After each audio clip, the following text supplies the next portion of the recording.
You're watching the 420 Pace Re-Roll Saturday. Re-rolled Saturdays. Check it out. Nothing but non-stop cannabis and psychedelic programming. Find it at 420pace.ca.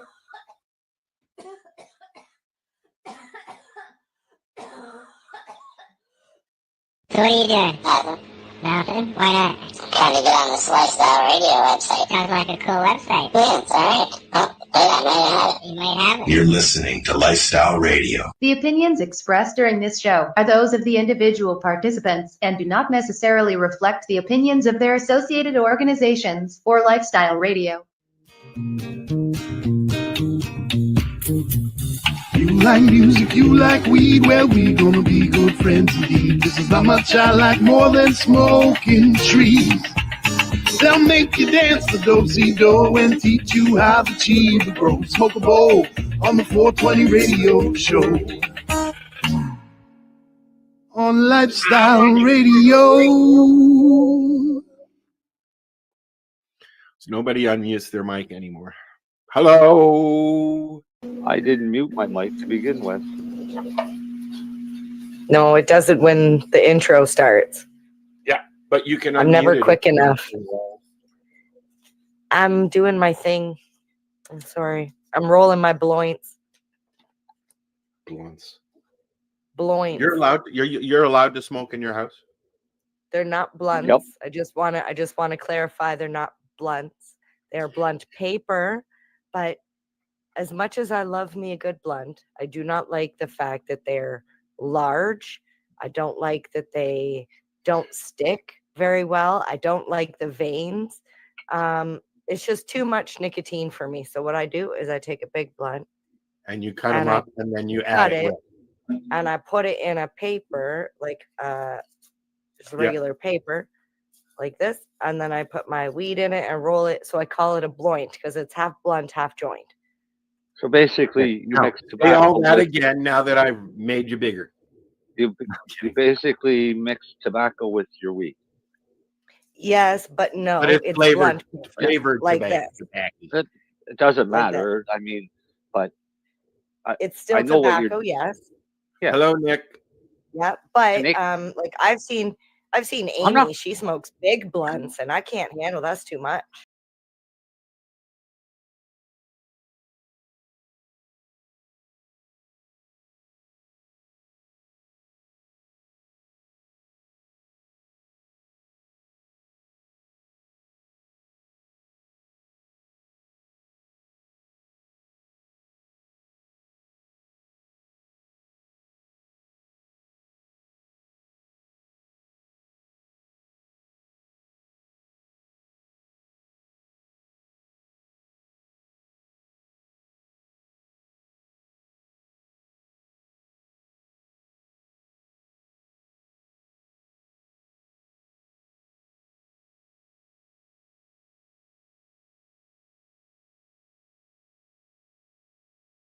Slut.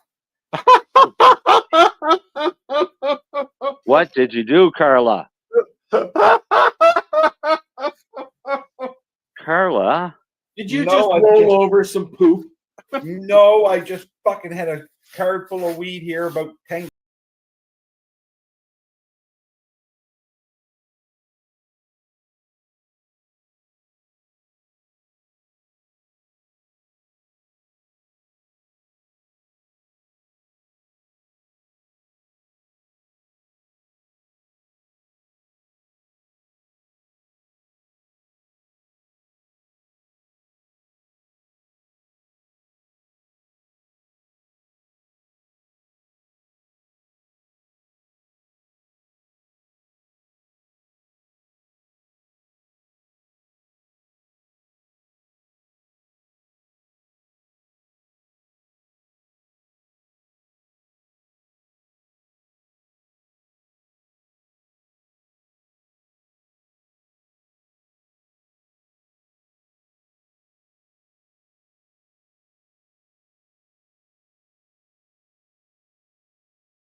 Doesn't Like that. matter. I mean, but It's still I know what tobacco, yes. Yeah. Hello, Nick. Yeah, but Nick- like I've seen I'm not- Amy. She smokes big blunts, and I can't handle that's too much.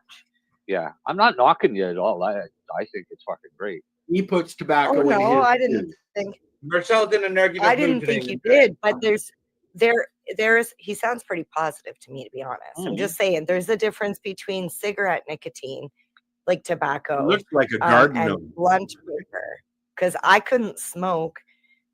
Like if you took a cigarette and sprinkled it in, Yeah, I couldn't I smoke couldn't that. either. That's a No, no. different type of tobacco. I will it's not never. that it's a different type of tobacco. It's just the tobacco that's processed differently. Yes. So it's got a much Okay. different taste than natural tobacco does. I will never use no, I tobacco thought- again, ever. I thought there is a difference, especially with cigars, between the type of tobacco that they use to wrap the cigar and what they fill it with. The ones that No, you're using because for it's- blunts are cigar wraps, is what they are. Depending. Right, but it's Yes. still the same plant. All right, it's kind of like comparing OG Kush to Northern Lights. I'm going to you try use some backwards. Master Kush. Is It's that the still same? the same plant. It's just different strains, different regions that It's grow a it. So different part. Niagara region tobacco doesn't taste the same as Virginia tobacco, which doesn't Kentucky. taste the same as Kentucky. Central. Yeah, but or Marcel, Caribbean tobacco. the outer leaf is a large leaf. On all tobacco plants. Right? The tobacco Yeah, that you but the get in a inside- cigarette has been shredded. Yeah, It's cured but it's and a shredded. different No, it isn't. It's still a type. tobacco It's a different leaf. type of leaf. No, it isn't. It's still a tobacco leaf. All right, is what I'm trying to say. Tobacco is tobacco, is what he's trying to say. Right. The Doesn't same as matter. cannabis Doesn't matter is what cannabis. is done to the leaf, but it's tobacco. Right. There's no different strains of tobacco, Okay. is there? Well, yeah. There's Okay. probably a few, but it's more of a regional thing. Anybody in Canada can legally grow their own tobacco. So you could grow your own blunt wraps. All right. And all you do is you grow your tobacco plants. You're up about 15 kilograms You don't give her an idea. per person per year. You cure it the same as you harvest it, very similar to cannabis. You cut it down and you hang it to dry it out. Then It's about the size. you decide what you want to do. About the size of a cabbage. Yeah, some of them, yeah. Some of them could be massive size leaf. Yeah. Right? So what you're getting in a blunt wrap isn't a whole leaf. No. Depending on the blunt wrap you're buying too, Well- Marcel. Pardon me?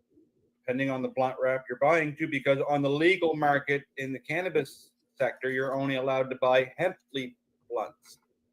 By what? I was going to ask, do you like hemp leaf blunts as well? They're Mary Jane? the only ones I smoke. I don't like blunts, I don't period. like I like my papers, my gazette, and My fuck off favorite wherever you want. actually, I'll show you my favorite ones. Huh? I don't mind. What are the black ones that you can get at the store there? The OB? Deluxe. They're not bad. They're not bad. No, just the 1 1/4. Are you talking about OCB OCB. Thank you. Oh, look, there's Darcy. Hello, Darcy. or DLX? No. Oh, where'd he go? I mean, my. the Tyson. Yeah, that's a hemp one. You have to turn off your background. Oh, thing. I plan on to. Although that was funny. It was.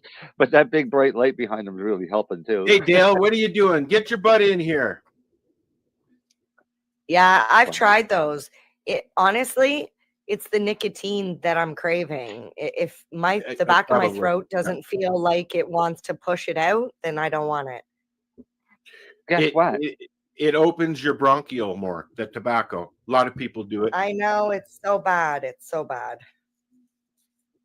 It opens my bronchial too much, and then I Hey. pass out. Not that you have to answer this, but if you ever got that crazy shot and you have them antibodies in you, tobacco kills it.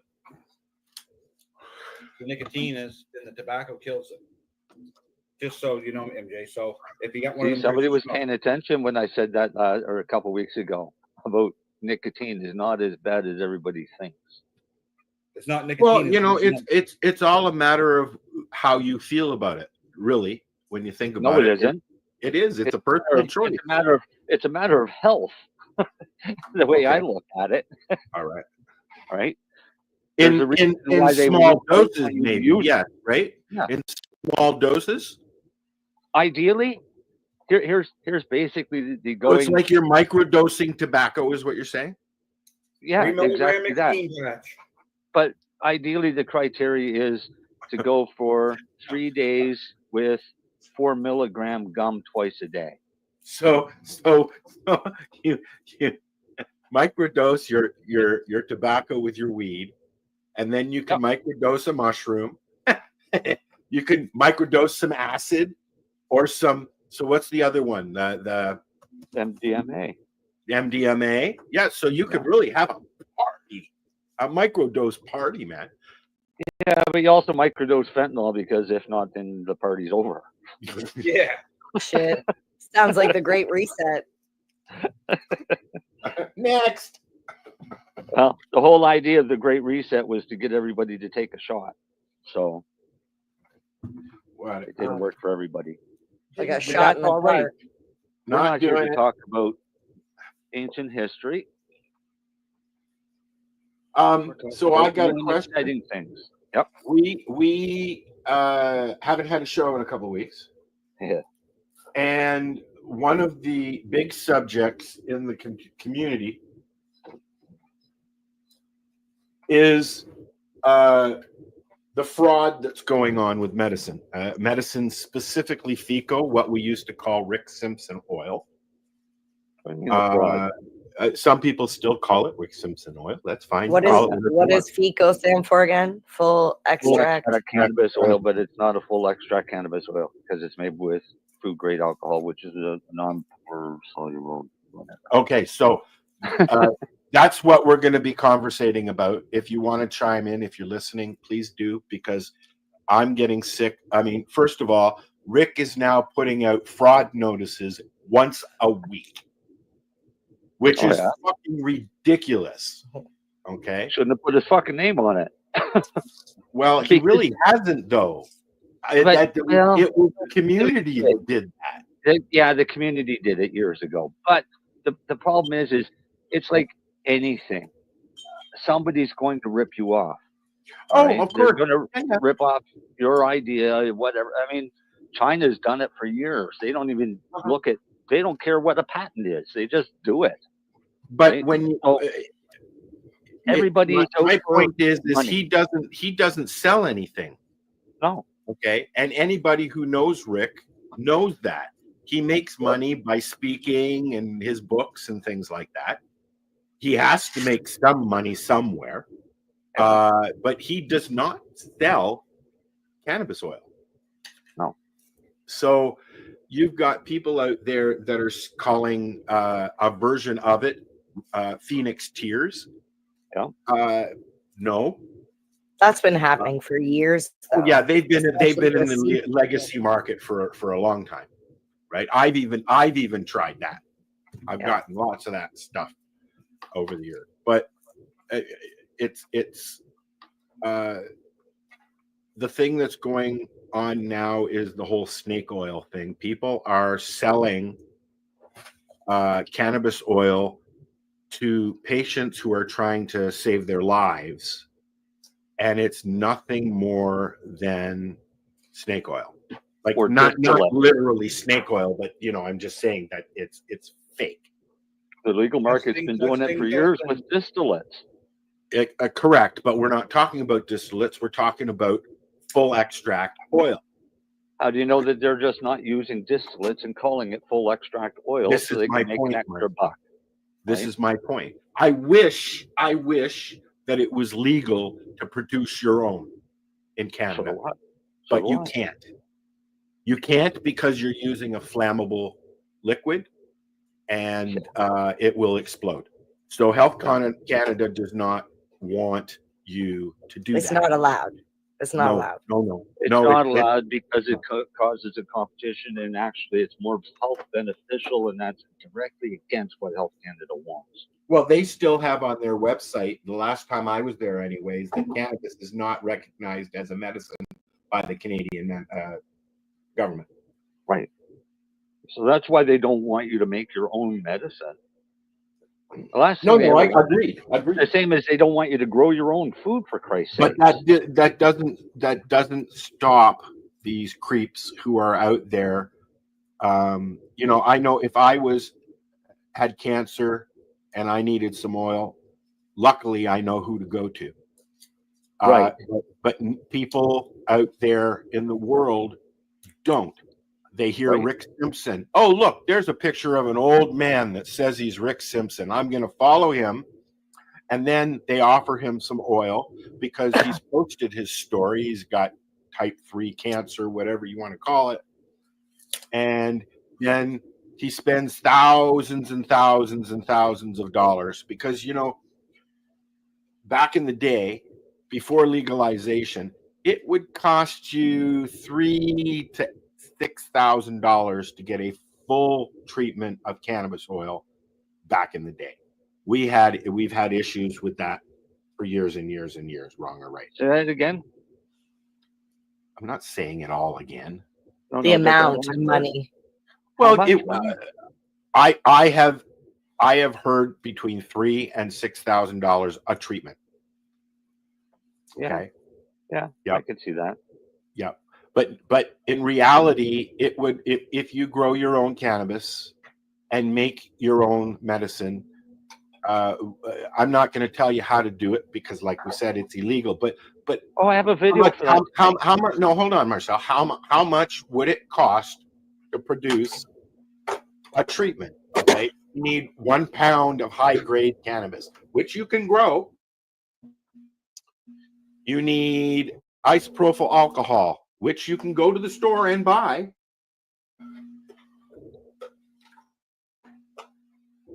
So you're looking at how much? And you need experience. And well, of course, don't go out and do it. So if Please. you're going through the legal route, Yes. First, let me ask a question. First off, Len, you can't buy a pound through the legal Len, route. Len is right here. Lenny, can you legally buy FECO in the medical market in Canada?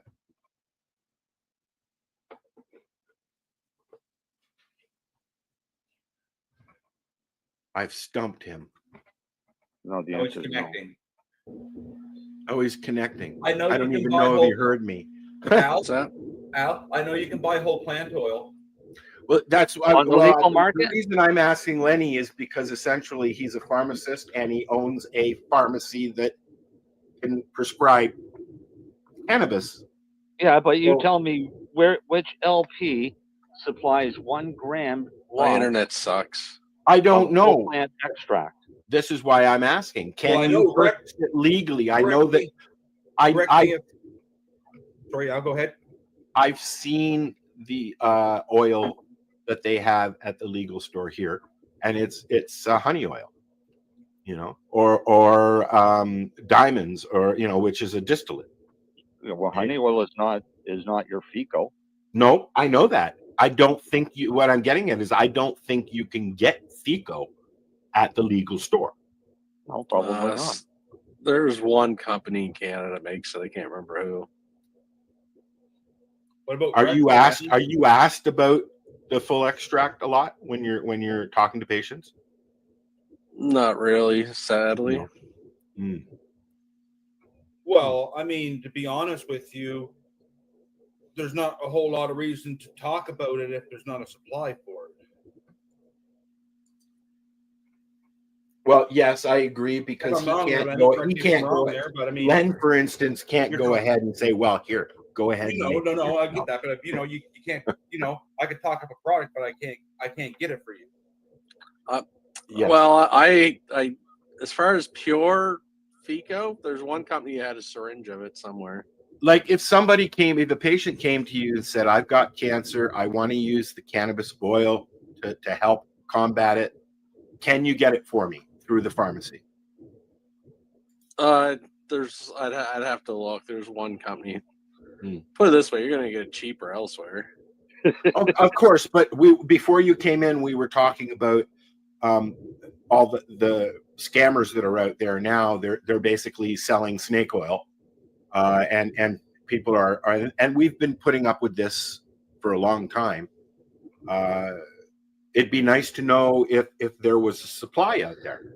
I can't remember the company. There is someone that makes 1 gram syringes of it. I can imagine the price.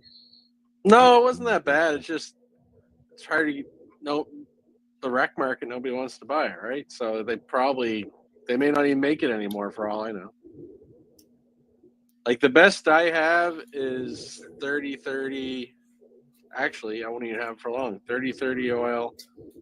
They claim it's RSO, but whatever, and hemp seed oil. But guess what? They stopped making that one because it's not selling. Because people don't know what they have. No, well, part of it was they couldn't get it in any of the provinces. Wow. Because it's more of a Wasn't medical selling. product. Yeah, it's more of a medical product, and none of the provinces have medical. But that Not one province that has a medical dispensary. Yeah, but I have 6 bottles of it left. Wouldn't that be what Optimus is a medical dispensary? Sorry, I broke up again. Fuck my Not internet. really, because the majority of his products are coming from the rec market, for the rec market. Okay. Right?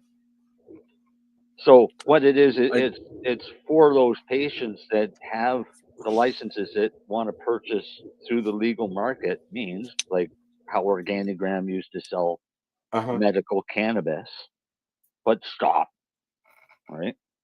Like everybody else, because there was more money to be made in the rec market. The rec market. Yep.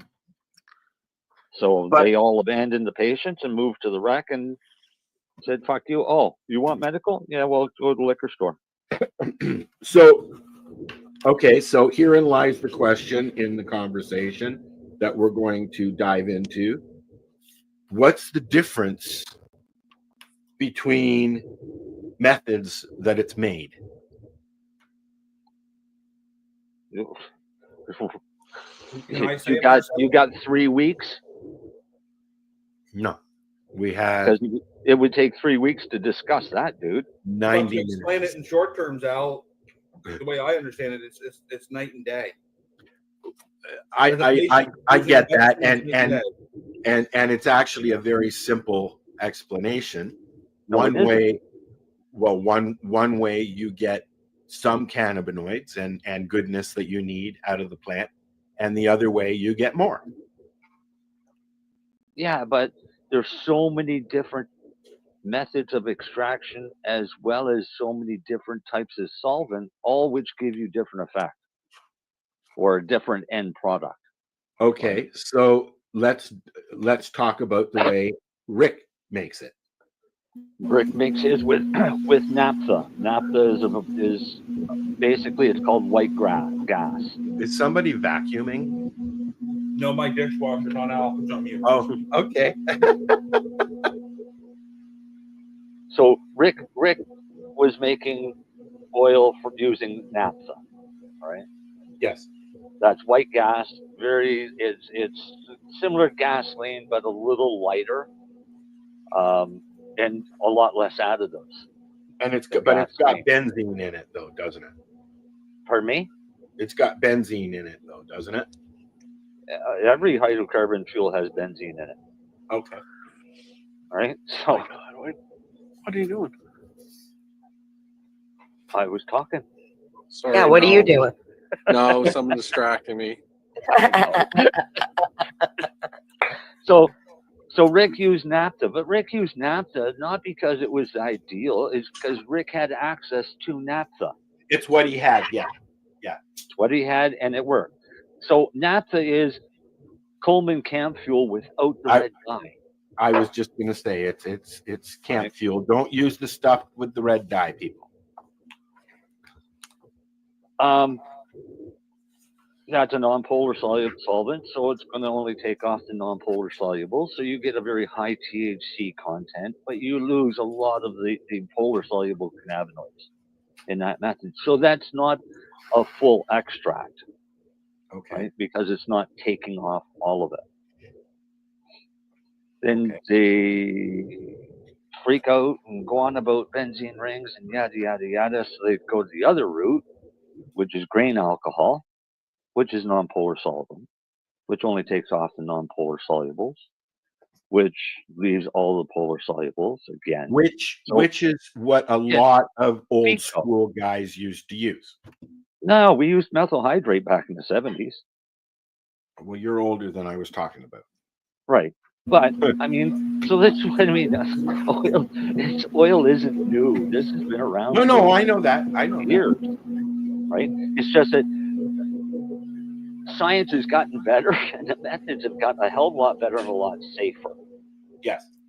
Right. It's still not safe. It's still dangerous, but it is safer than it used to be when we were hiding and trying to get it done.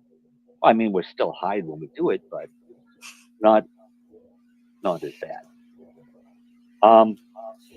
So they come out with their FICO with using grain alcohol, and it's the same thing.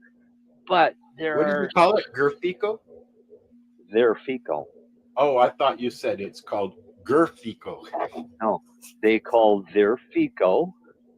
I get it. Right.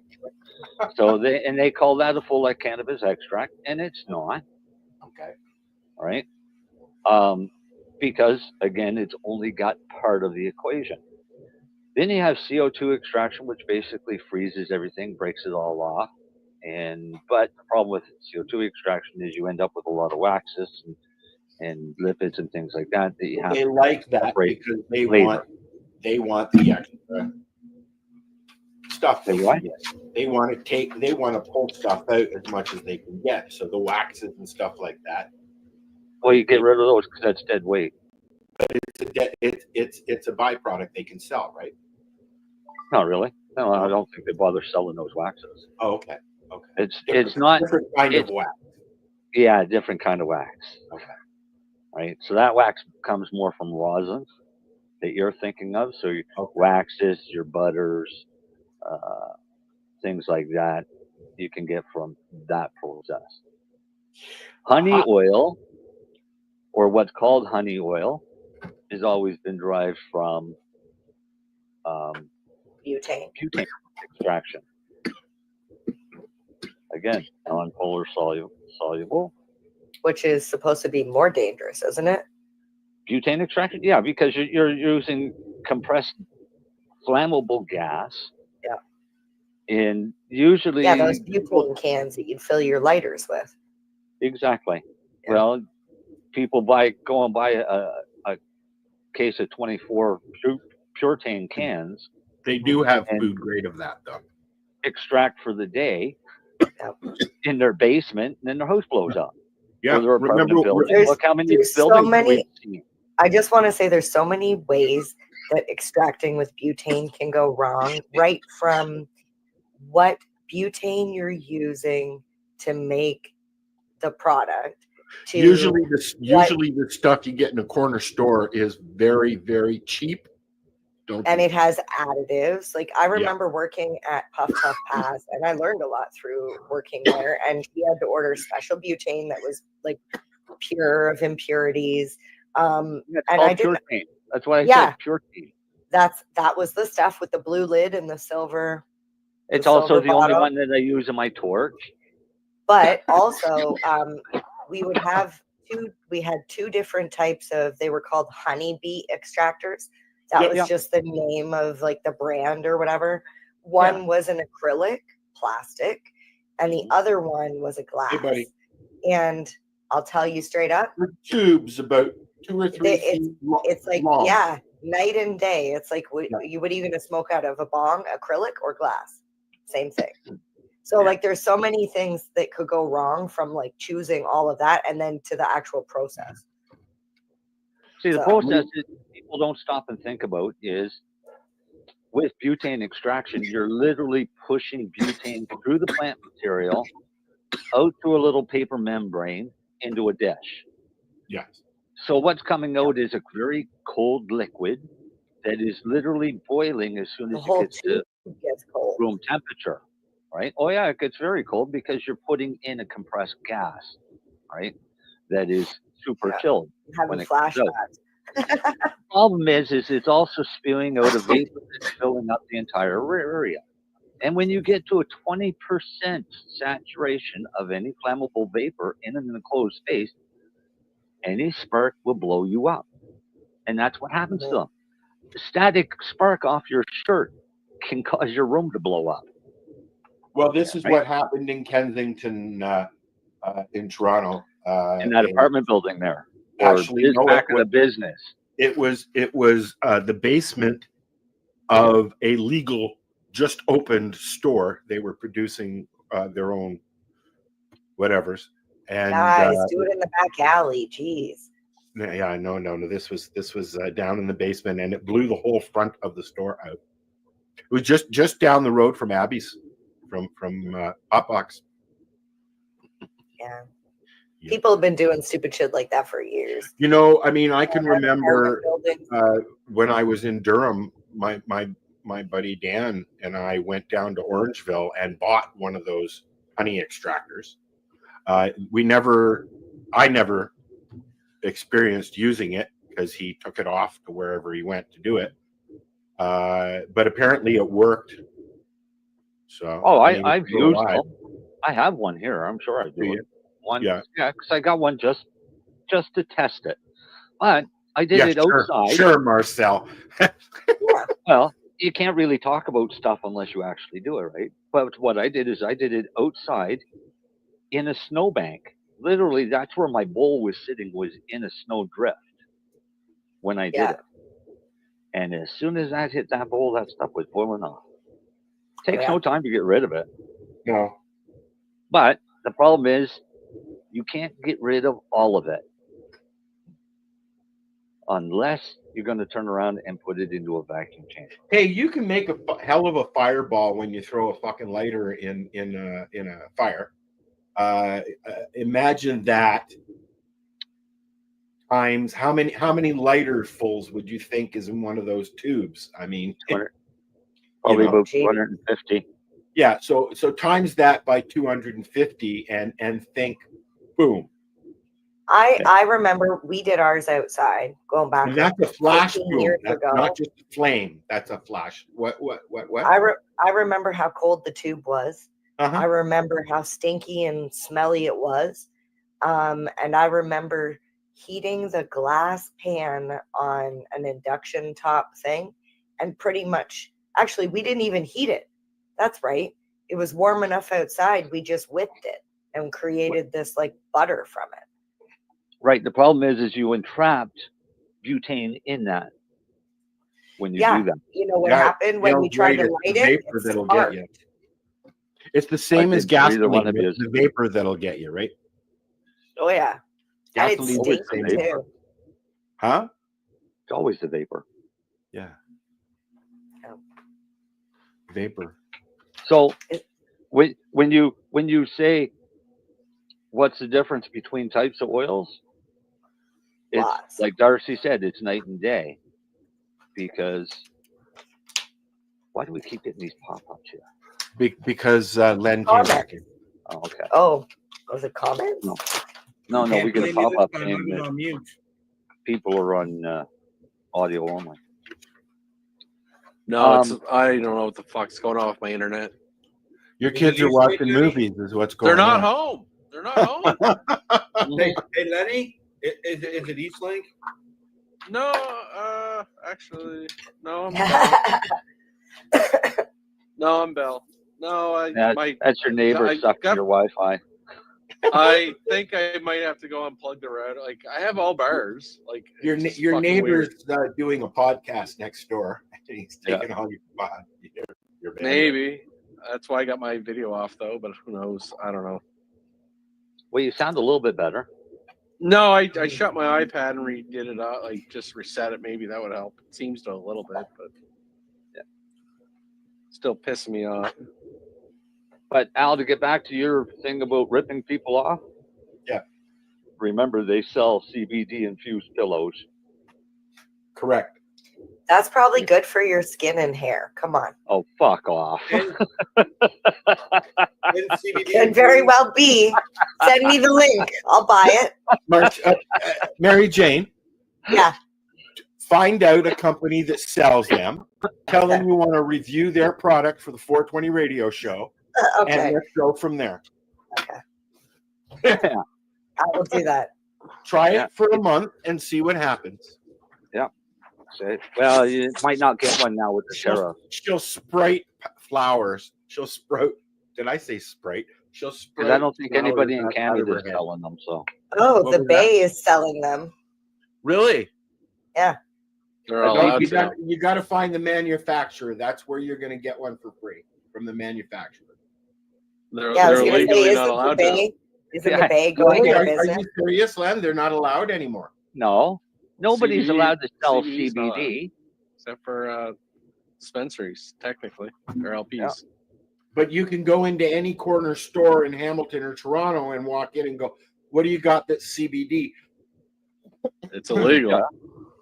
Yeah, I know. They'll sell it to you. I didn't say it was being forced. It's the same as flavored papers are illegal. You're starting to enforce it in the States, though. What, Unfortunately, flavored papers? the CBD stuff. Oh.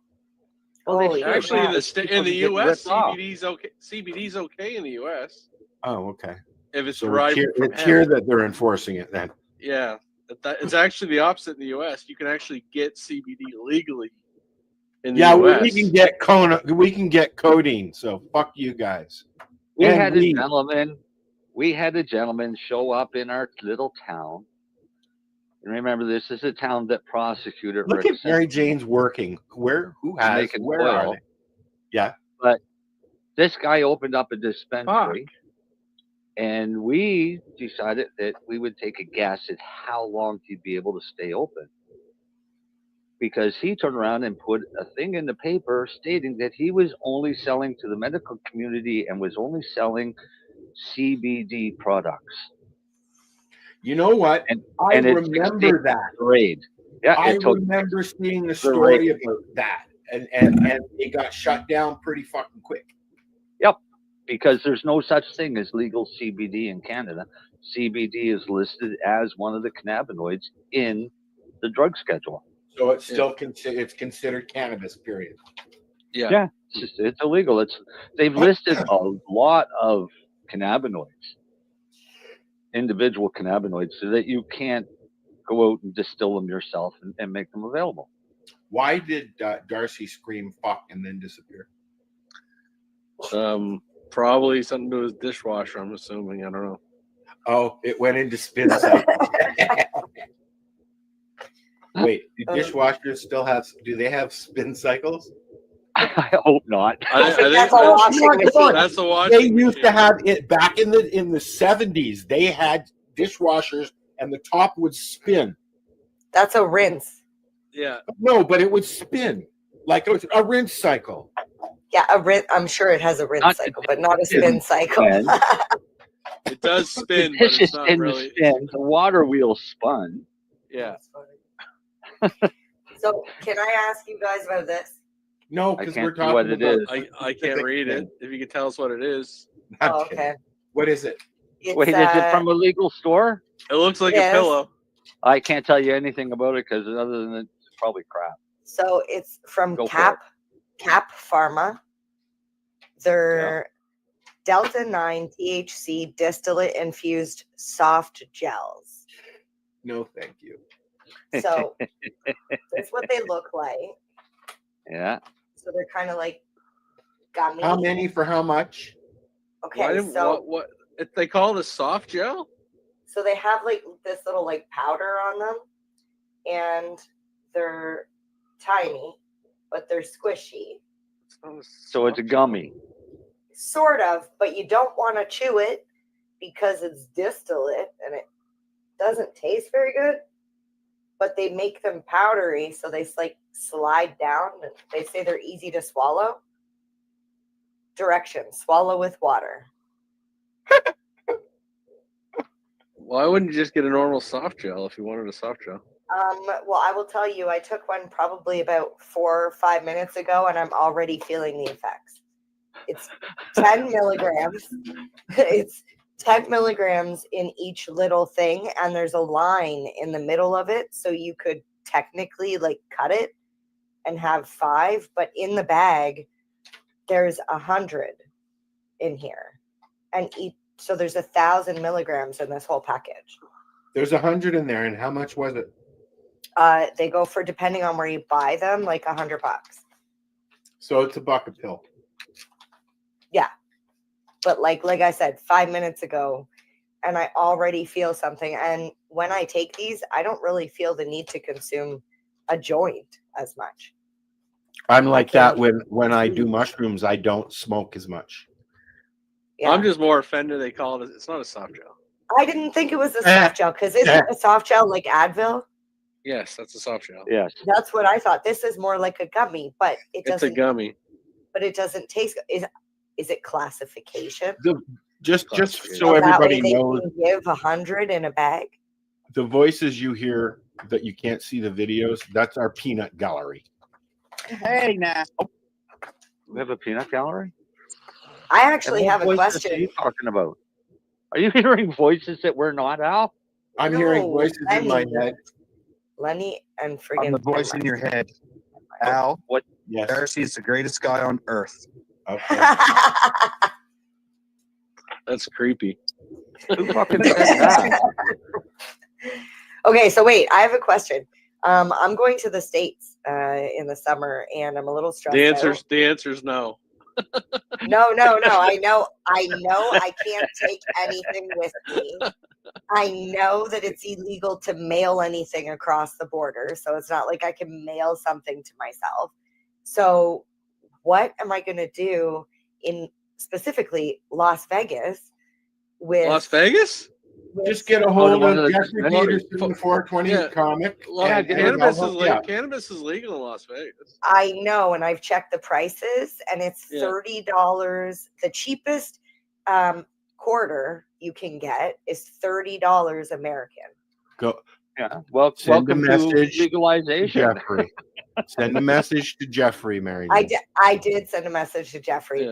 but I didn't get a response. So You will. maybe we can have him on the show, and then he'll be like, "Oh, that's who she is." I will see if I can do that. Okay. I know he's been busy. He's bouncing back and forth between Yeah. LA and Las Vegas a Yeah. lot. Which is good. Yeah. But I will poke him and see. Well, I know it's legal, but I The really prices don't are want to pay you're top probably dollar on the looking strip. at double what we pay here. Yeah. You know what? It's going to hurt me either way, because I'm currently buying 3 ounces for $100. So no matter what I buy out there, it's going to be more expensive. And I'm going for like 4 or 5 days, so I'm going to need at least an ounce. You gotta you can buy it right in the airport in Las Vegas. They have a cannabis store right in the airport in Vegas, and I think in LA now. Well, that would be handy. Yeah, I don't know. Do they have one in Toronto? I don't know. I don't think so. Hey, Marcel, Yeah, Darcy. did you get that thing I just sent you to your Facebook? Oh yeah, yeah. That's why he's so garbly, because We're talking about that later. Yeah, but did you see the response? Oh, I saw that response earlier. I saw an earlier response from him too. Yeah. And I've read a few other responses. Yeah. Have you? You're talking about the post?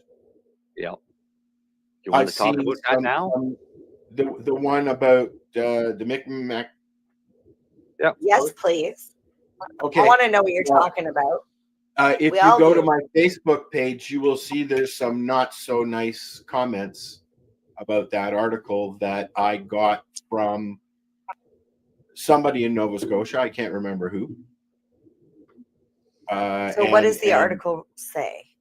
Okay, so the article says that in Nova Scotia that chiefs have decided that they were going to allow Nova Scotia liquor on reserve to sell cannabis, legal cannabis.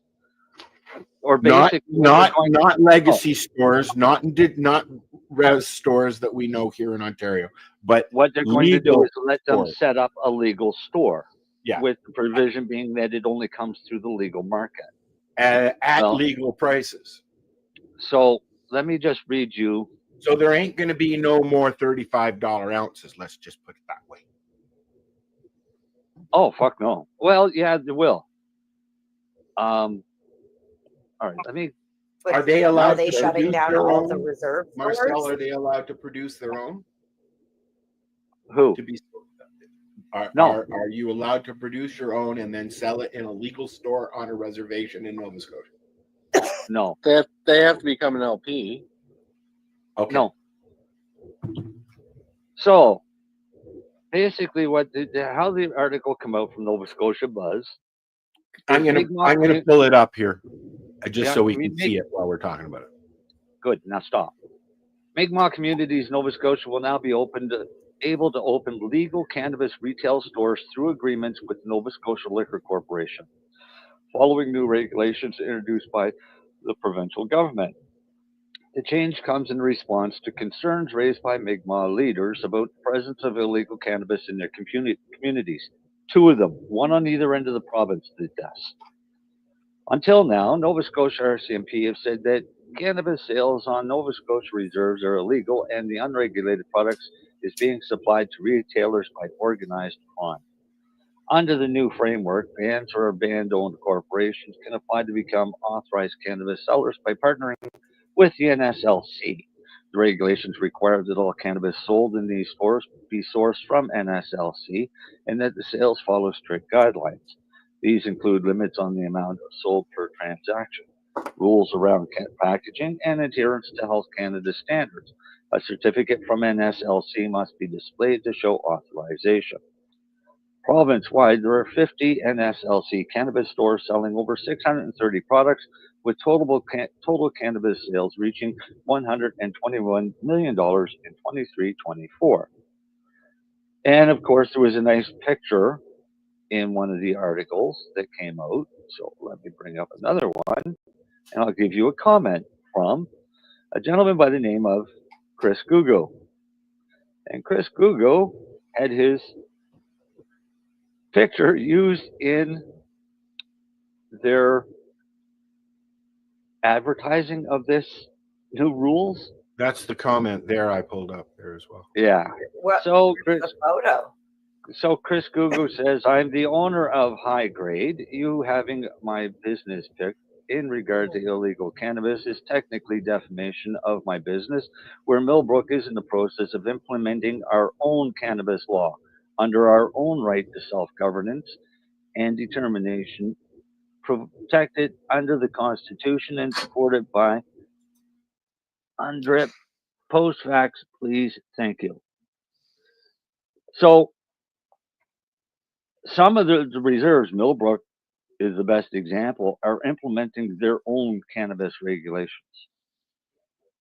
They're not going to like they're trying, like they've done and tried to do here in Ontario. Yep. Yep. But they're going to push it, and I mean, right now, they've got the natives in this province have a shit ton of battles going on, and I hope they win them all. I really do, because it's their fucking land. Right? The land in Nova Scotia, the Mi'kmaq people never ceded this land to. So give it back then, Marcel. Give them your house. Sure. I'm just saying, don't get into that stuff, right? No, it's but like, I'm just saying they have the rights. There's reserves. Yes. But when you start saying, well, but just that we've never ceded their land, so I don't see anyone giving their home back to anybody. Like, that's all I'm saying. It's like, don't talk crazy. Because, we put their kids in fucking jail and beat them to death and rape them. Whatever. That's got nothing to do with me. It's got nothing to do with you. No, but it does have something to do with everybody and how they. I'm getting off this talk. I'm just going to leave, guys. I don't want to get into this shit. That's funny. I was going to say, Interject there's always politics. there's no always politics. two sides Go to back the to argument, story. though, Lenny. That's the thing. There's always No, two but sides I to the argument. I just don't want to get into this like unseated and zero. Like the band council, like I say, Millbrook can do what they're going to do, but just don't start saying it's their land. Like it's That's the getting argument they getting want to use. overkill. It's getting Right? overkill. That's They the get their argument they want acknowledgements. to use. That's on Yeah, them. and sorry, Chris Google, you actually lost in the Nova Scotia Supreme Court. But anyway, whatever. You can keep citing what you'd like as well. What did he lose, though? They took this to the Supreme Court. Nova Scotia said they have no rights for cannabis. It was in the paper like months ago. No one's doing anything about it. No, because the last one I saw was that they basically backed down from the charges because of the charter challenge that he was going to implement. Yeah, and the Nova Scotia Supreme Court threw out his challenge. Well, because As I they'd already dropped all his charges, so they didn't have any charges against him. No, the Nova Scotia Supreme Court said you have no rights. It's a stupid thing. Go away. Anyway, regardless. Shall we change the subject? Sure. Anyways, that's what's happening in Nova Scotia. Yeah. There will be another uprising, and there's going to be lots of screaming and yelling and back and forth. And they can. Well, you know what? Everybody has their own opinions, and and let but again, this is the band council of whatever Nova Scotia. Let the band well, decide. also the chief says that they've made this decision on behalf of the council. That's what I'm saying. Whatever, let the chiefs and the bands do it. That's exactly like it or not. I don't like the fact that they're going to put legal stores on reservation land. I don't like that, but they're going to do. They don't give a fuck about what I think. No, but I don't really care one way or the other. But it's up to the chiefs and the bands and them to decide. Yeah, that's how I feel about it, pretty much. Yeah. Well, that's kind of what happened out here, at least to my understanding. Yeah, the chiefs in Alderville and in Tanganyika have said. Yeah, well, basically, the council got together because the chief was told by OPP that you can't have this going on. And then the council got together and said, well, no, Yes, we're going to create our own. Yes, we can. Thing, and we're going to have our own thing. And that's what they've done. And personally, I'm like, there should be room for both. And if you they have invited a store, couple of legal stores onto some reservations in Ontario. Dude, there are a few of them. There's one just outside of Sudbury on a reservation that is a legal store. They buy from OCS like the other stores do. We have a lot of the stores on the res out here that are legacy stores, but they still carry some legal products that they're bringing in some of the stuff. So they're getting it somehow. Yep. Yeah, I don't even know. I don't know. I don't ask questions. Is it really legal products that they're bringing in, though? Yeah. And they might They could literally just be going to the store and buying it. They might be knockoffs as well, right? That's what I'm wondering. They all got stamps and everything. They're talking about people rip people off all the time. Well, no, I was laughing about the Nova Scotia Liquor Commission certificate. Oh yeah, that's hard to. Yeah. That'll be hard to fraud. Yeah. Dude, so I have a question for everybody before we continue. What are you smoking? Marcel? I'm just smoking my oil like normal. But I'm drinking my double ice cream ice cap. I am having some Master Kush from a store out in BC. That's all I'll say. And I haven't tried it yet, so I'm going to try that. Mary Jane?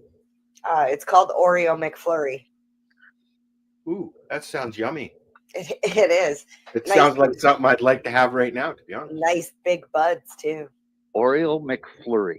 Yeah. I'm trying to think. Temple Ball from Dale. Darcy?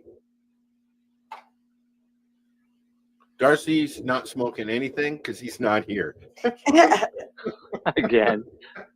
Nick is into the bazooka and Buddy's into the strawberry lemonade. Oh, I've heard of that. Lemonade hash. Now I'm intrigued, buddy. That sounds. I really good. could. I was gonna buy when I was ordering. I was gonna buy some pink Kush hash. They had it on sale, and I'm hesitant though because I like the Vortex from the legal store. I like Vortex. That's your soft black hash that goes very well With as the a snake. apple. With the apple. Have you tried it yet? Yes. I love it. I can't. I love my dewdrop. I can't do it. I so want to get a dewdrop because I want to try it with flour. You can put a bong on that. A bowl, a regular bowl. I know. It literally your it does apple. everything. I know. Yeah. Yep. I know. Fuck. What happened, Len? He's watching the game. Somebody scored. Oh no, no, it's fucking freezing the whole fucking time. Fucking Jesus. What, we're freezing? Yeah, it's my internet sucks balls. Well, it's only fucking. Wow. Why do people say that? Usually, wouldn't that be a good thing? So, I guess so. Everybody's yeah. like, it's a bad thing. Yeah. This internet eats shit. Now, see, that sounds more logical. Right? Yeah, right. Nobody's internet- gonna eat shit. My internet eats shit. Right? That's like when Doesn't someone roll- says, doesn't this roll- vacuum sucks. Doesn't roll off no, the it tongue doesn't as well. roll off the tongue. Yeah. Sucks balls. Yeah, okay. Thanks there, you guys, for getting me onto that. Hey, want to watch a movie? Stand by Me? Yes, let's watch your movie.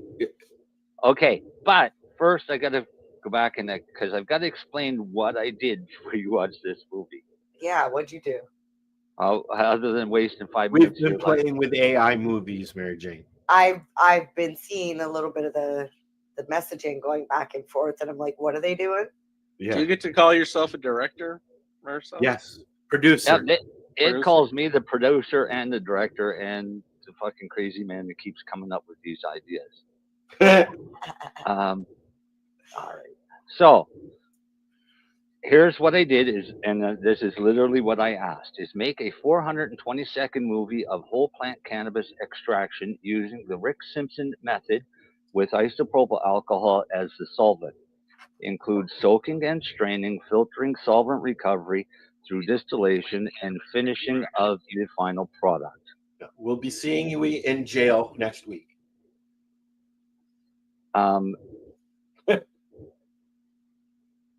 I'll go ahead and share me or add me to the stream. Do you have some sort of like liability rights or warning? Don't try this. We at have a home? disclaimer every show. And you all just watch the video for the next 5 minutes and 52 seconds.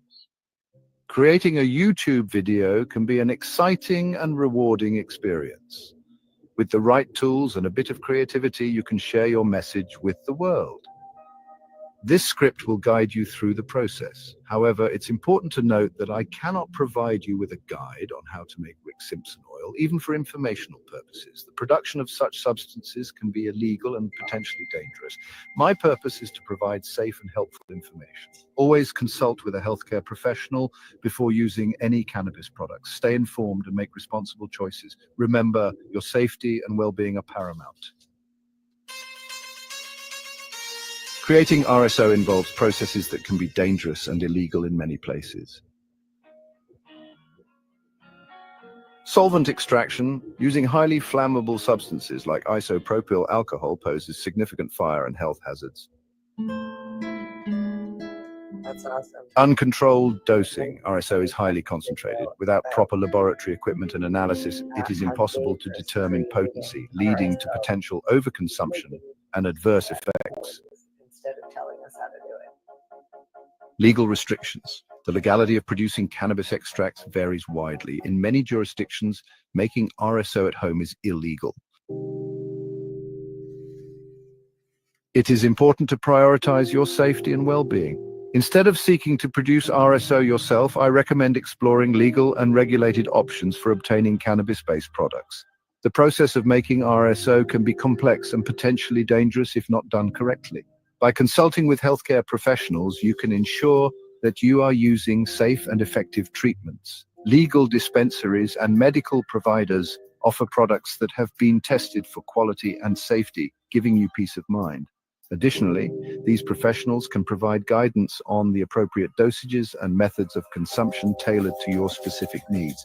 Remember, your health is paramount, and taking unnecessary risks can lead to serious consequences. Always seek professional advice and opt for regulated sources to ensure the best outcomes for your well-being. Stay informed and make choices that prioritize your safety. Consult with a healthcare professional to discuss appropriate treatment options for your specific needs. Please remember that I am an AI assistant and cannot provide medical or legal advice. If you are interested in learning more about cannabis and its potential therapeutic benefits, I can offer you information on a variety of topics. Cannabis has been a subject of increasing interest and research over the past few decades. Its potential to provide relief for various medical conditions has made it a focal point for both scientists and the general public. Understanding cannabis involves delving into several key areas, each of which offers a wealth of knowledge and insight. One of the most fascinating aspects of cannabis is the endocannabinoid system and how it interacts with cannabinoids. The endocannabinoid system is a complex cell signaling system identified in the early 1990s by researchers exploring THC, a well-known cannabinoid. This system plays a crucial role in regulating a range of functions and processes, including sleep, mood, appetite, memory, and reproduction.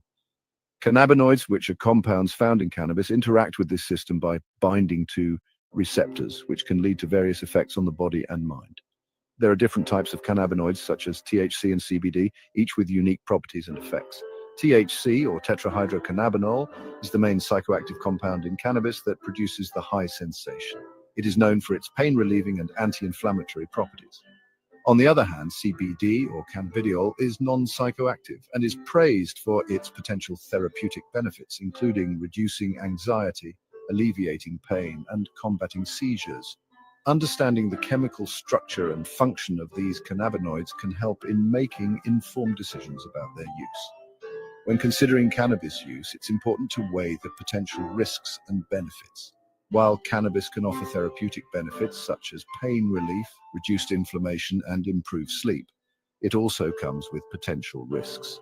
These can include dependency, impaired cognitive function, and adverse mental health effects, particularly in young people and those with a predisposition to mental health disorders. Consulting with healthcare professionals and staying informed about the latest research can help mitigate these risks. The legal status of cannabis varies significantly across different regions. In some places, cannabis is fully legalized for both medical and recreational use, while in others it remains strictly prohibited. Understanding the legal landscape is crucial for anyone considering cannabis use, as it can impact accessibility, quality control, and legal repercussions. Staying informed about the laws in your area and any changes to legislation can help ensure compliance and safe use. If you have any questions or would like to explore these topics further, please let me know. Whether you're interested in the science behind cannabis, its medical applications, or the legal aspects, there's a wealth of information available to help you make informed decisions. Engaging in discussions, attending seminars, and conducting your own research are excellent ways to deepen your understanding of this complex and fascinating subject.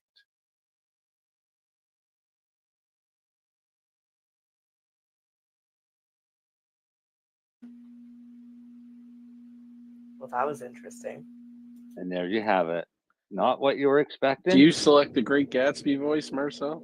No, I don't have a choice in the voice. But Al's muted or something. His lips are moving, but nothing's coming out. I said, no, you don't have choices unless you have a paid account. Yeah. So what I like is, I'm not happy that it changed everything, but it wrote me the entire script. Yes. Of the process. And It then you never can go in and edit that script. No, it wrote the entire script of what it would say, but I that's know. not what it said. Then when it played that instead. So I thought that was really cool that it did that, but I still had the script of what it would have said anyways if it had been allowed to do it. The other thing I liked is the fact that they still gave me the video and put in some educational compounds to it by talking about the endocannabinoid system and things like that. So it was still a win in the end for it. I did a where is it? I just did one that said majestic bald eagle in slow motion over Lake Superior, and it's actually really cool. But I did what I was playing with was YouTube versus YouTube Shorts. Oh yeah. Let me just find the right one here. Darcy's rebooting his computer, by the way. I know. I saw that. No. And when he comes back and does his grow segment, I've asked AI the same thing he's going to be talking about. So we'll compare what AI says to what Darcy says. Okay, so this is one that I made for the Hi Guys, and it is. Did you know Pink Kush has a mysterious past? Let's uncover its secrets together. Pink Kush is more than just a pretty name. This popular strain is believed to be a descendant of the famous OG Kush. Imagine OG Kush as the cool grandfather passing down potent genetics. But wait, there's more. Pink Kush is known for its beautiful pink and purple hues and its sweet floral aroma. It's like a bouquet of relaxation. The strain's exact origins are a bit of a mystery, adding to its charm. Some say it hails from the West Coast, others believe it's from Canada. Either way, Pink Kush has made a name for itself worldwide. So next time you're enjoying Pink Kush, remember you're part of a storied legacy. Stay curious, stay informed, and enjoy the journey. And that's the scoop on Pink Kush's roots. Don't forget to like and subscribe for more cannabis insights. So that's the difference between doing a short or a full video like Marcel. Yeah. Yeah. Why are you laughing? Okay, let me ask you a question before you answer that. Are you finding in the videos that you've done that the facts are correct? Yes. Okay, you see, that's a good thing. For the most part. So and that's why I read the script before I launch the video. And like I said, you can go in there even on a free account and do some manipulation and change the script, and you could even plug in your own script if you wanted to. Yeah. Right. Yeah, and it'll read it for you. Yep. I mean, it's cool, kind of fun. Not something I'm going to bother paying for. I'm considering it. I think that it might be a very good investment. Yeah, I mean, if you're going to do a lot of them, yeah, it's worth it. If you're only going to play with it once in a while, then, I mean, the free version allows you to do 10 hours a week or 10 minutes a week. 10 minutes a week. The pay version, which is $35 US a month, gives you 100. Yeah. Oh no, is it? 50. Yeah, I think 100. Is it 50? 50. I'm looking at it here. I'm going to look at it. So, yeah. Where are we here? Okay, so while you're looking at that, why don't we do a quick break, and then hopefully that time Darcy will be back. Yes, it's 50. Yeah. Yeah. Okay. Yeah, we can do a quick break, and we'll be right back. It's the 420 Radio Show. Rerolled Saturdays. Check it out. Nothing but non-stop cannabis and psychedelic programming. Find it at 420piece.ca. Hi, I'm Timmy. And I'm Mary Jane. He's the newbie. She's the doobie. And this is the show where we toke cannabis. Talk. From both sides. Is that even possible?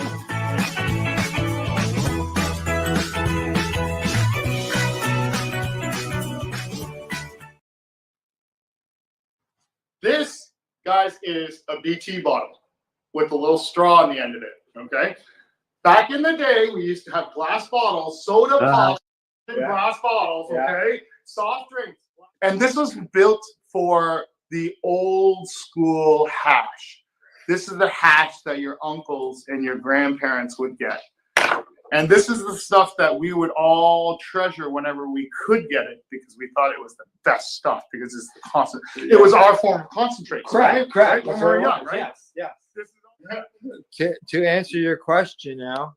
Oh, here we go. Forward. Now you're gonna cut this out if it doesn't work, right? Yeah.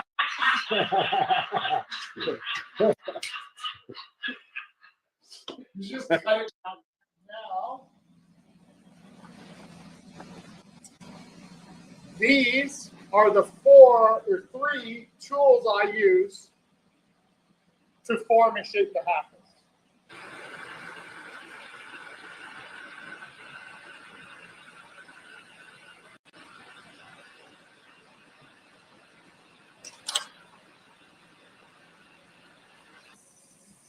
So now once the prep work is done over on the lathe, it now has to go over to me to put the mouthpiece on and finish off the top part. So first up, I just need to clean up and close off the top.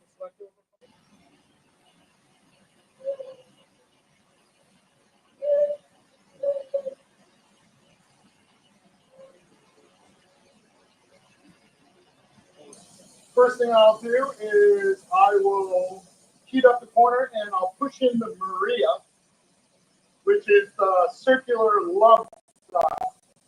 Acts as a stopper. Right? Whereas I'm kind of like, I'm 49 years old, but I don't have time to be an artist. You know, My but wife knows that I'm not allowed to each do one is individual, though. There's only one of each. So it does make it art. Oh, stop it. Okay. This is how it grew to be.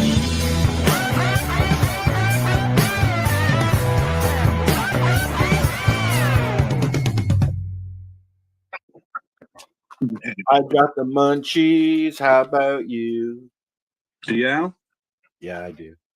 Okay. Well, I'm just pulling up something up for my segment here. Jesus, last week it was Mary Jane with the mic issues, and this week it's you. My mic?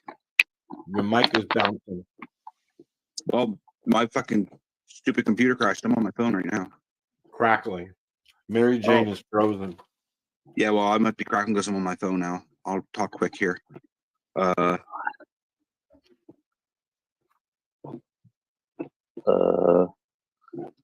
Okay. Okay. So what I'm going to talk about today is elevation. Well, I want to talk about 2 things. One was mixing your own soils for growing indoors and for outdoors, because you're getting ready to do your outdoor stuff now. Well, it'd be that time now that people are getting their mother plants going and starting to cut clones and getting all that stuff ready. Yep. Soil mixes are important to the base of all your growing, because what you're growing in is important, and it's important to know what you're growing in and how to treat that soil, so that way, or that media, so that way there you get your best results. I mix my own. I use a mixture of Sunshine Mix number 4 or Pro Mix, the big cubes. I'll mix that with a mixture of cocoa, like can of cocoa, or like another one that I use is Floraflex. I use their cocoa too. You can use different people's cocoa. Just make sure that it's washed and buffered and all that stuff, because some of them raw blocks you'll buy at the garden center aren't buffered and they're not washed a lot. They're just packaged and shipped off to the garden centers. So if that's what you want to use for your cannabis, make sure that you treat it and then charge it to the proper pH and EC or nutrients content that you need for the stage of growth that you're at. That's a big one too, because if you don't charge it right, you can lock yourself out. And if you charge it if it's charged too less, you can lock yourself out, and if it's charged too much, you'll lock yourself out. So just make sure that you have the right amount of nutrients in there, and the way to do that is just measuring it. And there is tools out there that you can do that with. Marcel has one that I got him that he's going to try this summer and see what it's like. So see how it works. But yeah, so and then I mix mine. So mine's like a mixture. I mix mine 70%, 60% cocoa, or sorry, Sunshine Mix number 4 or Pro Mix to 30% cocoa to 10% perlite. I like to add a little more perlite in there. I was going to ask you if you use perlite. You can use perlite. You can use. So you're using cocoa and perlite. I'm using cocoa, perlite, and Pro Mix. Okay. And vermiculite too. Well, if it's in the Pro Mix. Question. But which Pro Mix? I don't add it. I do add a few other things to it. I do add granulated chicken manure, but that's because I know how much to use. Because if you don't know what you're doing with that stuff, you'll burn your plants right up. Right, but what Mary Jane asked was which type of Pro Mix. Oh, what stuff do I use? I use the Pro Mix HP or the stuff with the microrizing in it. But the white bag.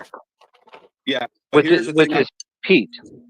Yeah, which is peat. Yeah. The BX, HP, or the CC. Right. Now, if you want a soil mix, then you would use the Pro Mix general purpose or organic general purpose. The HP works very well too. Yeah. So I learned the difference between them. The HP is the high perlite. The CC is the one with the added cocoa core. And the BX is the one with just the vermiculite. Yeah. And what was the first one again? The HP? HP. High what?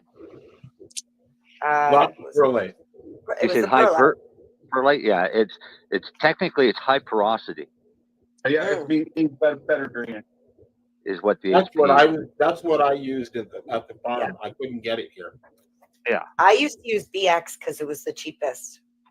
But here's the thing, though, that a lot of people don't realize.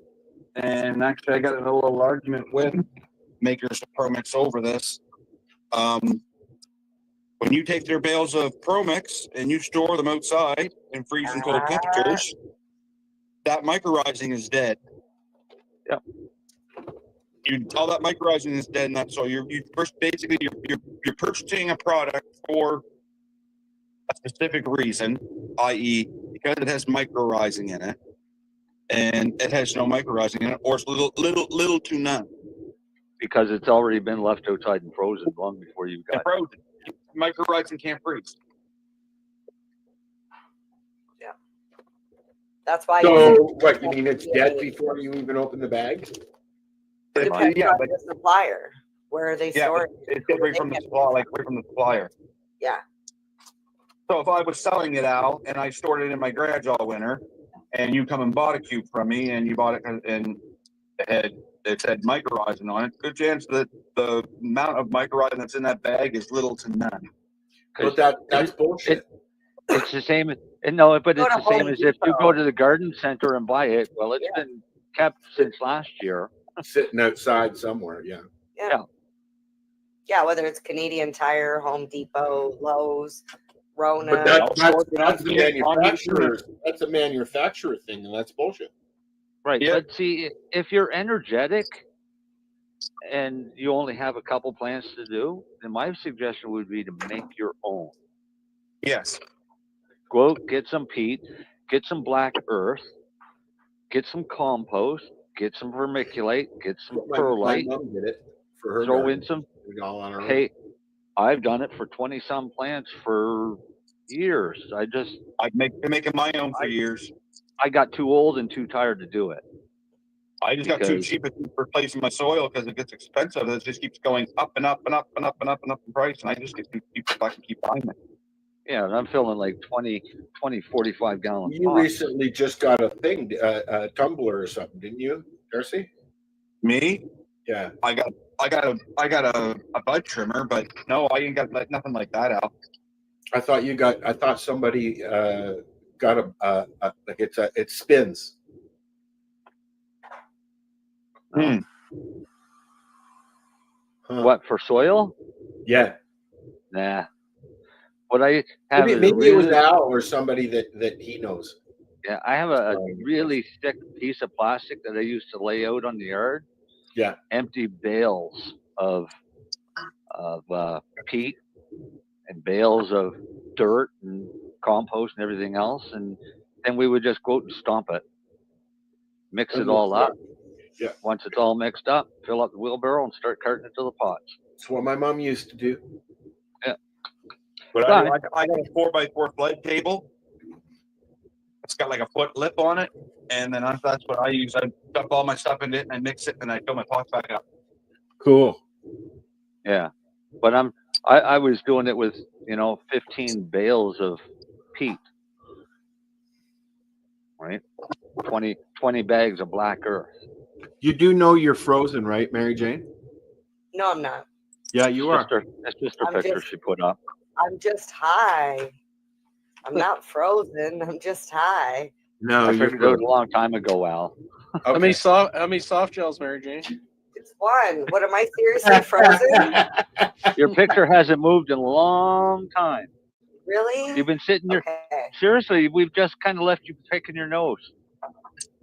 How about now? No. No, you're still picking your nose. Well, there. I'll be like everybody else. Right. Sure. Let's Great. we'll all duck out and Start being voices. Come on.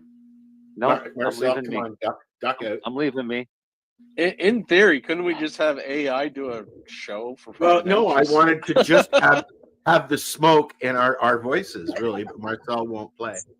Oh, hang Well, on. I think you should just say make a 420 radio show based off our history. Just make one for next week. The opinions of Hey. the individuals during this So we don't get the smoke because I'm still up there. You gotta. No, wait, hold on.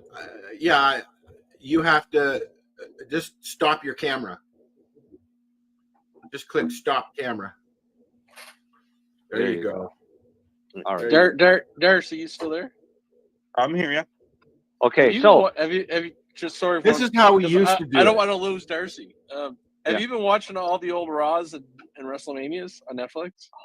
Yes, but I've been really interested in the only one I guess storyline this in all is our of sports segment. Yeah, and all of WrestleMania this year. The only one storyline I'm interested in is the Punk, Roman Reigns, and Seth Rollins angle. yeah. No, but I'm like I started right for WrestleMania 1. I'm on number 6 right now. Oh, I can't wait to get to number 13 because that's being inducted to the Hall of Fame. Oh, was that the match Stone that Cold? Bret Hart, Hart? the Bret Hart and Stone I think it Cold. was, yes, yeah, Yeah. that one. It should have been Ricky and Macho Man. WrestleMania 3 should have been the first one. It should have been, yeah.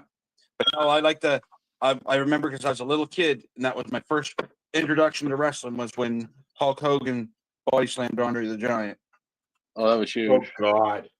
Yeah. So can we go back to cannabis yet? We can. I didn't. Before that. I was just waiting. I didn't want to lose Darcy again, so I just had to bring that up. Sorry. And I don't want to lose Darcy because I took Darcy's topic and I put it into Chat GPT. Oh, I want to see how close you are. So Okay. I asked Chat GPT is, does altitude affect cannabis growing? And here's what it comes back with. Yes, altitude definitely affects cannabis growing, sometimes in good ways, sometimes in tricky ones. Here's a breakdown of how it plays into things. Temperature, higher altitudes equals colder temperatures. Cannabis likes warmth, especially in early growth. Cold nights, common at high altitude, can slow growth or even cause stress. On the flip side, some strains love the cool, like indica dominant ones, especially near harvest time, can bring out purple and deepen resin production. Sunlight intensity. The higher you go, the stronger the UV rays. This can boost trichome production, A for potency and flavor. This is what it actually says. As the plant produces more resin to protect itself. But too much sun or UV without protection can also stress plants, especially delicate seedlings or indoor strains moved outdoors too quickly. Air pressure and oxygen. At high altitude, there's less oxygen and CO2 in the air. That can reduce photosynthesis and slow down growth, especially in very high places above 6,000 to 8,000 feet. Good airflow and possibly CO2 supplementation indoors can help balance this out. Humidity. Higher altitudes equals lower humidity, usually. That can be great for preventing mold and mildew, especially during flowering, but it also means more careful watering and attention to hydration. The soil and plants can dry out faster. Growing season. At elevation, the growing season tends to be shorter due to early frost in fall and late frost in spring. You want to grow fast flowering strains or start them indoors and move them outside once it's safe. This is all from that one question. Best practices for high altitude growing. Choose short season hardy strains like Afghani, Northern Lights, or other indica dominants. Start seedlings indoors to give them a head start. Use raised beds or containers to help manage soil temps and drainage. Consider greenhouses or hoop houses for frost protection and watch for wind stress. Mountain areas can be gusty. Yeah, no Wind. shit. Where are you thinking of growing? I can recommend specific strains or strategies depending on your setup. Should I ask him say, I'm living in Nova Scotia. What's a good strain? I see how will do smart that. fucking AI is.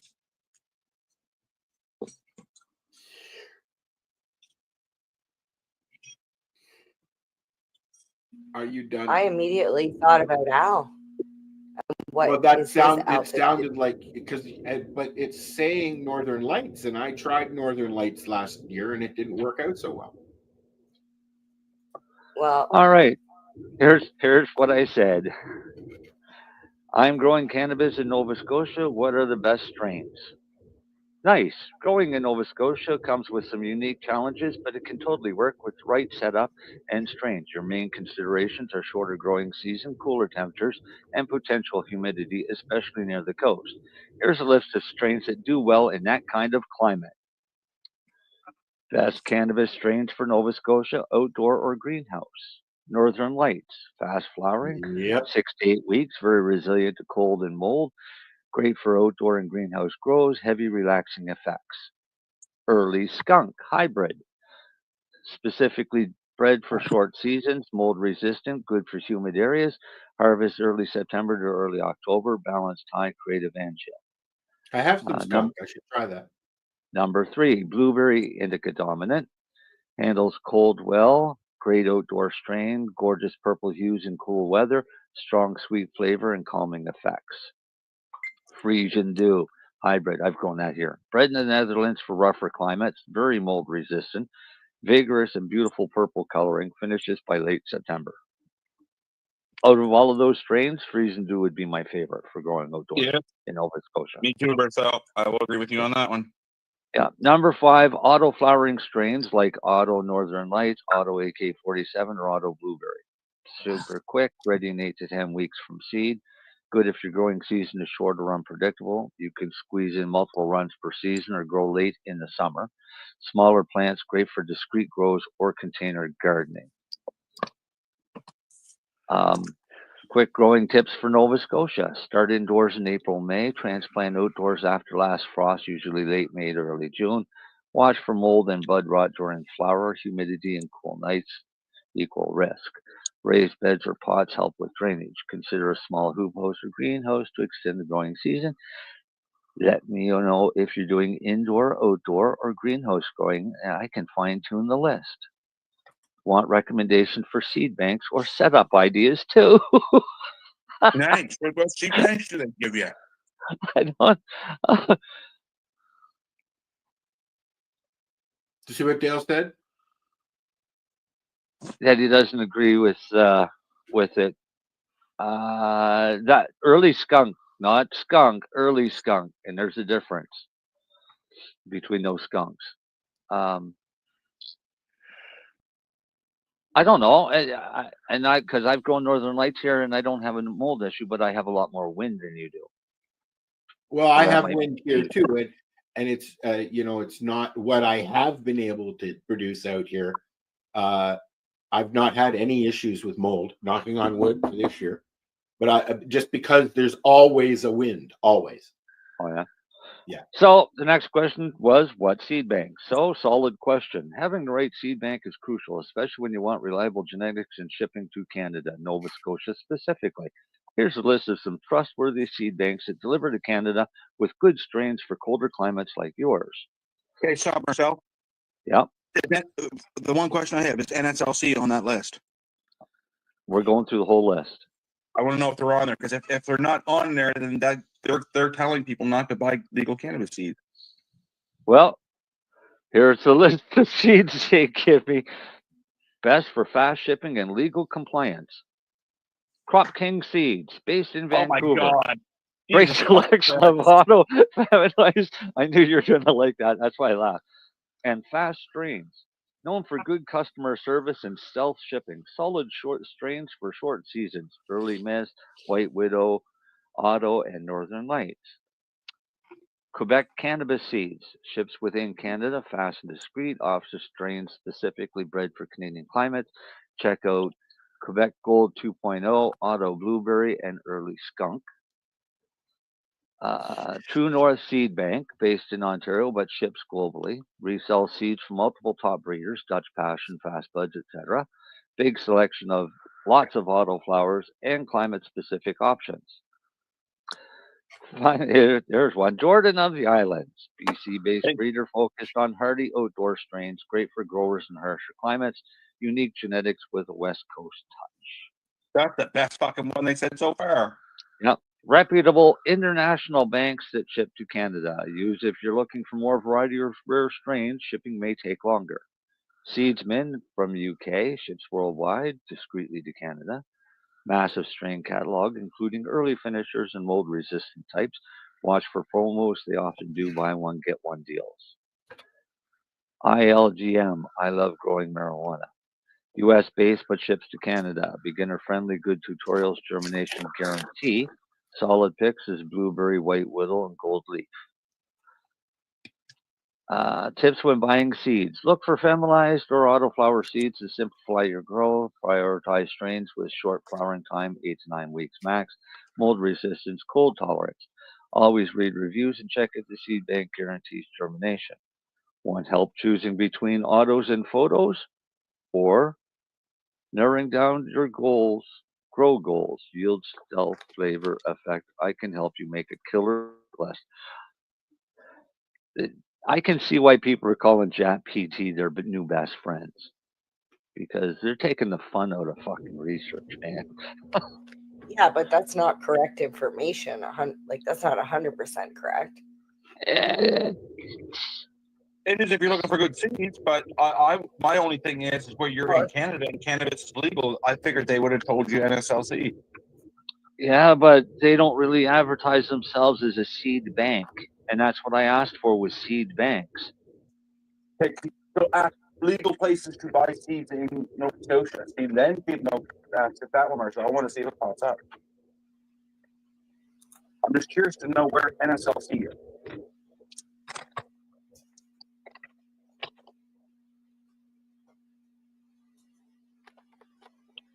All right, legal seeds available in Nova Scotia. If you're looking to legally buy cannabis seeds in Nova Scotia, you've got a few solid, fully legit options. Since cannabis is legal in Canada, you can purchase seeds through provincial government retailers. In your case, that's Nova Scotia Liquor Corporation. I have, and I have not had one pop up yet. And that's number one. So that's the official government cannabis retailer in Nova Scotia. Sells licensed seeds from federally approved producers.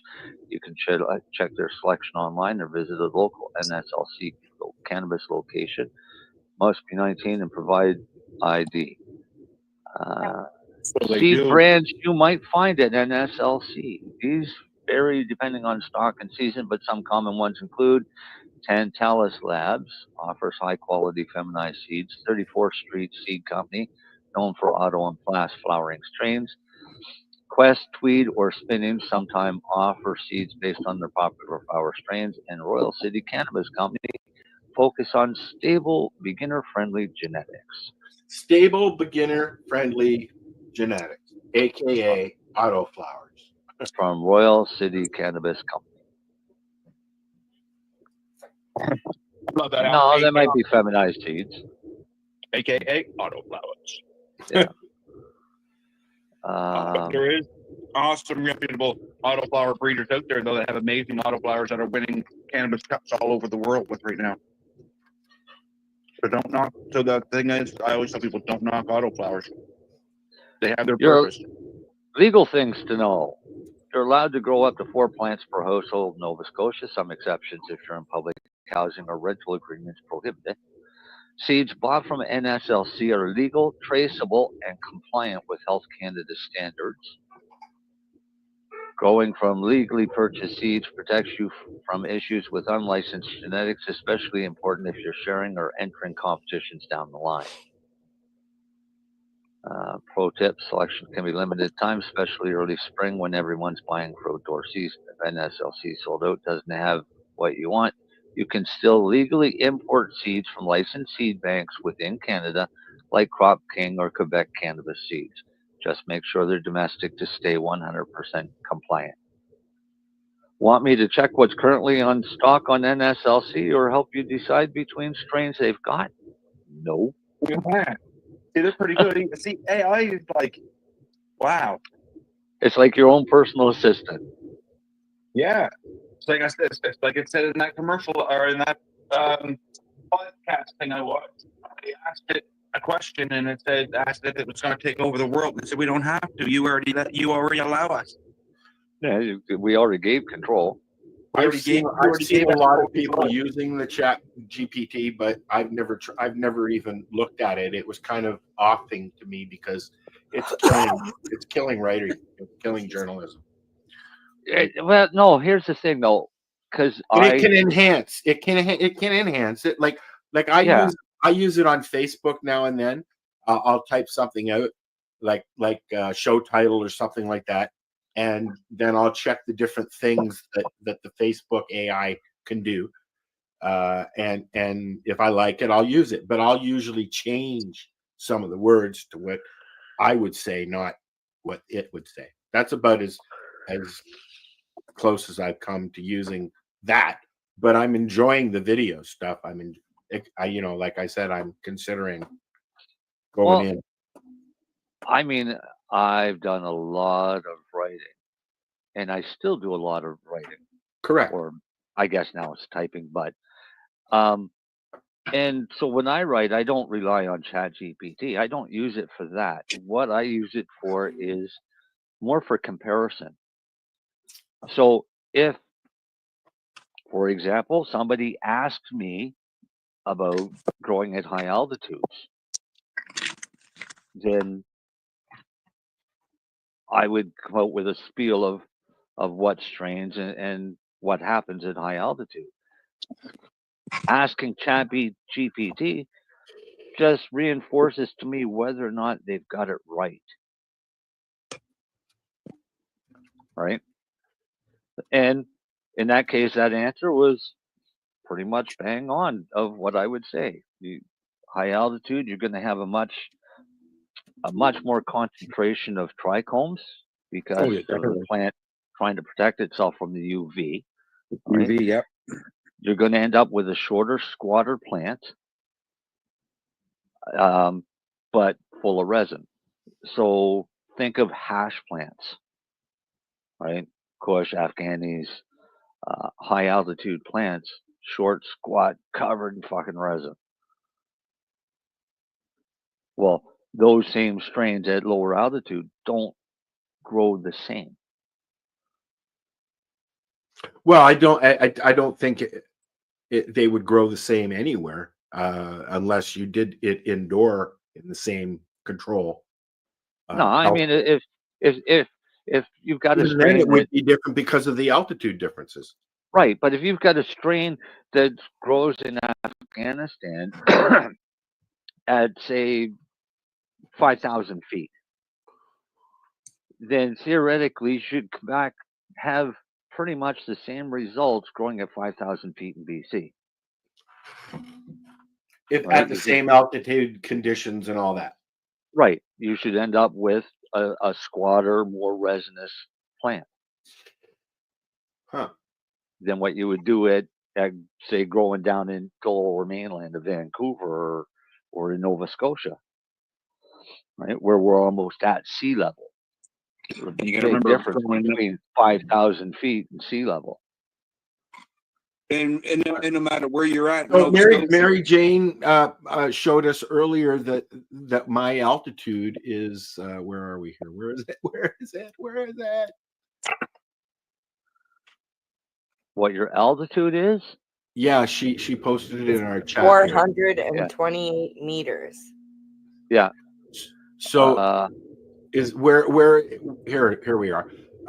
Where are we in Vancouver? What is that? Well, hang on. I'm going to ask Chat GTP what my current altitude is.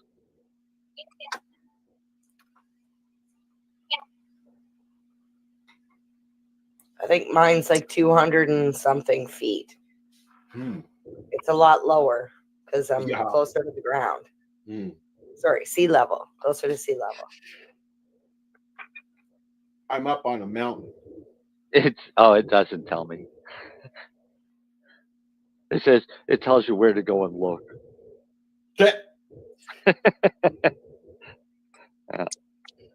I've got an app that tells me exactly where I am. So, hang on, let me just bring it up. I have an app that you point up to the sky and it tells you which is what with the planets and stuff. My altitude is. Oh, hold on. Who's eating something? I want to know what it is. I can hear lips smacking. What were you going to say, Marcel? Your current altitude is 1,400 feet. My current altitude above sea level is 129 feet. A little bit of a difference there, eh? Who's a little closer to the water? Well, I am really. No, I guess I'm not. I mean, No, you're the not. water's right there. I can see the water. Yeah, but your water is also above my water. Well, yeah, I'm on a hill. I'm on a mountain. But your water is above my water. Oh, is it? Oh, wow. Well, your lake is above sea level. Huh. That's because we're If high not- up here. If not, it would fill up and flood.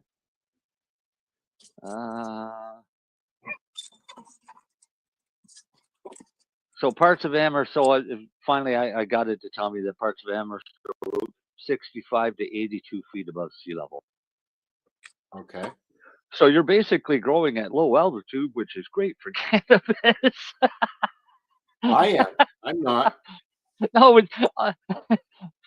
it just remembered that I was talking about cannabis, so it must assume that I was wondering what my altitude was for cannabis. I just wanted my altitude, but hey, I'll get warmer temperatures compared to the highlands. And Amherst can be humid, especially in late summer, fall. Keep an eye on airflow and mold joint flowering. That's why I have my plants in a wind tunnel.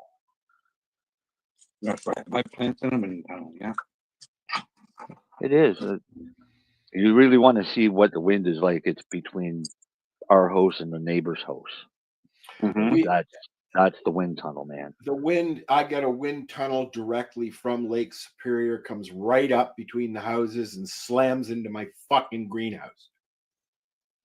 That's a good thing. No, it's not. I've lost 5 panels so far. Well, we're just going into the windy season. Should take some panels out before winter. So far. Oh, shut up. Just a suggestion. Yeah. If you're growing outdoors in Amherst, aim to transplant around late May to early June. Yeah, be careful on that one. Harvest ideally before mid-October, so go for fast flowering. Dale photos. said Truro is 19 meters. 19 meters. What's that in feet? I don't know. I'm Canadian. 60 feet. Top of Yonge Street is 400 or 500 and some feet.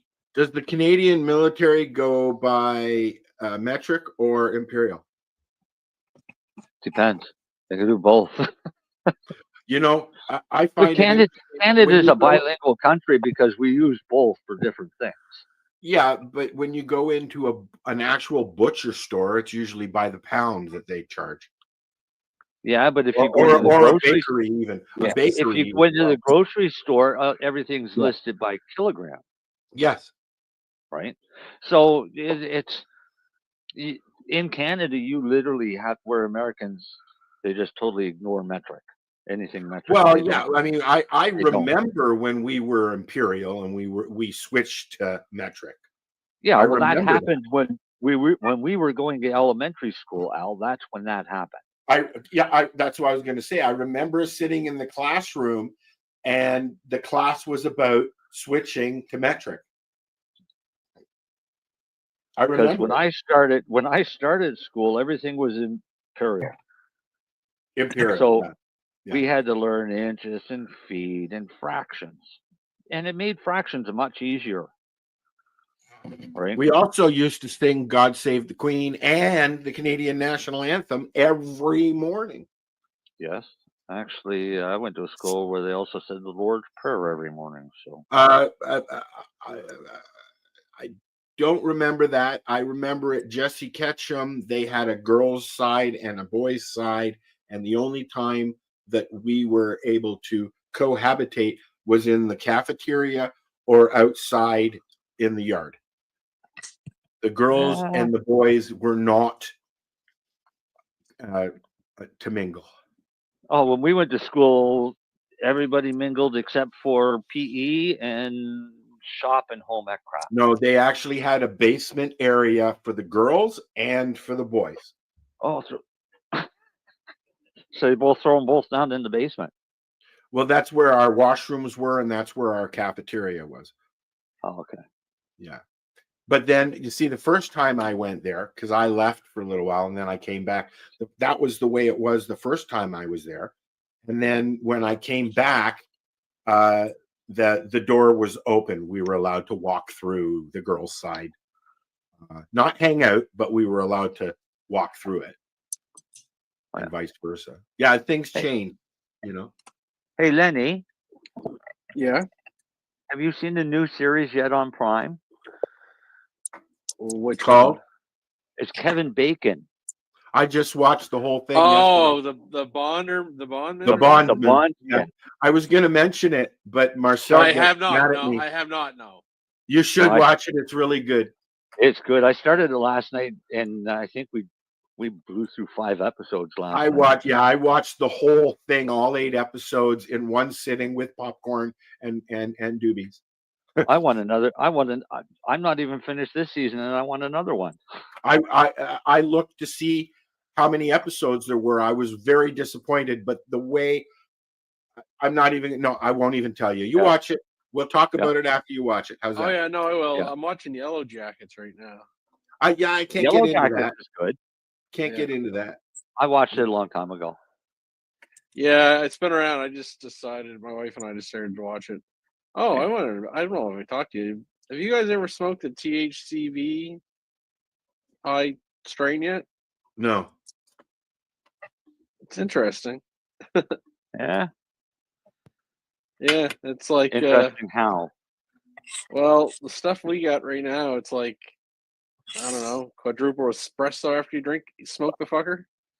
Really? Yeah, I don't know if I really liked it, to be honest. Really? So is that it's an up, like a sativa up? Well, we're calling it like a super sativa. So how I get when I'm smoking a high THC? Yeah, Oh, like well, it's only 10% THC. Wow. But it's 6% THCVA. Yeah, and that it's would like, make my heart bump. It was weird. Like I've never had that much of an effect. Like holy shit! Like woo. You said THVA? Well, until you smoke it, THC. It's it's THCV. Yeah, yeah. That's the new one I've been hearing about. Yep. It's the one they think it'll help with munchies and all that stuff. I But, got the munchies right now, man. So anyway, I it was just asked ChatGPT what are the effects of smoking THCV? Great question. THCV, tetrahydrocannabidiol, is one of the more unique cannabinoids, and its effects are noticeably different from THC, what you normally associate with the high from cannabis. Effects of smoking THCV: energetic, clear-headed high. THCV is often described as stimulating, focused, and even euphoric in low to moderate doses. It's more like a sativa-like buzz, clean and uplifting without the foggy head. Number 2, appetite suppression, opposite of the munchies. Unlike THC, THCV actually reduces hunger. This makes it interesting for people looking to manage weight or reduce cravings, especially for medical use. 3, shorter duration of high. The high from THCV tends to be shorter and sharper because the excess doesn't convert when it gets to the liver. It kicks in quickly and fades faster than THC. Think more of a sprint than a marathon. 4, may reduce anxiety at low doses. Some So my users question, in an edible, Marcel, how would that affect you? Same? no, because it's not going to convert to hydroxy 11. No, and when you cook it, but what I'm talking about is when you cook it down, you're adding heat because you're boiling it down. You're still decarboxylating it, are you not, though? You would decarboxylate it, but I don't know. I'd have to look and see what the vaporization temperature of THCV is. That'd be my question. But I wonder at what higher, the heat is. yeah, some users report anti-anxiety effects, especially when combined with CBD. But at higher doses, it might be a little too stimulating for some, especially if prone to anxiety. I would think that I would have issues with that. Neuroprotective and potential medical benefits. Early research shows promise for diabetes control, blood sugar regulation, Parkinson's and Alzheimer's support, anti-inflammatory and bone growth potential. Still early stages, but is being looked at as a powerful medical cannabinoid. THC versus THC quick comparison. High. THC is euphoric, relaxing, foggy. THCV is clear, buzzy, energizing. Duration. THC long lasting 1 to 3 hours. THCV shorter 30 minutes to 1 hour. Appetite. THC stimulates. THCV suppresses. Anxiety can increase in some cases, may reduce at low doses. Legal status, still THC classed in most. So whatever the law is, and THCV falls under legal gray area in some places. Where to get THCV? It's found mostly in African landrace strains like Durban Poison or Doug's Variant, which was bred specifically for high THCV. This is what Dale just said a little bit ago too. Skunk and Durban. Some breeders and seed banks offer high THCV strains now, and you might also see concentrates or vapes labeled THCV rich. Ooh. Let me know if you want help finding high THCV strains or products in your area, or if you're curious about THCV versus CBD or other cannabinoids. Sweetie. Thank you, ChatGPT. Well, that's interesting. Yeah. So, pretty I haven't tried, bang on. but I like Durban Poison. I like Durban Poison. To the point where I'm growing one. Well, actually, I'm going more than one when they're done, but I'm mothering one. I've smoked Durban. This was they called this a diet Durban.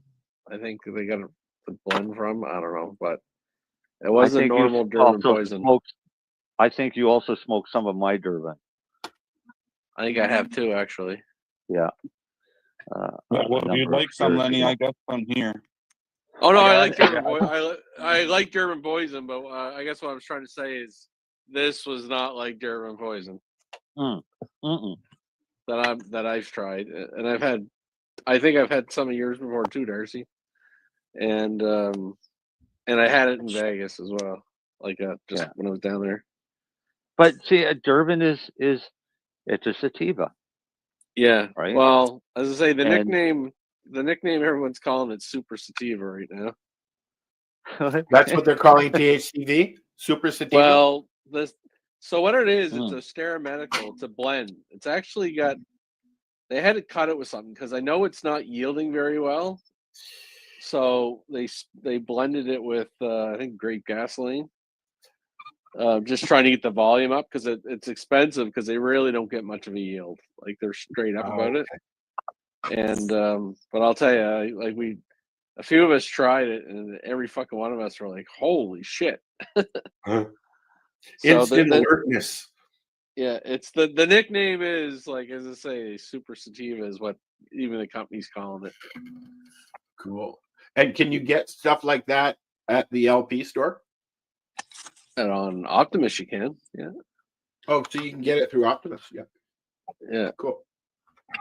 Why I always wanted to get it in. There's not much THCV around. Most of them have thrown it into like a vape. I haven't had one of those either, but this was the first flower that came my way, or at least a milled. I have a joint and a milled jar. So I'm going to start pushing my own stuff once I have a crop that I can do that with. Now I'm going to go and I'm going to look up Doug's Barren strain. You have only a few minutes. So. But TikTok. I'll get you one of these days, Darcy. I'll drop a joint off to you. What's that? One of these days, I'll think of it. I'll drop a joint down to you. Yeah, I appreciate that. Thank you. Yeah, like get your opinion of it. Well, yeah, and actually, I won't. I'll break the joint open and smoke it in my vaporizer because I got a volcano now. Oh yeah, you told me that. Yeah. Hey, Lenny. Yeah. Ready for this? This is the strongest marijuana sativa strains in 2024. Super Silver Haze, up to 25%. Green Crack, up to around 24%. Strawberry Cough, 23%. Durban Poison, 26%. Jack Hare, 23%. Tangy, 24%. Then you get Ghost Train Haze, Pineapple Express. Yeah. But that Durban Poison, that would. I find that hard to believe to be a pure Durban Poison, Marcel, to be 26%, because anything that I've ever seen or ever had before was, 18, 20 was like high. Well, yeah. It's probably the new lab. It's probably the new labs, Darcy. Yeah. Well, yeah. True Yeah. enough. Don't forget, we're how you get these test results by taking the highest number available when you do it, right? Not an average like you should. Yeah.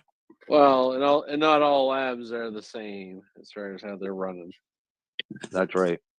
Yeah, that's why when I got my purple satellite lab tested, I gave her 7 grams of bud, and I took it from 3 different spots on the plant, from the middle, the top, and the bottom.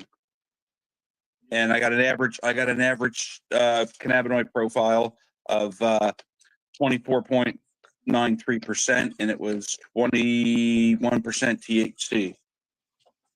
So I thought that was good. I left the cannabis group after they started touting the fact that they had available and tested a strain that did 46%.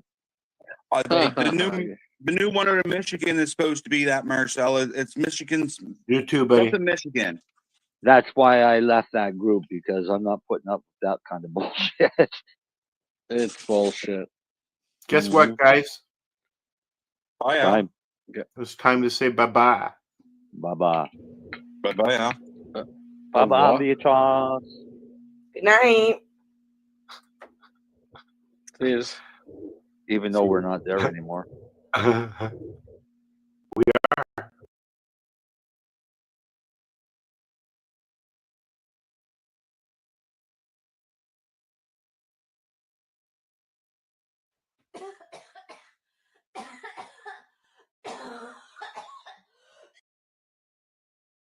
You're listening to the Pace Radio Network here at paceradio.net. The views expressed by the individuals during this broadcast are their own opinions, and they may not be the same as those of their group or other organizations they may be involved with. All medical advice during our broadcast is not a medical opinion and should be checked with your medical physician.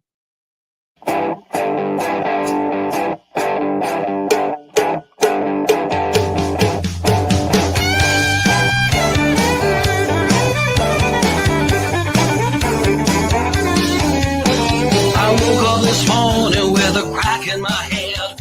12 grams of his latest.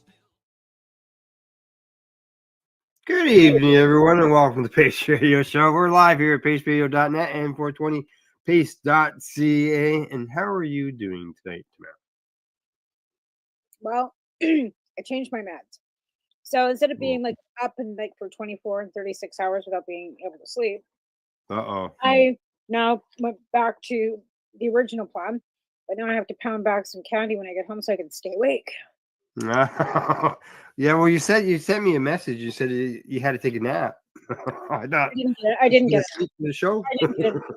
No, I didn't get a nap. I actually had chickens to go out and feed and water and shit. So and collect eggs because I hadn't been out there for a couple of days, and like I don't know if they like saved up. Like I had like 3 dozen eggs out there. I'm like, what the hell? I was only out here like 2 days ago. Like, you guys saving up? You had no eggs like before. Now you got like. Anyway, it warmer? Yeah, it is warm, and all of a sudden they just went poof, and I was like, okay, we got some eggs out here now. But they were laying like kind of interim a little bit, but other than that, it's been starting to warm up. I've actually got strawberries popping up and chives and stuff. Their heads, through the ground, and yeah. Well, but we were supposed to get snow tonight. Oh yeah. Well, as you know, last weekend we went through ice storm 2025 here in our area, and yesterday was a nice day, but today we're back to snow. With now it's raining outside, so it's just You got a bit of a sniffle going on too. I do. I have a cold going on here. Sinus has been plugged for like a week and a bit now, and the cough is switching to my chest, and hopefully I'll be able to breathe at least. Anyways, right? I know. Yeah. And then I'm limited on what I can take too, right? All right, same with me. And yeah, Elvin phoned the other night too, and he's sick. Yeah. And he's in Alberta. So right. There's a measles outbreak in Tabor, for God's sakes. My parents, we were talking about this, and if you got your vaccines as a baby and your age is like our age, like we're advised to go and get our immunizations again. Oh because of this measles outbreak. Right. Wouldn't be good for any of us at our age to get measles, and apparently the vaccines that we had as kids are probably no longer any good. Gone, long gone. Bye. Oh, yeah. Just so everybody knows, tonight no guests, but we got some information, cannabis research and educational information as well. Don't forget, if you're watching us on YouTube, to hit the subscribe button as well. And on every other entity. Right? Yeah. Well, all of our broadcasts go to the same YouTube channel, so. Yep. Right. Yeah. Hit that button. I always do a little promotional on the TikTok too, saying that we'll be here with the website at the time, and hope that somebody from over there pops into here. Oh yeah. Well, you just never know, right? Right. They can just look up paceradio.net, and there we are. Yeah, exactly. So, any update on the CSP? Yeah, I'll let you finish chewing. I'll let you finish chewing when you got in your mouth. I went out to Dirty Darts on the weekend, and my cookies were all gone. Oh, great! Yeah, so I was able to get a little more RSO, like it turns that money into RSO so I can make some more. Correct. Good, right? Yeah. And I did bags today at work. I'm gonna try and get out Friday again. Like it's just Yeah. the same people, same thing. Only difference is I don't need toques anymore and mitts. I need stuff for summer, so I need like bug spray and sunscreen. Bug spray. Yeah, I never thought about the bug spray and anything. Yeah, 'cause if you're living out in the I'm elements, just thinking city, right? I'm just thinking in the. they're not though. The encampment's like out in the industrial behind, and it's all trees and Oh. forest, right? Right. So Okay.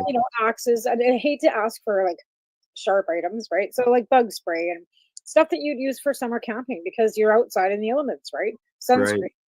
all these things because Sunscreen. they're sitting outside. Most of them like they don't sit inside their tents all day.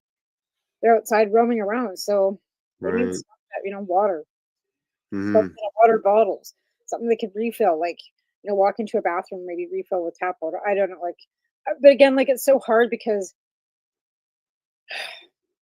it's a never-ending cycle of them never having like always needing the same things because they lose everything, Oh yeah. or they say it's been stolen, or Stolen. and then it's the same thing I went through with my daughter when she was in eviction, right? Somebody was always robbing her, or somebody was always stealing her boots and her coats, and we always had to replace boots and coats because they were being, or she sold them, or we don't even know, right? So when you go out, it's the same. It's the same people usually.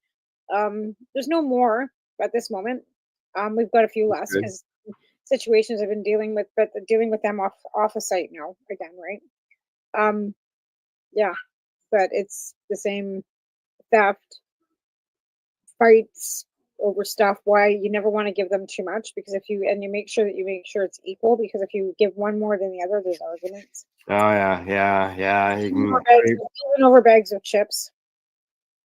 So yeah. and then sometimes they get kind of angry with you when you say no. I have because they'll come up and they'll be like first or second, third in line, and it's like, well, can I get an extra bag? And it's like, can I wait till everybody else has gotten? I got to make sure that everybody else has gotten some first. Yeah. Yeah. And I had Oh, the same completely situation understandable. too with one of the ones that were off site too. It was like every day or every other day, sending me texts asking me, and I did the first 2 days in a row, not a lot, just a little bit here, because they were kind of financially strapped to, just lost a sibling.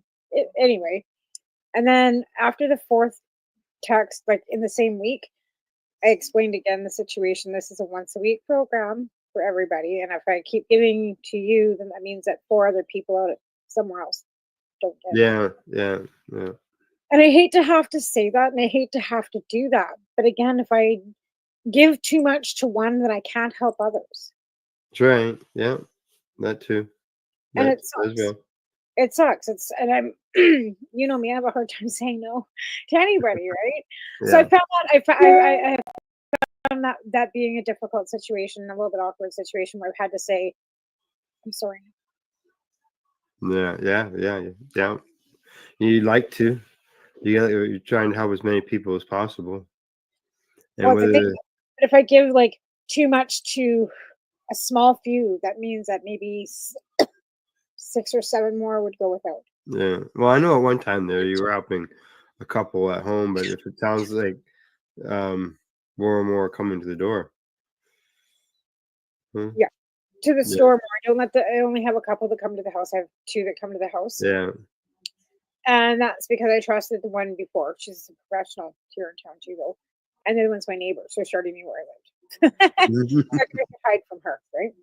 And the other ones, I tell them to come to my store. I don't like after a certain time, and then we'll meet them out back or whatever by the car. I don't want them coming to my house. Yeah, exactly. Yeah. Or knowing where I live, right? To be fair, because you never know what their minds might think. Like if I'm showing up every week with weed and all this stuff, who knows what they think I might have stashed in my house, right? So again, you don't want to let anybody know, that kind of situation. Mhm. Even though I never have a lot here, but to them it might be. Maybe, yeah. I see here. I mentioned we had some things to discuss today. There was things that in the early days of our advocacy work and growing and things, at one time, a lot of people were ordering, seeds from Europe and other places, and some people were getting caught at the border. And well, I know Marco, he got a suitcase, hauled in at one time. Yeah, customs, they held it. I think at that point it was almost to a year they had it in they're holding it. Yeah, he was going. There was court and stuff like that over it. So there was I see that there was a fella who he was down in the U.S. at a event, and on the way home, he got busted for a bunch of seeds, and he tried to argue that they weren't cannabis seeds; they were hemp seeds. And then he tried to argue that cannabis seeds aren't covered under the Cannabis Act, so they're not illegal. Yeah, they are. They're covered in everything, so. Yeah, the judge ruled against him. There was 465 seeds, and the judge says, "What?" Well, no, go ahead. I was going to say that. Okay. That's a lot of seeds. I mean, Yeah, really. 465 seeds, and according to the report, it says that they found a small box labeled cannabis seeds and several other packets. The box labeled contained statements such as check with local laws and regulations. I've read that on them. And some of the packets contain words such as feminize and germinate. They indicate how long it would take the seed to flower. And he said that they say that that's like in your disclosure, like that's like there's no defense to that.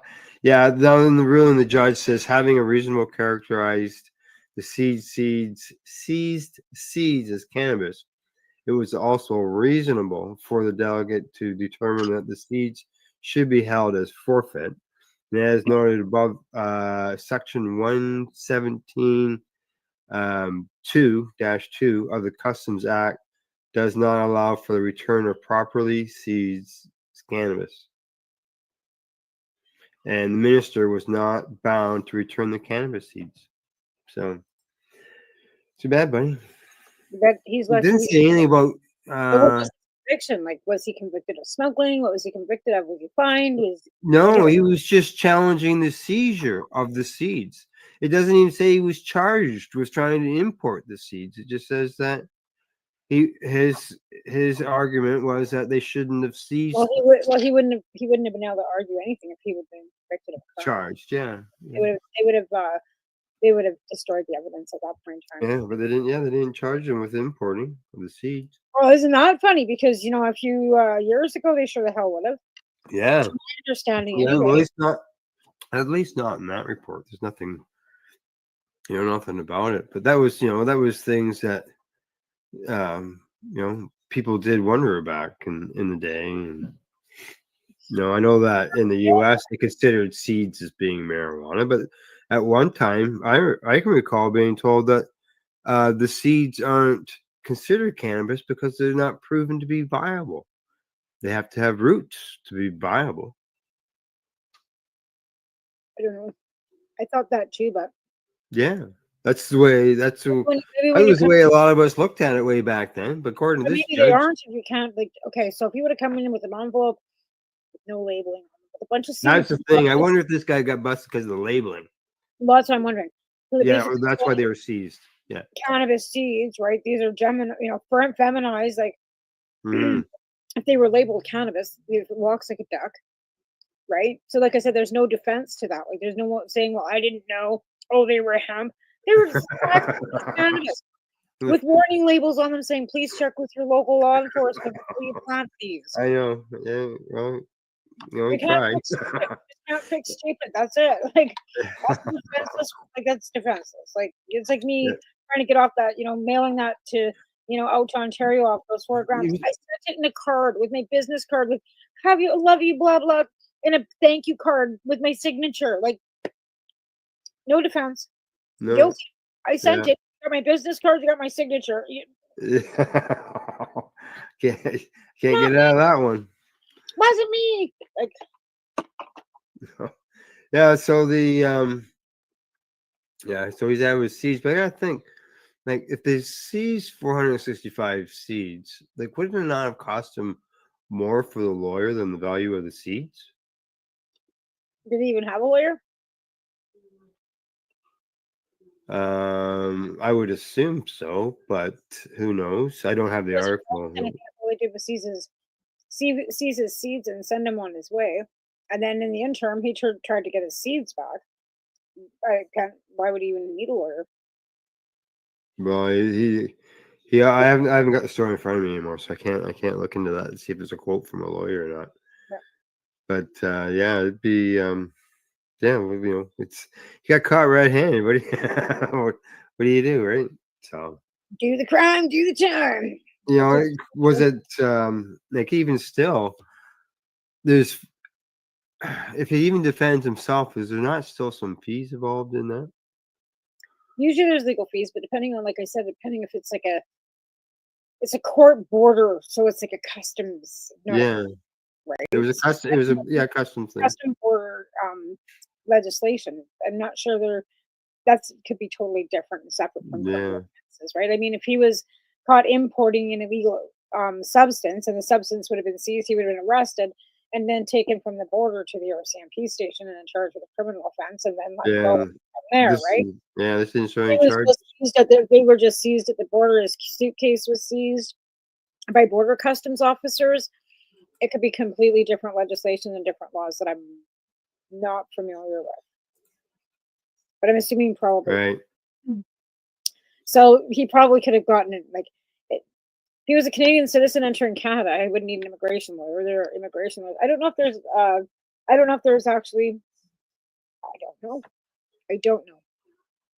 Yeah. I don't know if there would be separate lawyers for, again, if he wasn't charged with anything, he wouldn't require a lawyer. He wasn't.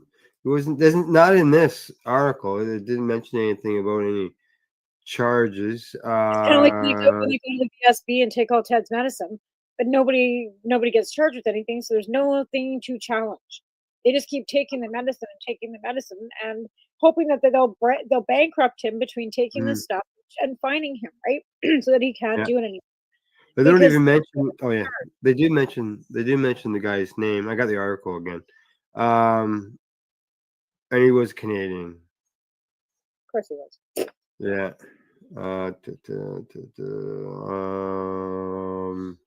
Yeah, there's not even mention about. There is a guy's name, but there's no mention about any lawyer. Any quote from a lawyer on it or anything.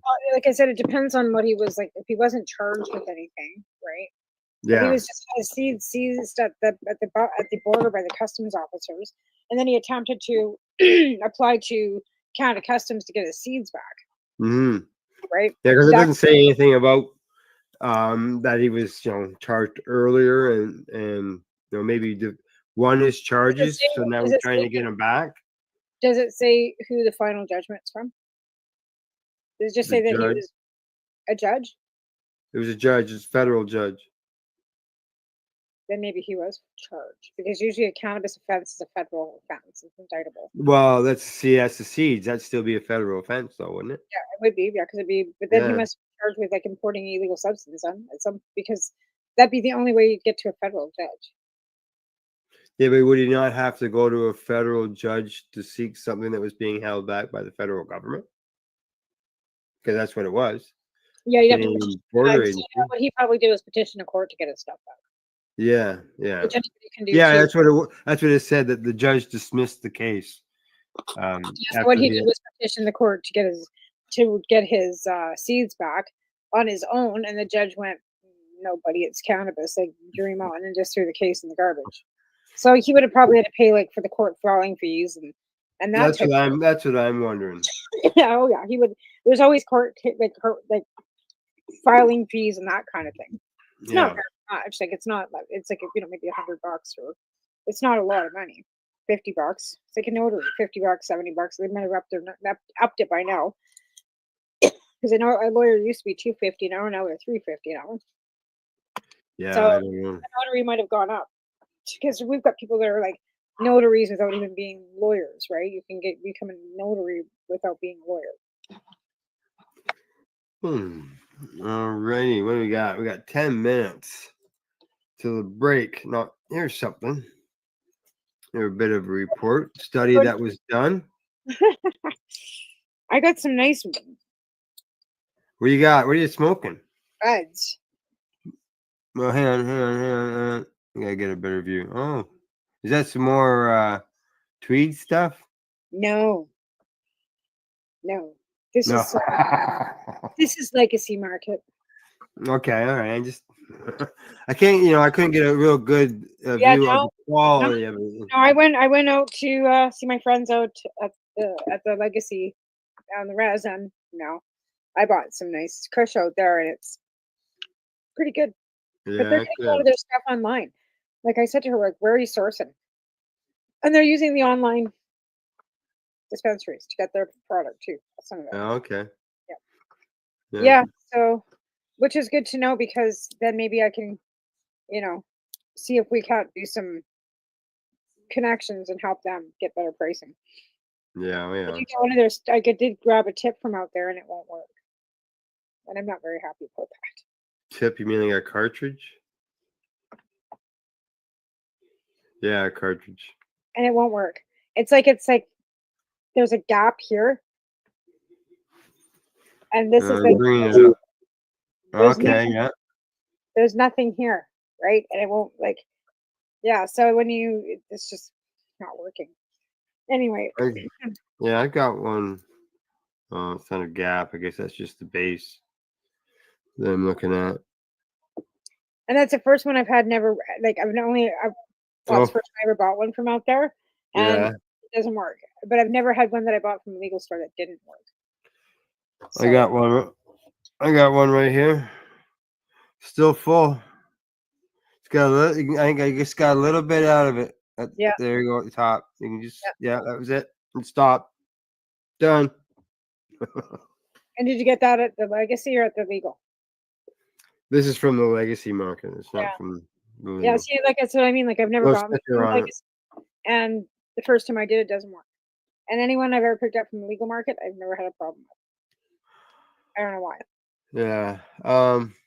Yeah, I've had them where you have to haul on them good in order for them to get unclogged. Oh yeah, that's normal for anything because it's oil. But again, we bought that's a lie though, because I did buy 2 disposable ones in Medicine Hat on our way through Saskatchewan, and they were 2 grammars and they're garbage. Yeah. Like, Oh, I got a 2 grammer here. And I've been hauling on this one and this 1 grammer. Like it's like when I do my shows. Yeah, and yeah. I'm here in the house because I don't smoke joints in the house. Yeah. So and they've been going, geez. Is This that a 2 grammers a few months old, I think. Yeah, that's a hot box, right? Yeah. But even it sat for a while and I took a break See? from it, right? Yeah. Yeah. And that's about. I think I've had that for a while too. What flavor is yours? 1964. Oh yeah, I got one of those. Well, there you go. See, we're smoking the same stuff, Al. Not weird. Now, what's your hot box? Your box hot, or however you get it? I get it backwards there. I think this is It's on the top. Peach OG. And I think this is the only. It's got to be the only cartridge I've seen with the strain on it, with the strain name on it. Most of mine I've just got THC stickers on them. And this one here, this is Liquid Diamond, and it's from NSFW. Got that one. It just says Liquid Diamonds on it. And then this one here is also a 1964, but it's got a pink top on it. It's different than this one. Oh yeah. And I can't remember what that strain was either. You know how you had your little thing? So I went to the Strong store, and this is what they had but it's not. It's a pencil holder. Like it's not specifically for these. But I was looking for something like you had shown me, like those silicone or the one you made with the wood. They didn't have anything. But like he No showed me way. this, but he wanted $20 for this. Like, I'm not paying $20 for that. He goes, well, how about 10? I said, I'll take it for 10. But he wanted $20. Pencil holder? It's a pencil holder, or I don't know, maybe a holder for your dab sticks, maybe. Oh yeah. I wanted to hold my tips, right? Yeah. Anyway, but it won't hold the big fat one. Well, it does. No, those 2 grammars are a little wider. I haven't taken it off to try. But again, like I said, I need one with more holes because I've got like. Yeah, you need more than one then, or a bigger We one. already had one of those. And like I said, we have one bone store in town, so I don't know. Maybe I'll have to get creative. But I wanted a silicone or like something that, Anyways, that was my one of my other quests too, was looking for something along the lines of that. And I was unsuccessful. But I did get myself. Oh, okay. Oh, yeah, rolling box. All right, look at that. She's got some gift in the bottom of it already. All right, good stuff. Yeah. That made me happy. Actually, that that made me reminds me. Let me go. You keep talking. because like I said, I hadn't had one for quite a long time. And I was just looking at the tray and realizing and knowing how much keef I was wasting because I would grind that, like I would use that for baking. Like, you weigh it up, gram, 2 grams, you throw that in your baking with your butter, just gives it a little extra kick. Yeah. To your butter, right? Or you can, there's so many things you can do with it. So I was quite distraught that I was missing out on all that. This is I my know. right. And then That's fabulous. look at the mason jar. Woo! That's terrific. That's awesome. Yep, that's what you want to see, right? Like that's some good medicine, and that's it. Like people don't like they'll like the weed, whatever. But that you need that. Yeah. Well, I'm looking at doing when I get time to get things all set up is to press that and use it in my dewdrop. Yes. Yeah. Yeah. Right. Yeah, exactly. Absolutely. See, and I've got a. It's funny. I've got a hash press, but then it's like hard. You can't use that in the dewdrop because you can't rub it together. Right? You have to. It's not. It's hard. It's not. Oh, it's a rock. Yeah. Is it something you got to heat up in order to peel it off? Well, like I said, it's a hash press. So you can take out your keef, right, and Yeah. put it in this little tube, and then you screw it together, and you can leave it there for a couple days, and then you pull it out. You got this little puck of blonde hash. This is what they used to call it, right? Blonde hash. Yeah. Well, I'm sort of looking that if I think I've only used one of those once, and that could you not? I guess it has to be really squished tight. You can't just slack off on it to try to make it a little pliable, right? Right. And I don't know. I know that like Alvin and his buddy used to make it more, but they take like oil, mix it with the keef, and then make it into a hash ball, right? But they'd add oil to it, like Right. take RSO and kind of roll the keef with that, and they make it into a square hash ball. It's because finger hash, right? They didn't have finger hash because when we were trimming, we had the So you just so they were just taking a bunch of keef, put some oil in it, and just start rolling it into a ball. rolling it into a ball. Yeah. Forming it and using the oil to cohese the keef together to make it into like a black ball. Yeah. Well, it's black because the oil's black, right? Your Yeah, RSO. sure. Yeah. Right? But yeah, that's how they went about doing that. But he had a friend in Lethbridge that pretty much had like a bong store in his garage. And he wanted to open a storefront, but could just like it back then paraphernalia was still illegal. Like there was yeah. still is. Yeah. I think you're not legally supposed to own a bong store unless they changed it with the Cannabis Act, right? Anyway, so he had all the stuff in his garage. So anything you needed, you just went out to his garage, bongs and screens and like I said, hash presses and honeybee extractors. Anything you wanted, he would have in his garage. Never had to go to Bob's headquarters, just had to go over to Buddy's place. Hey, that was- Right. it was the same with Noreen up in Camrose. She had a bong store in Camrose, but she started her bong store. She was an activist with us back in before 2015, I guess. She started her little bong store in her garage too. Mm-hmm. Down there, you start somewhere, right? Downtown Canmore, or Camrose, sorry, right across from the MP's office. So when I went to the MP's office to go talk to him about cannabis, right, her store was right across the street in the base. She'd never been across the street to talk to him. Oh. The first time she had gone over to the MP's was with me. And probably wondered afterwards, why didn't I do that sooner? Well, she did. She's like, I could have gone over there lots. I go, well, yeah. Yeah. All right, bottom of the hour. Time for us to go to break. All right, I will go check. When we get back, we're going to be talking about some pillows, some special pillows. So, all right, you're watching the Pace Radio. We're live here at paceradio.net. Talk to you in about 3 minutes, folks. You're listening to the Pace Radio Network here at paceradio.net. Camelford Lifestyle Shop, open Monday to Friday from 10 till 7 p.m. or by chance. Check out our flags, our t-shirts, plus our hats, and look of that supply of rolling papers, plus much more.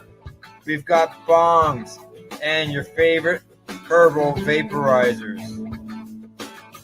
Look at all the incense we have, as well as for those who collect knives, check out these knives in our collection. And while you're here, stop in to see Shay at the piercing room, where you can get poked by Shay. Daily deals, check them out. Camelford Lifestyle Shop, 17 Bridge Street West, Camelford, Ontario. What do you find at paceradio.net? People advocating cannabis education.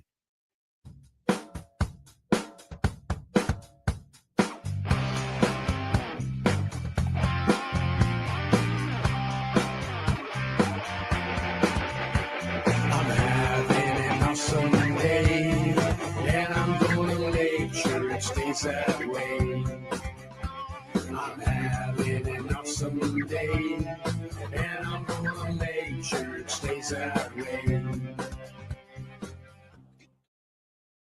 Limestone City Hydroponics is Kingston, Ontario's hydroponics shop. Take your growing to the next level and create the optimal environment with a tent kit, or maximize your yield with an ebb and flow flood table kit. Either way, Limestone City Hydroponics has more sizes and options to fit your needs. Are you looking for the power of the sun that adapts to your budget? Then look no further, as they have professional grow lighting. They have indoor grow systems that are easy and cost effective, with many options to fit your living space and lifestyle. Cultivate your growing potential. We have everything you need to succeed. And if you can't make it to the store, they offer local delivery to the greater Kingston area. Remember, when you're looking for experts to help you grow, then look no further than the locally owned Limestone City Hydroponics, 105 Sunderland Drive in Kingston, Ontario. Call them at 613-548-0420.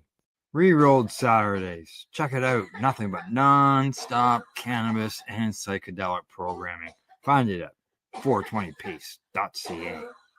You're listening to the Pace Radio Network here at paceradio.net.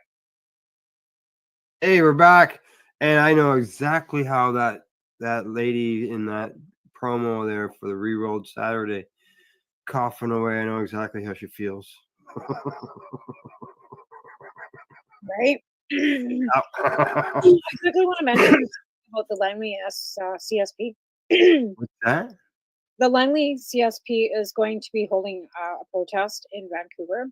They're trying to get the Vancouver to allow them to do a year pilot project showing them what cannabis can do in Okay.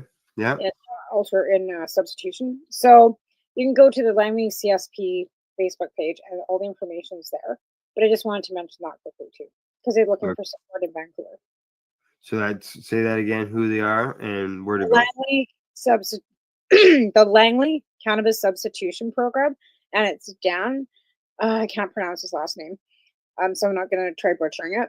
But I think it's Dan High something like. Yeah. Anyway, but yeah, it's the Langley Cannabis Substitution Program. And they have a Facebook page. They do, yes. All righty. People can find out more information there. Yeah, Right? yeah. Check it out. Yeah, exactly. People helping people, and really, patients helping patients. Patients helping patients, because they're all patients out there, and if you're dealing with any substance, problem, you might be a patient too. Yeah, exactly. Alrighty. I mentioned before the break, about some special pillows. I don't know if you've heard about this. CBD infused pillowcases. You ever heard of CBD infused pillowcases? No. Like, how would they do that? Um, Would you wash it out the first time you used it? I think that, I don't know. What's their claim to fame? What's the claim to fame? They say that they're CBD coated pillowcases.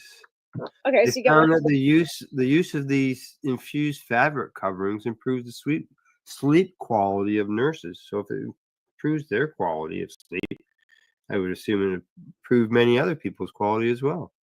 Why wouldn't they just have a pheromone that they put into a diffuser in the air, so it was absolutely not isolated to a pillowcase? Well, yeah, like would you have to sleep with your face in the pillow? Would it still work if you're sleeping with the pillows behind your head? Do you have to put the pillowcase over your face? I don't know. It says demonstrate improvements in sleep quality, mood, and anxiety, highlighting its potential as a non-invasive intervention for shift workers. They say that the observed improvements may be partially attributed to the transdermal absorption of CBD. But how? How are they doing that?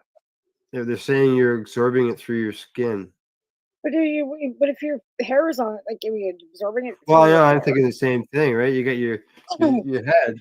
Yet again, you have to be on your side, I guess, in order to do that. I'm calling horse pucky. Let's see. They checked with 40. They had 45 women and 10 men. They did a week of baseline monitoring before they started doing the pillows. Let's see what else here. Yeah, they go on about safety and all. Is it a pillowcase or is a pill stuffed with CBD? It's a pillow, CBD coated pillow cover. So it's a cover of a pillow. So whether you call it the case or the cover that's around the pillow before you put the case on it, I'm not sure. Yeah.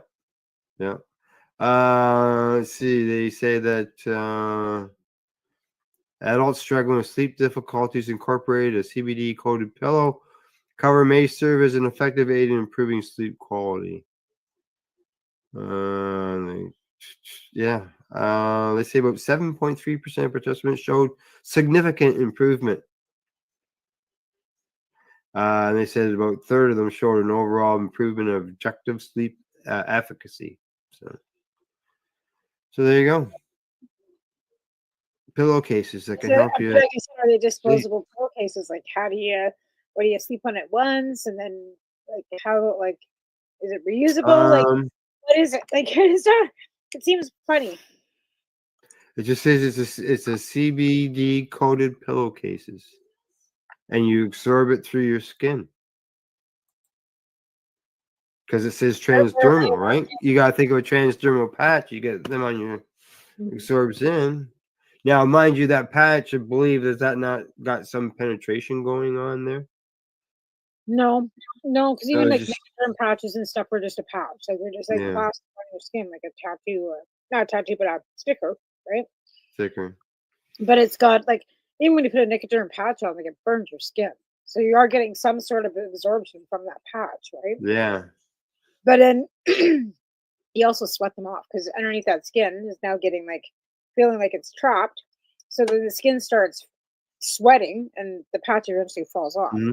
never effectively stays on for 12 hours like it's supposed to. They just go on about a bunch of different studies and that separate studies and things, but yeah, Where I were the don't know studies how. What's that? Where were the studies done at? Let's see. I gotta scroll back up. Marilyn Moment has a lot of long stories. I'm just trying to see where it's from here. Usually they say where it's from. It was a quote from somebody. Then that quote tells them who it was or where it was. They just say authors of the report, but I don't even see. Oh, hang on. The study was authored by a 7-person team from institutions in Taiwan, including China Medical University, a psychiatric center, and a company called Sunbeam. That's interesting. China and Taiwan when cannabis is illegal over there. Yeah, yeah, Like you can get yeah. It's not good over there.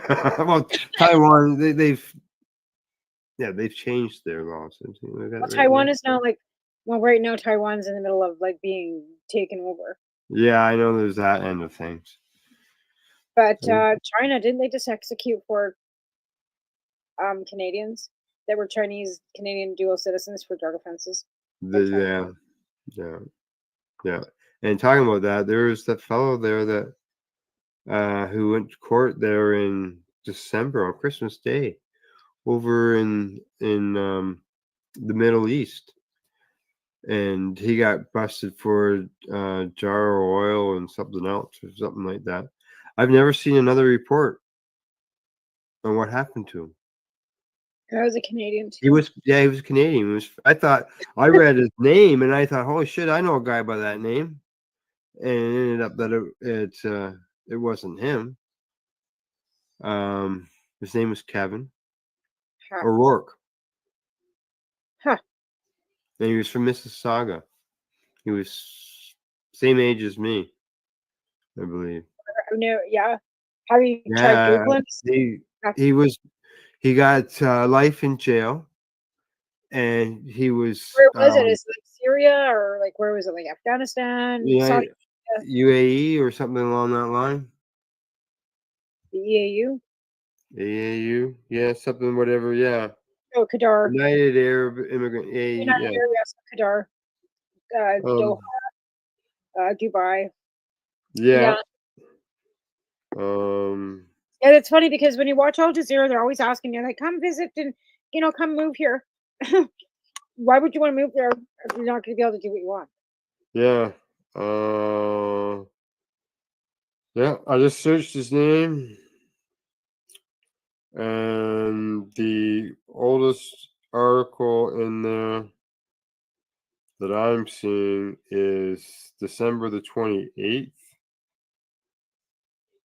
And which was after the Christmas court case. So it's by canoreporter.ue. Yeah, the UAE. You could face life in prison. 50 grams of cannabis and 60 grams of CBD oil. Yeah. Yeah, they don't mess around over there. No, and I mean, I haven't seen anything since. Like, I just did the search for him, right? Well, it's funny because usually then, like, he'll get consulate, whatever. Yeah. And usually you think they would just deport him back to Canada. You'd think. And I don't understand why our citizens who are charged with offenses aren't just immediately deported back to Canada. Into our authorities to deal with it, right?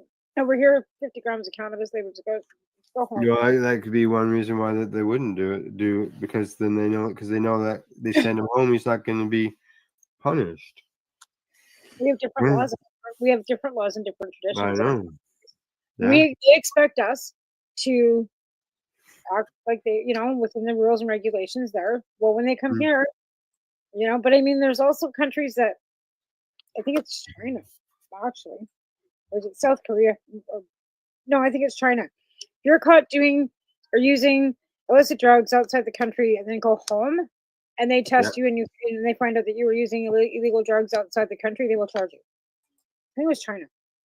Yeah. I don't know. I have no clue. You don't go on vacation, go to California, smoke some cannabis, and then go home to China. Oh yeah, that I think that's even in Japan too. Yeah, there's somewhere. Yeah, I'm not sure. I wasn't Yeah, sure. there's other countries that do that. Yeah. I'll just double check that on the Japan thing because There's a might lot be of right. Americans and stuff that go to Japan to teach English and stuff too. So that may have changed. But they're pretty traditional there. I'm watching people that are actually like Americans and Canadians that are living there, but they're living Yeah. there in smaller villages and stuff teaching English. They're pretty traditional. Mm-hmm. And I guess that's odd to Canadians because we don't have the tradition. Yeah. Like we're like feral. Yeah. There's an article there on I see here on Reddit that says Japan has told citizens living in Canada not to partake. Yeah. Oh, trust me, the Korean government still has hold on their people here too. Mm-hmm. So they immigrate here, but they still watch Korean TV, listen to Korean TV, and the Koreans have influence on what they do in Canada. Oh, And that's yeah. And I just- find that odd. I just went to the news source and it is in Japanese, so I can't read that. Google. Good day, Scott. And earlier there was a fellow by the name of Joe stopped by, gave us some thumbs up. Nice. Um, I'm not eating dinner. I had to check my meat. I'm making adobo. So you have to you're making a what? adobo. What's adobo? It's a Filipino meat over rice dish that so you take some stew meat or some beef and you make it like so that it's like almost like melt in your mouth, like fall apart. So you like simmer it on low in beef broth and soy sauce and Worcestershire sauce with onions and garlic for like 5 hours. And then you make rice and you put it over rice and you cut up some cucumbers, a little bit of carrot and some sesame seeds on top with some bean sprouts and dinner. Yeah. Can you infuse that? Yeah, I could infuse the sesame oil. Yeah. Wouldn't be very good though. You could use No. butter, I guess. No. No. Well, not really. 'Cause it's just rice and meat. I see there's a company out there. Let me see where they are. Oh, they're in Germany. And they have claimed that they have made the first non-addictive cannabis painkiller. Cannabis isn't addicting anyway.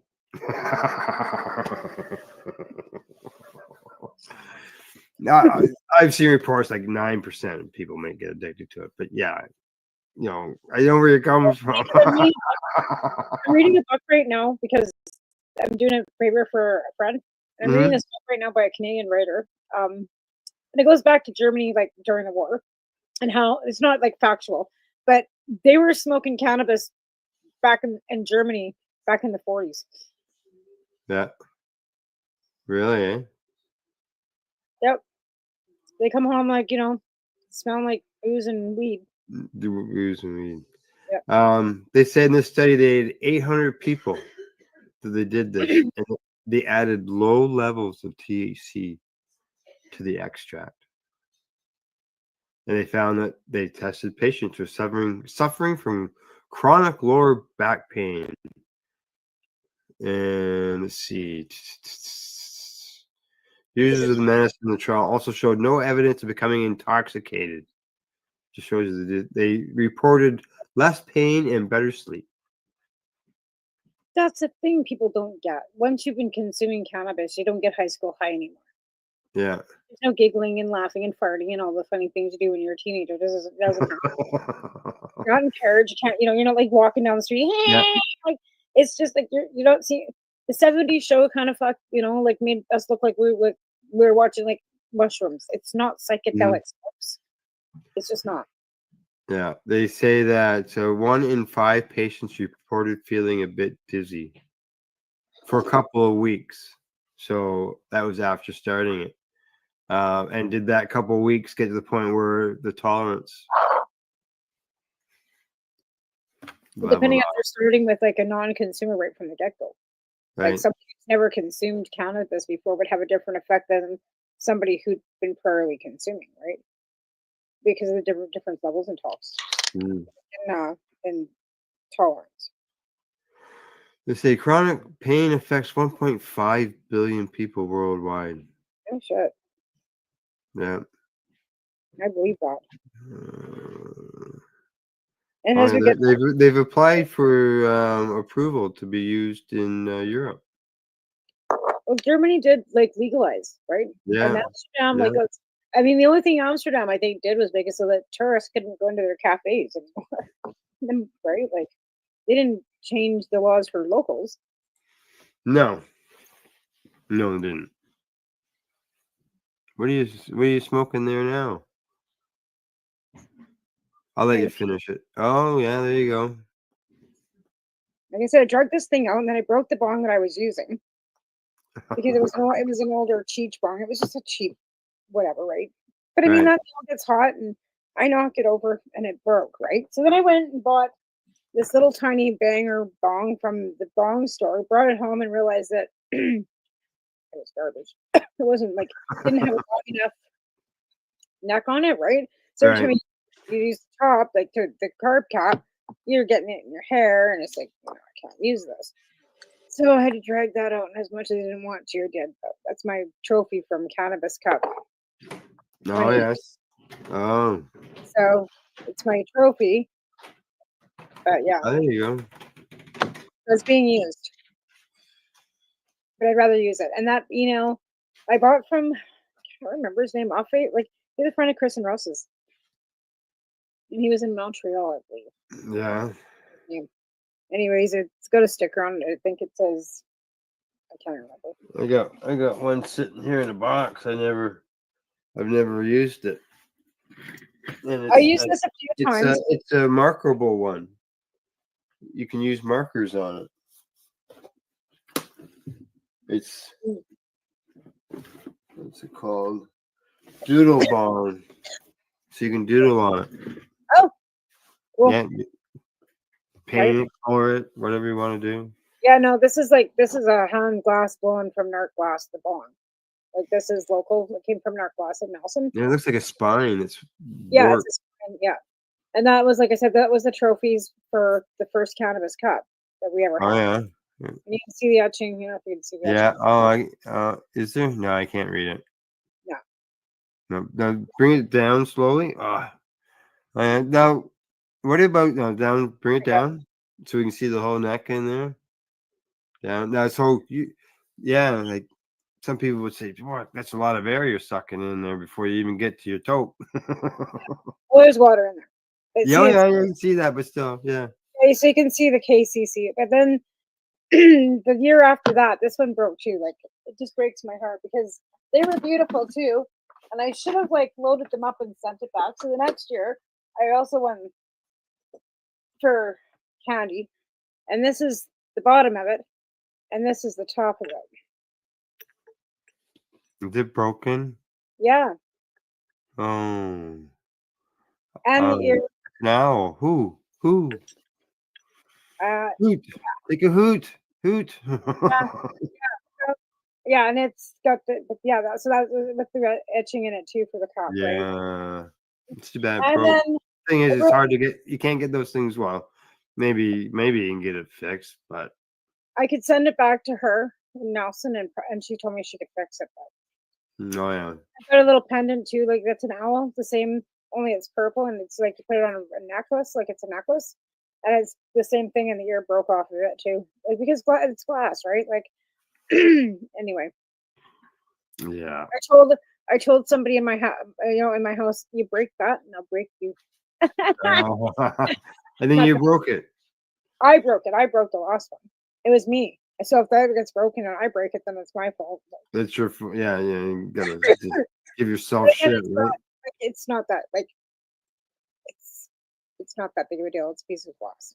Piece of glass. Yeah, would I be, would I be heartbroken? Sure, a little bit, but I get over it. It's just Sentimental value. I got lots of pictures of it. Got pictures of me holding it. Like Yeah, it's always nice though to be able to really show it. yeah. But like I said, I've had them put in my tucked away in my buffet Mhm. because I don't display that kind of stuff when you got a 15-year-old and his friends are coming in the house. You don't have your Yeah. phones hanging out in public. Mm. Not Well, everybody can smoke weed. now I don't know. I know across the country, the laws and the provinces and all that, they can have the differences. Like out there in Calgary and Alberta, they have events where they can have cannabis being sold or consumption and stuff like that. Where we don't have that here in Ontario, and a lot of other provinces don't have it. I haven't heard of anybody with this, but I'm seeing here of a place where they are approving a drive-through cannabis store. Have you heard of any drive-through cannabis stores? No, we've got to drive through liquor stores and nothing else. Yeah, why not? Well, yeah, I guess if you know what you're going to pick up. I like to look at the packages. We Well, got delivery. everybody knows what they want. I guess it's Are not they? delivery because I get mine delivered. Yeah, Yeah, they deliver. yeah, but if you're out and about running around, Yeah. right? Right. Yeah. And you're gonna stop there, but yeah, do you pay for they charge you for delivery? No, Oh. not over a certain amount. No, of course, it's always over that certain amount. Yeah. If you're gonna spend $10 Well, on I a mean, joint, you're not gonna get it delivered. like the minimum I think is $60. It's not even like like a lot. It's $60, I think. But yeah, like it floors me that Alberta's got that many stores and that much leeway because they sure the hell didn't before. No. But I thought drive-through, like, why are they worried? Like, they have drive-through banking, so like somebody could run between the car and the machine and scoop up money if they're worried about someone doing that with cannabis, Well, yeah, right? but again, they drive through liquor too, like Drive-through liquor. I don't know of it around here, anyways. Yeah. And the things. they do. Even in Calgary, Alberta, you can drive through liquor till 3 o'clock in the morning. Out here, Really? oh yeah, but like Alberta, you can buy liquor up till like 2:50 a.m. Out here, 11 o'clock, you're done, right? Yeah. In Alberta, you can buy booze up till 3 o'clock in the morning. Now it says that for this drive-through place, you have to place your order ahead of time Oh yeah. in order to get it. That makes sense. Do it online and then it's all ready for you. Well, why couldn't you just do like a drive-through at Timmy's? You just get a board there with all these things, Yeah. changing and all that, showing beverages or pre-rolls or Whatever. buns. I don't know. Is there any regulations against having a drive-through? Maybe that would fall under advertising. Advertising? Well, they're not supposed to advertise, right? So if it's in public with a screen, some kid might walk by the screen and see the weed and the blunts. If there's no car there, Does it have a window that's not covered? I don't Yeah, I know, eh? right? I don't know. I don't see any problem with it.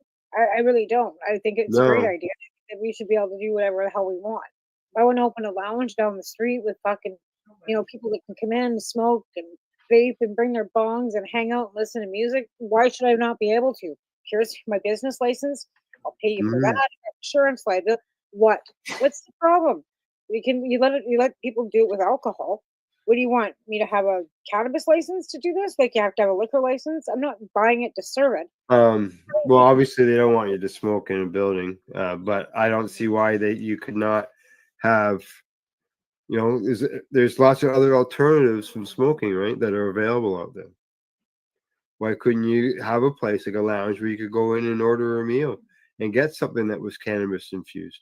Or why couldn't that business at nighttime turn into an entertainment location where they sell edibles and sell beverages, and people get there to watch comedy or music bands or whatever. Like, that eliminates the smoking.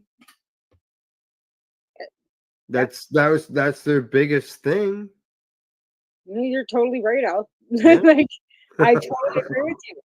Like I said, I've always wanted to have a cannabis Yeah. bistro, right? Where you come in and you order your food and you sit and have a little 3-piece band, and you can't serve wine, but you can have kombucha or some other, fancy fizzy water with your, or cannabis beverage with your cannabis meal. Like, Yeah. so you serve cannabis beverages, so you get cannabis infused wines and cannabis infused beers, like, rather than, you know what I mean? Like, doesn't have to have Yeah. alcohol. I'm sure that there's those type of beverages you can get that Yeah, well, they can sell make you beverages.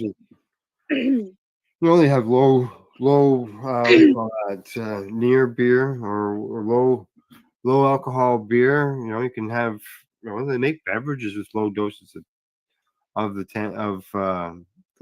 milligrams of THC in them. Well, that's what I'm saying. And we're only allowed 10 anyways. Well, But that does get some people, yeah. corked. I've seen it. I mean, if you could infuse, like, make your own cocktails, have your own like line of cocktails that only have like 3 milligrams or 5 milligrams Yeah. per, so you can have a couple of them rather than only having one. Like, have Yeah. 2 milligrams, so you can have like, you get your 10 milligrams. That's 5 drinks, right? You only, you have a little. Yeah. You can have a mojito with, that's infused or not, or Yeah. mocktails. And so you're not serving any alcohol, you're serving like infused drinks. So make tinctures to go with into your mocktails. Yes. Yep. Like, I buy that Yeah, those shots. THC base from Legacy 420, and Exactly. each milliliter is 21 milligrams of THC. I Right. just So have you'd an use that. eyedropper. Yeah. So you'd use that in like any mojito with minus the liquor. So you'd be, your lime Sure. juice, your simple syrup, some, 7-Up or ginger ale, dropper of, your little THC with your lime. Yeah, that's and- what people could do.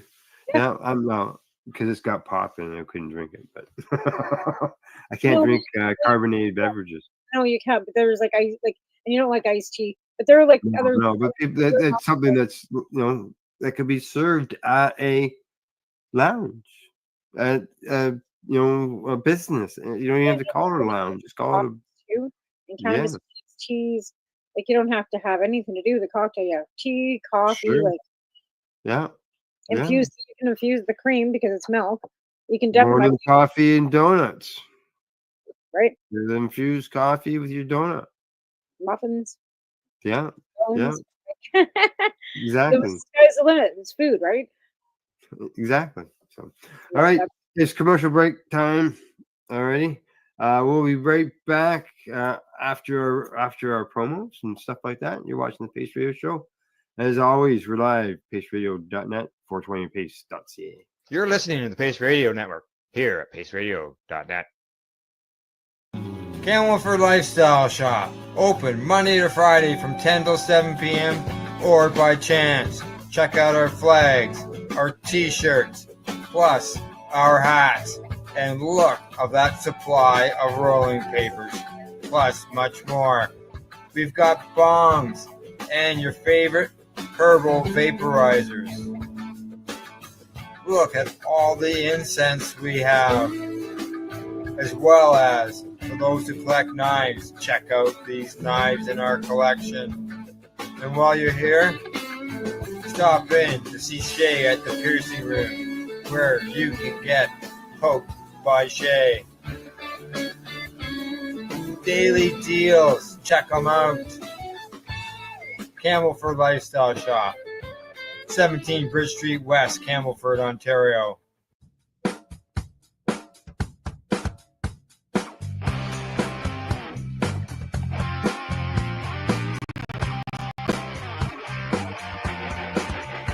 I'm having an awesome day, and I'm gonna make sure it stays that way.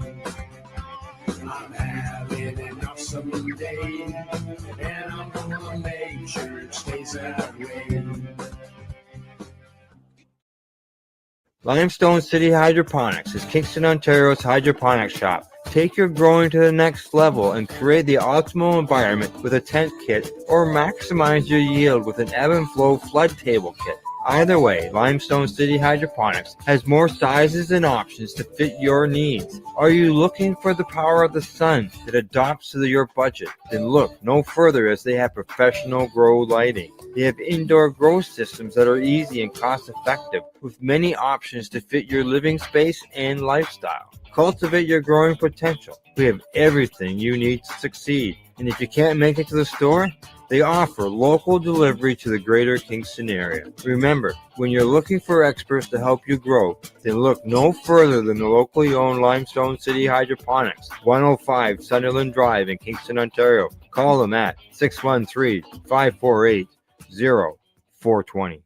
Rerolled Saturdays. Check it out. Nothing but non-stop cannabis and psychedelic programming. Find it at 420pace.ca. You're listening to the Pace Radio Network here at paceradio.net. All right, we're back, and I've got something here that I don't know. I would think it probably might piss you off as well as it did me.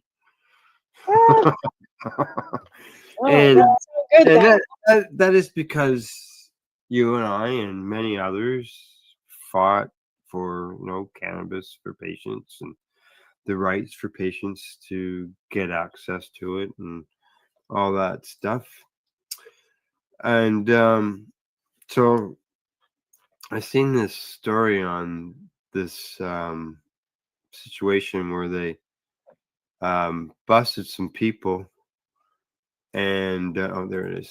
They busted some people here in Ontario. They found them with 17,000 plants. Well, it says 17,000 cannabis products were destroyed and seized. And what that doesn't piss me off. What pisses me off is the group allegedly applied for Health Canada authorizations to produce medicinal cannabis using the identity of individuals who didn't know that they were involved.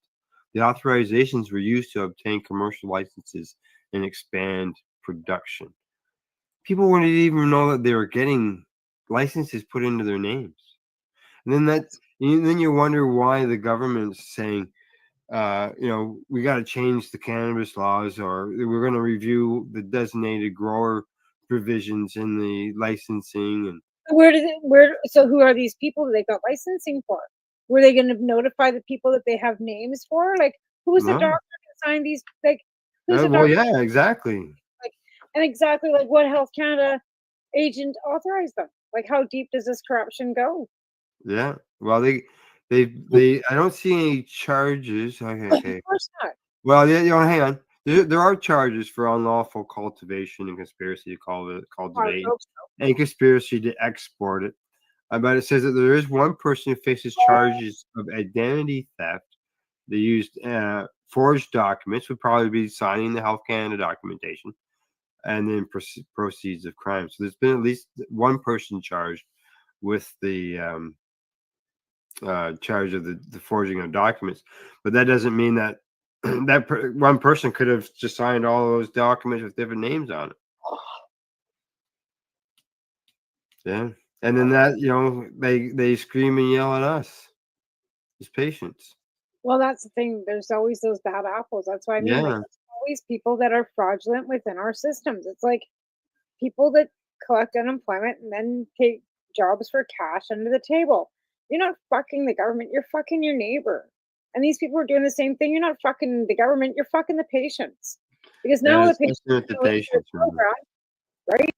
It'll be the patients that suffer. It'll be the ones that actually follow the program.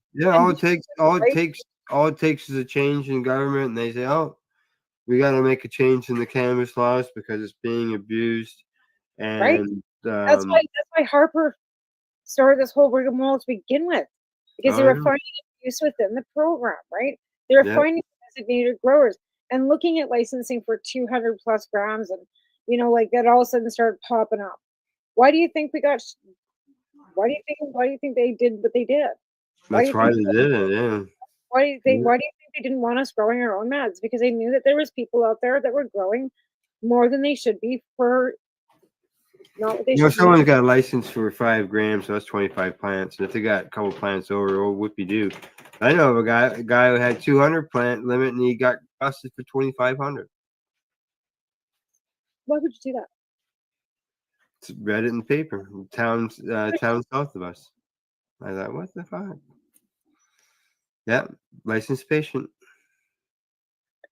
Like that's the thing. Like that's, and like I said, those are the people that make it harder for the rest of us. Yeah, you know, I can see that you got your 5 grams, that's 25 plants. Depending on what your setup is, you know, where you're cutting clones and trying to make sure that your numbers stay sufficient, you might end up with, because of your cuttings, you may end up with a little bit more in your 25 plants. But it's you know, you eliminate the bad ones and you keep the good ones, and that dwindles the numbers back down where they're supposed to be. Yeah, you know, but Yeah, that's unfortunate because it only takes like, and that's like the second big one I think I've heard in the last little bit. yeah. And I don't know what the numbers are anywhere else. Didn't we just talk about another one not too long ago? That was a fairly substantial one Yeah. down southeastern Ontario. Yeah. Yeah, there was another one there. This one, seeing where this one was at. It just says there were 3 production sites in total. And they said it was being exported to the United States and Hong Kong. How could it get exported to the United States and Hong Kong? I don't know. That's what it says. That's what it says.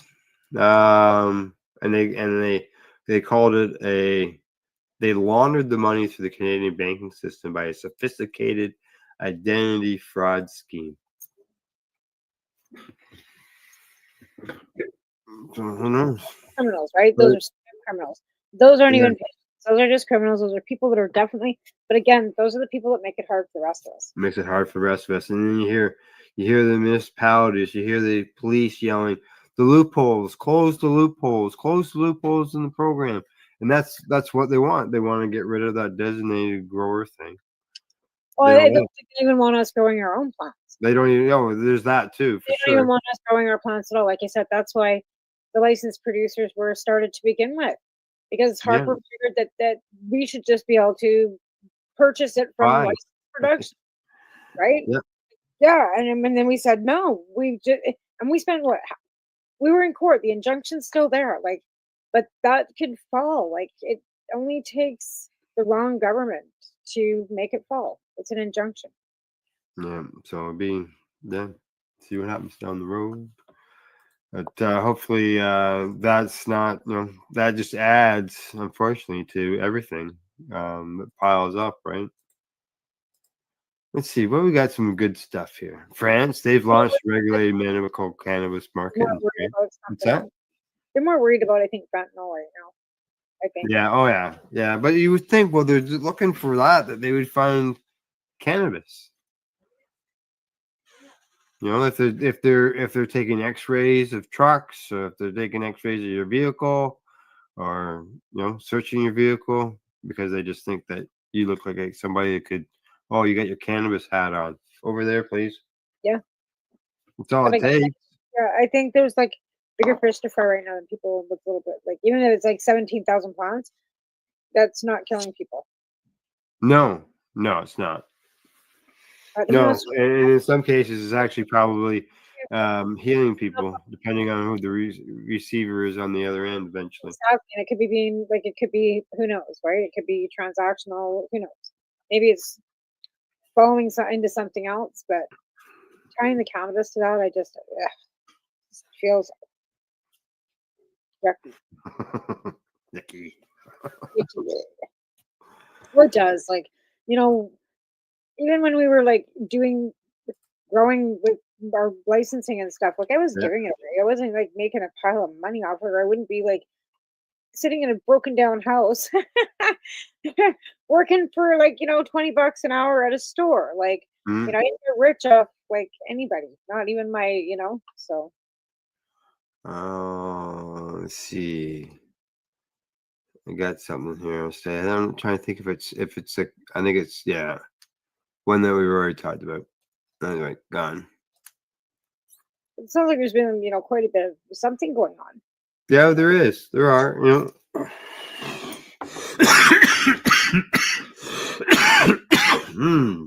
I told you I'd be coughing just like that lady in the promo. Oh, it's just in my chest, eh? And just take a little toke of this stuff. Yeah, cough that shit out. It's better for you. Yeah, they make me cough even without the cold. Right? Yeah. So. Yeah, no, it's funny how people think that, like, I just can't imagine trying to.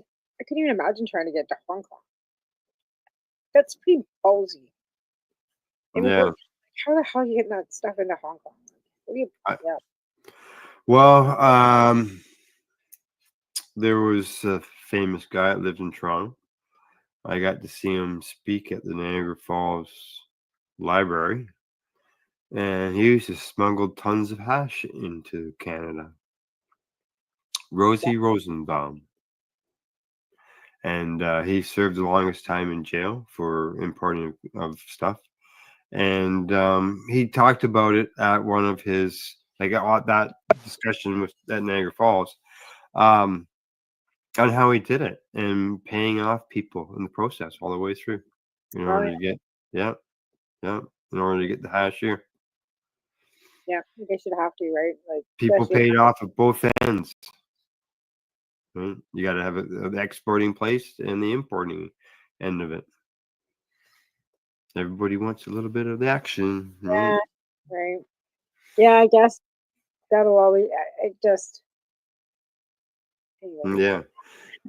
I just don't get it. There's a something that I found at the U.S. government's National Cancer Institute.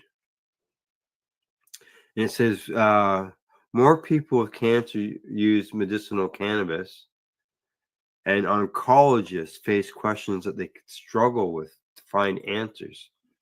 That could be solved by starting to train the doctors and educating the doctors on the benefits of cannabis when it comes to cancer.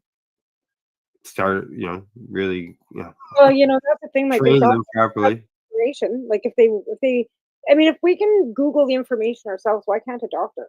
Sorry. Well, yeah, but then the doctor that if it's not given to them by the College of Physicians or so on and so But forth, I think it's there not. is an accredited course about CBDs and stuff through their medical accreditation, because I have to take so many courses. I can't remember who was telling me this, but there is an accreditation course that they have to take every year or something to maintain their licensing, right? So they have to keep getting themselves educated. It's not like you become a GP. Oh, yeah, they have to go. They have to- Mechanics can do the same thing. Well, yeah, but you have to do, like I said, so many accredited courses a year when you're a doctor to keep your licensing, right? And I believe, like, I know that Jan was teaching a course on CBD, CBH, and cannabis before. Now, I think Dr. Ira Price had mentioned something before. I remember he was educating doctors about medicinal cannabis. And I think he was attempting to, but I think that he had mentioned that there is an accredited course they could opt into taking, right? So there is, and apparently there's a portion of the medical journal that does have a portion of a little bit of cannabis information, because there's apparently all these studies out of Israel, right? Yeah. They say the first ever clinical guidance on cannabis use from the American Society of Clinical Oncology, which was published a year ago, March of 2024. Put it bluntly, cannabis and/or cannabinoid access and use by adults with cancer has outpaced science supporting their clinical use.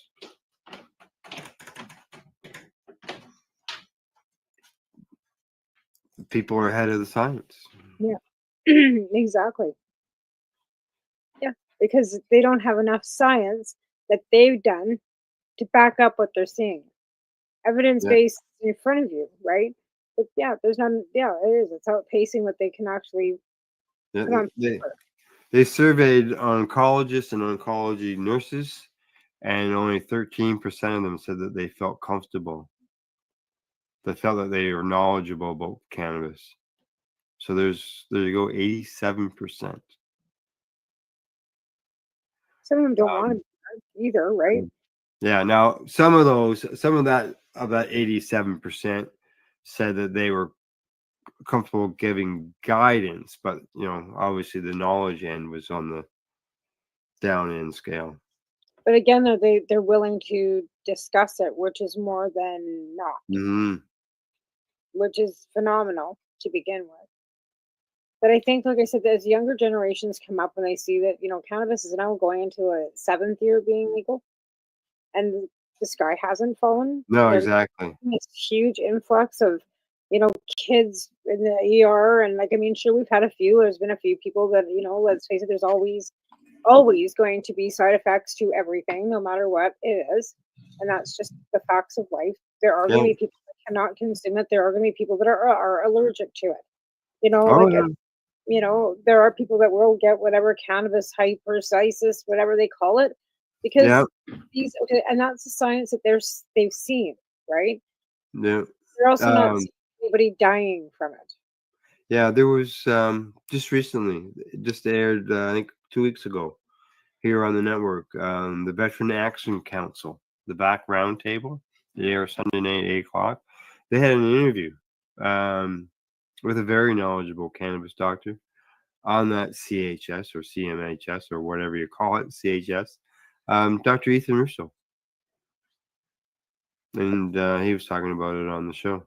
So anybody's looking for information on that, that's a fellow that you want to listen to. Yeah, Dr. Russo is very knowledgeable. Yeah.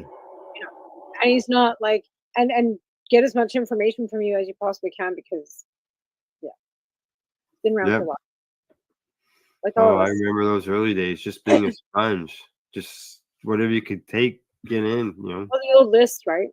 Like we had that old list. Yeah, the CCC. Yeah, I love Yeah. that. Oh yeah, there was a lot of people on there. Yep. Let's see. France and Czechoslovakia, they're getting medical programs, which is good to see. Expansions of those in other countries. Absolutely. I think with PTSD that people are, I think seeing all over the world right now. Yeah. The more gone to the better. We've been starting to call it on the news broadcast. We've been calling it PDSI. Instead of a disorder, we've been calling it an injury. Yeah. Right? It is. And that come from originally in a discussion that I had with and another person had with a fellow by the name of Al Byrne. He started a group called Patients Out of Time. He's been involved in VAC. He's been involved in cannabis. He's written a book. He's been around for decades in this, and he thinks it is. He doesn't like the word disorder, because he says it's not a disorder. A disorder is something that you've had all along. Something along the lines. It's an injury. Yeah, it is. Right. There is a TBI, which is a brain injury, which would be from getting hit with something, right? Yeah. Different than post-traumatic. Yeah, it's a physical injury. Yeah, because this is you also get physical trauma too that comes along with a lot of domestic violence, right? So you get a little bit of both. And it's hard to shake that off, even like I said, as you get older too. Like for myself, I survived, thank goodness, but my body's throwing out places that were broken and injured before. Mm-hmm. That's where everything's kind of settling in. I got osteo on top of the rheumatoid now in my hips, my pelvis. Yeah, you're lucky. Yeah. All swollen up again tonight too. Like I said, we just got a dinger. We're gonna get snow. The humidity levels drop. Look at my arm. I need the humidity level drop this afternoon because my arm started swelling again. Swelling again. I remember I saw you the last time you posted a picture of it. Yeah. And it was like this I think not last week, the week before. It was last week. No, it was Thursday because it was the day I had my day off, right? And it started getting really humid, and we ended up with rain. We've had I was leaving work this afternoon. I see lightning. Oh yeah, well, I saw a post, a comment actually from my sister, a text message in our group text messaging thing, saying that she's seeing lightning right now. Yeah, and I've got a lightning striker like thingy on my phone. It hasn't gone off recently, but it was going off when I left from work. And I seen a big meow, and it was pretty dark, but that was off to the east. But Yeah. there we Let's go. see. So Perfect storms time. let's see. France is expecting 500,000 patients by 2035. Okay. Let's see. There's 4 years of trials, and they're well. Okay. Prescriptions are limited to trained doctors for specific conditions. Smoking remains banned. Only vaporized flowers and oils and sublingual solutions are allowed. So you can't smoke. I get that. I mean, I think that's held a lot of people back for a long time. Is the whole smoking the carcinogenic ability. Yeah, I know Florida has in their medical program that allows smoking for the longest time, and there's other countries that don't allow it either. Right. And like I said, that's why these things seem to be popular. Yeah, but so many people find benefit from smoking it because of the fact that it gets you, it hits you, gives you your relief quicker. Now they have to, let's see, neuropathic pain, drug-resistant epilepsy, spasticity from multiple sclerosis, and side effects of chemotherapy and palliative care.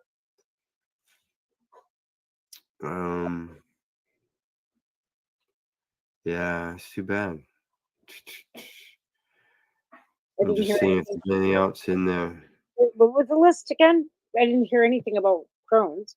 No, there wasn't.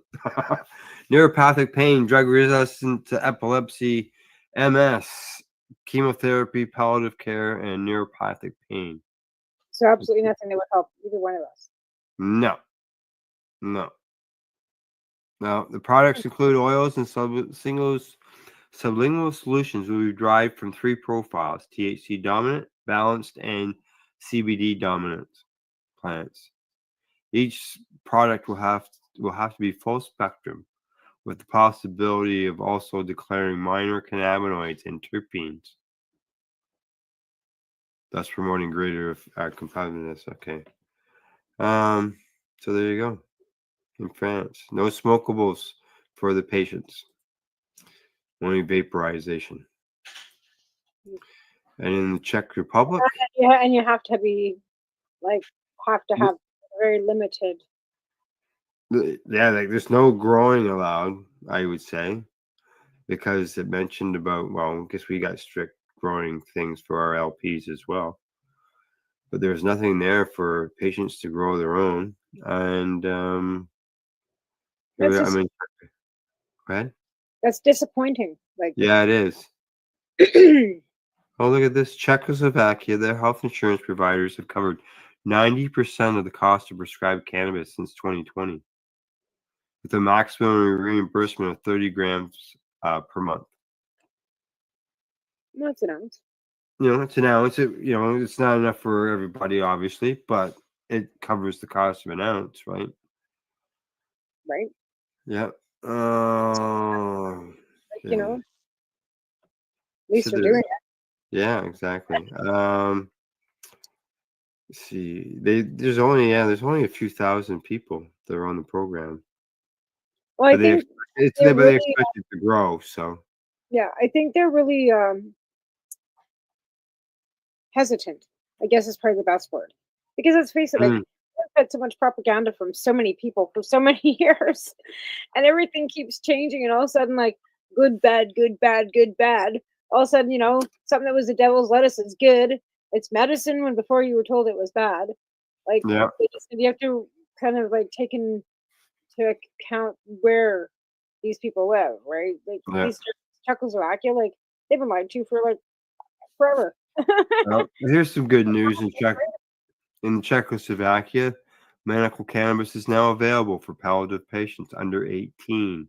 No, that's good. in children diagnosed with oncology and hemato-oncological, which are cancers and disorders of blood and lymphatic systems.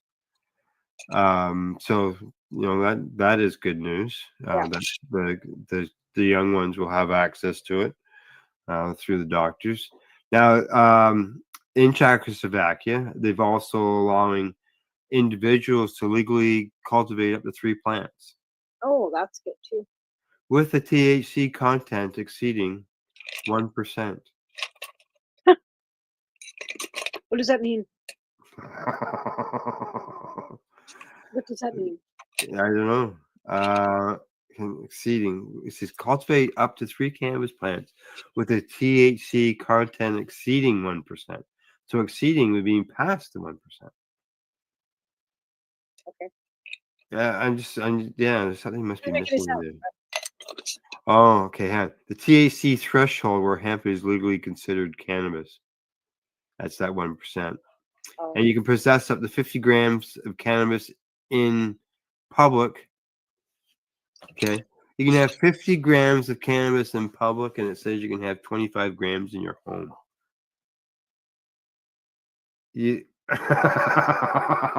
I had to check and make sure I wasn't reading that wrong. Maybe that's a typo because that just sounds ridiculous. Yeah, why would you only allow 25 grams at home, but you can have 50 grams walking around? But even the 75 grams, you could outgrow that in your 3 plants. Make it make sense because it doesn't. I know, eh? That's crazy. Yeah, it's just Oh, I'll just stash it out in public.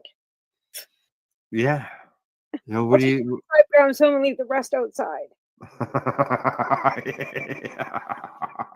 It's not in my home; it's in my yard. Yeah, it's in the doghouse. Don't look. Like, the fuck is that shit? Yeah, and then how do you? I guess are you supposed to destroy any overage? So your plant produce. You got 3 plants. You get, depending on your plant. Let's say you get like 3.5 or 4 pounds. You're turning out 25 grams in your house. And like, what do you do? It's underneath doghouse. Like, I don't know.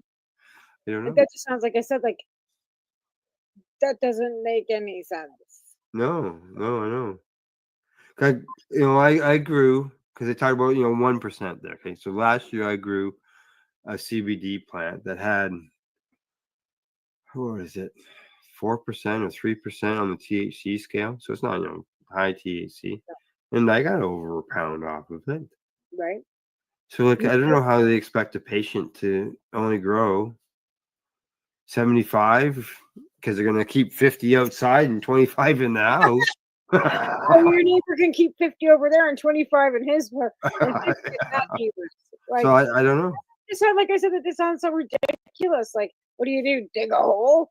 Like, Yeah, like it's great to see that the countries are doing this, having a medical cannabis program, but obviously, just like our own here in Canada, there's improvements. Ours wasn't that ridiculous. Well, I guess it was at first.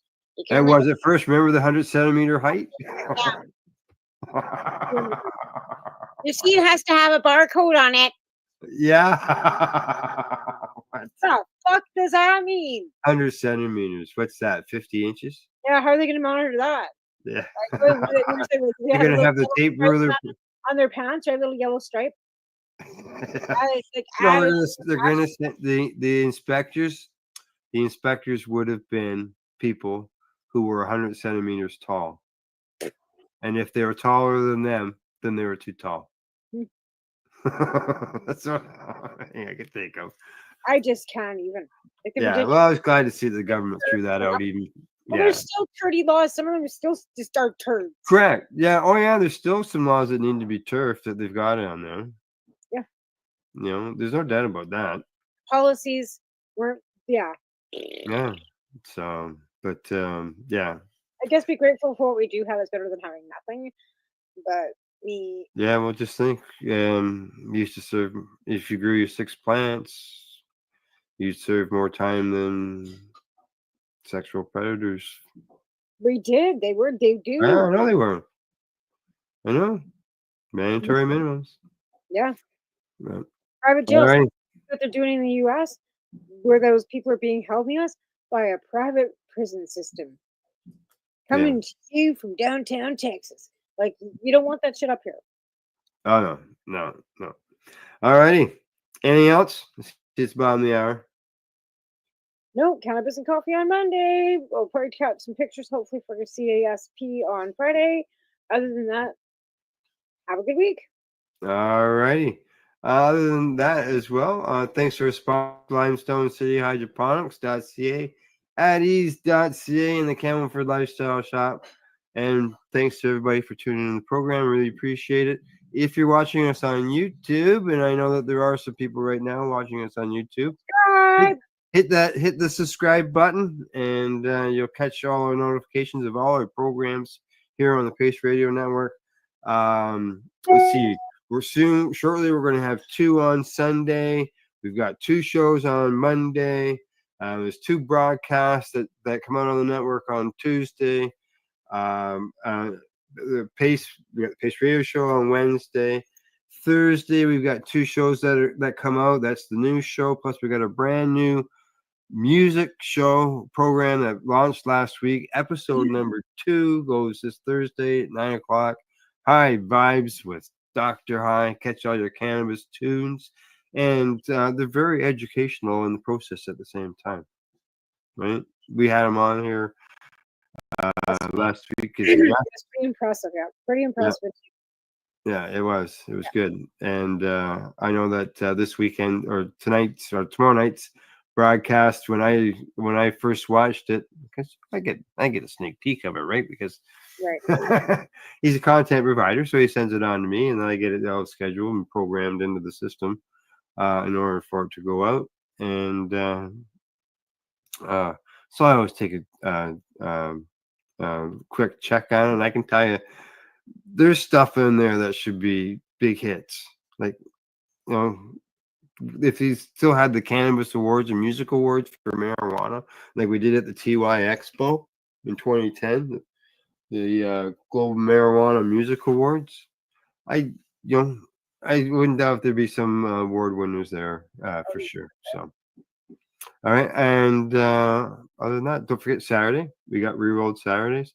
That's a combination of Pace Radio Network and 420 Radio. All our programming is combined. You get hours and hours of nonstop psychedelic and cannabis educational and informative information, as well as some discussions and so on and so forth, news. And let's see what else on that. We start at 9. We get things rolling at 9, and that's for the daytime edition. And then we spark up the nighttime edition at 4 o'clock. And basically we go for about 13 or 14 hours in there, nonstop. And the great thing is that I believe, I have to double check, but you go to the Pace Radio Network's Facebook page, not Facebook, but website. You scroll down to the bottom of the schedule, Monday, Tuesday, Wednesday, go down to Saturday. You'll be able to click on Rerolled Saturdays, and you can just watch nonstop. It'll go from each show, so you can sit there for days, weeks, months, just watching nonstop psychedelics, cannabis education information. So, all right. Other than that, thanks for tuning in. Thanks for watching the show. We'll see you all next week. Bye bye.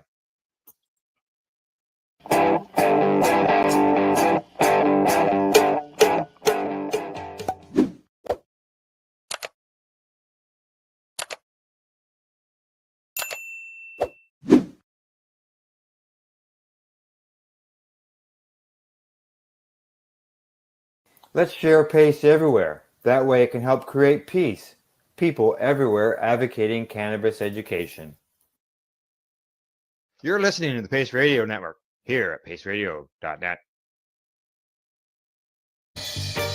You're watching the 420 Pace, found at 420pace.ca.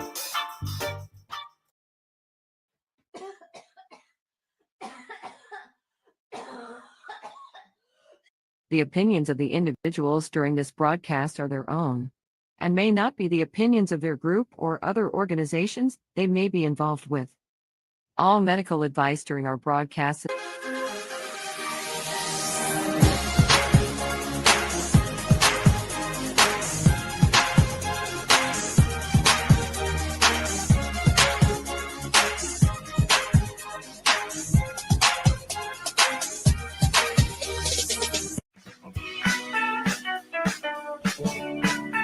Hi, I'm Timmy. And I'm Mary Jane. He's the newbie. She's the doobie, and this is the show where we toke cannabis. Talk. From both sides. Is that even possible?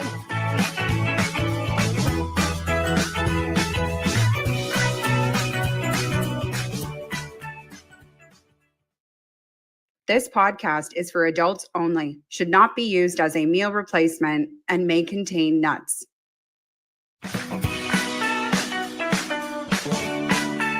Hey, everybody, and welcome back to another episode of The Newbie and the Doobie. My name's Timmy. I am the newbie. Mary Jane, also known as the doobie. And today we are decked out in some 80s, what would it be described as? 80s, it's not memorabilia, 80s style, fashion, stylish clothing, because today is Duran Appreciation Day. Woo, woo. Woo, woo. Right? So other than that, what else we got on the show? What else we got on the show other than Duran? I'm so sorry, excited. I'll take any excuse to dress up in 80s garb. I'm excited for sure. about garb. Is that it? Garb? 80s garb. 80s garb. We're in 80s garb. Is that the word? That jacket is awesome. This actually is from the 80s. This was my mom's. Oh, that looks fantastic. Right? Yeah. I love the earrings match. I got those at Kimberly's. Kimberly's Deja Vu Boutique in Belleville. Yes, I love her stuff, and it's a consignment store. Yeah. So it's not something that you know somebody else is going to be walking around wearing. Nice. Yeah. Well, before we break down the outfits a little bit more. Oh yes, what's coming up? What's coming up on the show? We've got our word of the week and our high five list. Mary Jane strains. Playing a game of strain or no strain, but this time Mary Jane Baker is the contestant. Oh, I'm scared now. Not really. And then we have Teaching Timmy. I love Teaching Timmy episodes. I was hoping I could scare you. What have I been taught so far? I've been taught how to roll a joint. Yeah. I've been taught how to do weed math. Yes. And I've been taught how to make a bong out of a water bottle with a pen. Yes. That was it. That's it. Yeah. Well, and we had to use a lighter, but yeah. That was awesome. And so I don't know what today's is. I have some stuff over here, but I don't know how it's all going to unfold. But there's no folding. There's no fold or unfolding. Oh, I thought you were going to teach Timmy origami. No. Oh, maybe on another day. Hey, do people roll their joints in special origami shapes? Because that would be pretty cool. What's interesting? Some people like to fold the paper in a certain way before rolling a joint. So kind of origami-ish. Has anybody rolled origami? Has anybody rolled a joint that looks like a swan? Yes. Okay. I would say yes, because if you don't know who Weedstagram is, right, you need to look him up. So he rolls joints. I've sent you some of his stuff. He rolls crazy joints. That's actually how I met Weedstagram, was at some event somewhere where he rolled this incredible joint. I think he even made the news for rolling a joint that was like a hand. Hey, what's the craziest joint that you've seen then? In a crazy, not because I know people are like, this is the largest joint in the world, but I'm talking have you seen one that's shaped like a gorilla or a goose or a monkey? Those are all just random things picked from my brain. Yes, I'm Cody Van Gogh. I was that whole time, Cody. I'm sorry, I was racking my brain trying to think your name. He creates masterpieces with weed and papers. I can imagine you wouldn't want to smoke it afterwards, though. Honestly, I wouldn't. I probably would purchase it just to leave it on a shelf in a cupboard, because I know they can burn, They do burn. I've seen people like these guys roll them especially for events and then they light them. But it's art. Right. I It's can imagine beauty. you'd have to be like completely out of weed. Like smoke to sit it? there and say, am I going to take that off the counter? And am I gonna No, because probably by then it would be so degraded that you wouldn't want to smoke it. No. I mean, like honestly, Cody, if you're you should probably just have, for people like me, use something like oregano instead of cannabis, just to showcase your Oh, art. just to do the art. Yeah, right. You know, But because could you smoke oregano? I wouldn't You wouldn't suggest recommend it, it? but It's not a good substitute. there are herbs that have been used for Well, many isn't years cannabis an for herb? like tea. You know, like somebody gave me some blue lotus flower recently, dried blue lotus flower, and said it was a blend that I could blend with my cannabis. I'm not really comfortable blending flowers with my flowers. Right. And you've taught me about flour. Yes. Wait, okay. There's flour. There is tinctures. There is edibles. Yeah. There are topicals. Mm-hmm. And I always feel like I miss one. Wait. Flour, topicals, edibles, tinctures, and concentrates. Yes, which is also which an is also an extract. Yes. All right. Teaching Timmy is working. Mary Jane Strains is working. Word of the Week is working. I am learning a ton on this show, and hopefully you as well, because we want non-consumers to be watching and listening as well, to kind of break down some of the unknowledge. But I'm sure there's people in the cannabis industry that also, you were saying that people don't tend to use the word flower, and you had talked about that one day, and that's not a well-known term, and maybe somebody learned from that too. It's more a legal term, yeah. And especially with the words of the week, I'm specifically trying to start at the very beginning. Like we talked about THC and CBD and, hemp. And now we're going through the different types of concentrates. So we've done keef, we've done hash, and then today we're going to do resin. So trying to teach people so that way when they do go into a cannabis store or go online and they see something that says, edible or topical, they can actually know, oh, okay, so a topical is for my skin. Right. So they already know that. Because you don't want to be rubbing edibles on your skin. Or topicals in your stomach. Yeah. So, I mean, so if you haven't been watching the show, you need to go back to the beginning, because you're actually like walking through. Even though all of our shows, I think, function on their own, we do have kind of this flow that, like you said, that you're building, teaching people right from the very beginning and walking through a series. So if you're new to this, or you're just interested to kind of learn a little bit more, go back to the beginning, work your way through the episodes. Hopefully you have a lot of fun and learning at the same time. I think you should go back anyways, just because we had some really amazing guests. We have early on, and some great outfits. That's true, and some awesome outfits. Remember Towel Day? Towel Day was good. That was Towel fun. Day was good. Towel Day was a precursor to Naked Day, which we haven't officially set up, but we're, Naked Gardening Day has already passed. Yeah, but we'll eventually get through to Naked Gardening Day. Yes. And so basically, we're trying to build a following so that when that day comes, it's an exciting day. Yeah. Yeah. Hey, so today is Duran Duran Appreciation Day. Is an 80s theme for anybody who knows anything about me. Like the 80s is.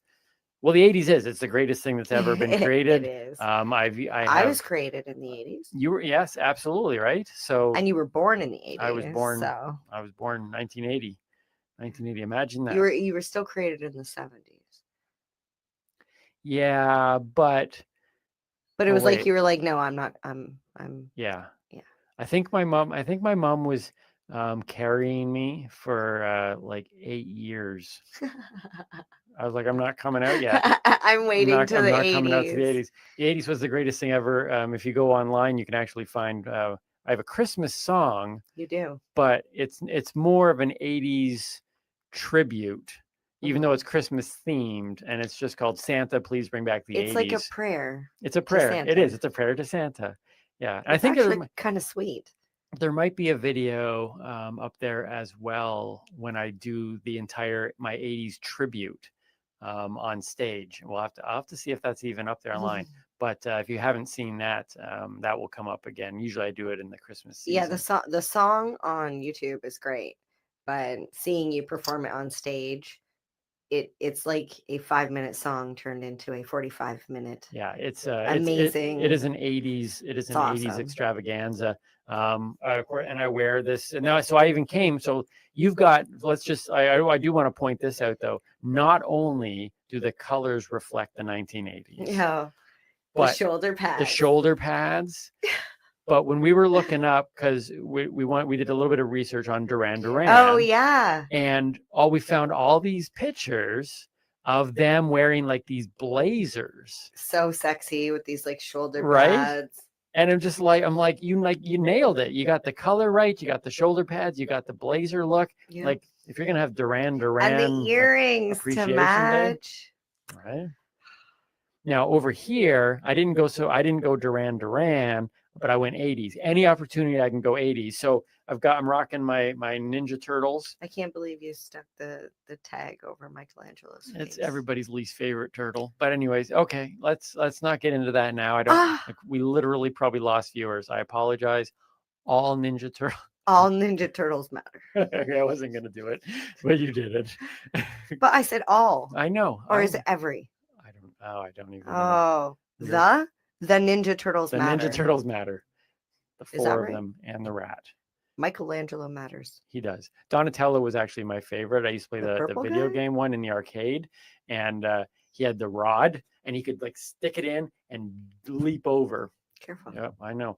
So okay. So for those You're of you no who can't Donatello. see, no Donatello. No. Normally I can stand up. Okay. Yeah, you're not in shoes today though, Timmy. No. Oh so dear. so these Careful. are my shorts. Those are your shorts. Those are And short look. shorts. Oh dear. Look at the toe. Just turn a little bit that way. Oh. Oh yeah, those are short shorts. Sit and put your foot on the table. There we go. Oh, the socks. The Right? socks. Oh, yeah, there we go. How's that look? Yeah, socks. I can hear the producer in there giggling. Oh, yep. So in the 80s, we liked the short shorts. We liked clothes that didn't fit And the bright properly. colors, And the bright right? Like colors. the bright I feel like- socks. I feel like I want to show my skates more, but these are actually I tell all these in my stage Can presentation. you put one up on the table? I'm gonna put one up. Okay. Yeah. These are rentals, and a whole long story about why I have them, but Yeah, because they don't have roller skate No, arenas no, right and now they used anymore, to have so you roller- can't rent them. they literally used to have roller skate arenas like they were like Tim Hortons, like literally every corner. Like, I think the goal was back in the 80s was like, just because it was the 80s, like every 8 minutes you had to come across a roller rink. That was a rule. I honestly think they should bring them back. Personally, they were awesome. Those skates are not so awesome. They are. I got to find a way to. Okay. We need to fix it. We need to get you a new rubber stopper. We Yeah. need to get it like sealed your foot. It's like seal. Kiss it's by a flapping. rose. I know. Hello. I feel like it's like a Pee Wee Herman show. Pee Wee's Playhouse. We really Hey, should do a Pee Wee hey, show. Hey, Mr. Roller Skate. Hey, Timmy. How are you? Wait, they can't see it. Do it again. There we go. Hello. It actually looks like a face. Hello, Timmy. Hello, Timmy. Is that better? It's amazing the amount of work we try to do just to get one good shot. You think that's bad? You should see us at home. Oh dear. Talk through my skates all day long. MJ loves. I the meant state- trying the to skate find the conversations. right. Don't tell people that. Oh, okay. All right. Won't tell our secrets. So anyway, so that's why we're decked out for Duran Duran Appreciation Day. Yeah. One I of even the- got the leather on the bottom too. We're killing it, and I think your hair has been teased up a little bit. Yeah, I said a couple nasty things to him before we came in the studio, so it's a little pissed off. That's so bad. All right. So before we get into, we have a couple. Well, no, we don't. We don't have a couple. We have one 80s themed thing after this. My high five list is Okay. 80s theme, but the rest of it is Yeah, my word of the week is not. it's all 80s cannabis themed. related. But so let's go into your word of the week first. Okay. And we'll go from there. All right, word of the week. Let's All do this. right. So this week's word is resin. Resin. Resin. Not to be confused with that stuff that other people use to do art and, you know, seal things, like maybe your roller skates. Can I resin don't do think, that? I don't, honestly, maybe, I don't know, but not this resin. This is I also actually known skate in as, these, by the way, in case anyone's thinking they're just props. I go skating with them like this. Yes. So on the beach, on at the the beach. boardwalk. Yeah. Well, not the boardwalk, that like paved thing beside the boardwalk. Yeah. It's impressive. Everyone else on their roller blades. Yeah. Please. I'm a rollerblader. I can do the crossovers. See, that's funny because I was born in the 80s, Mhm. but I'm a 90s baby Yeah. because I was born in like the late 80s. Yeah. So everything I know and love is 90s. Yeah, it's a shame.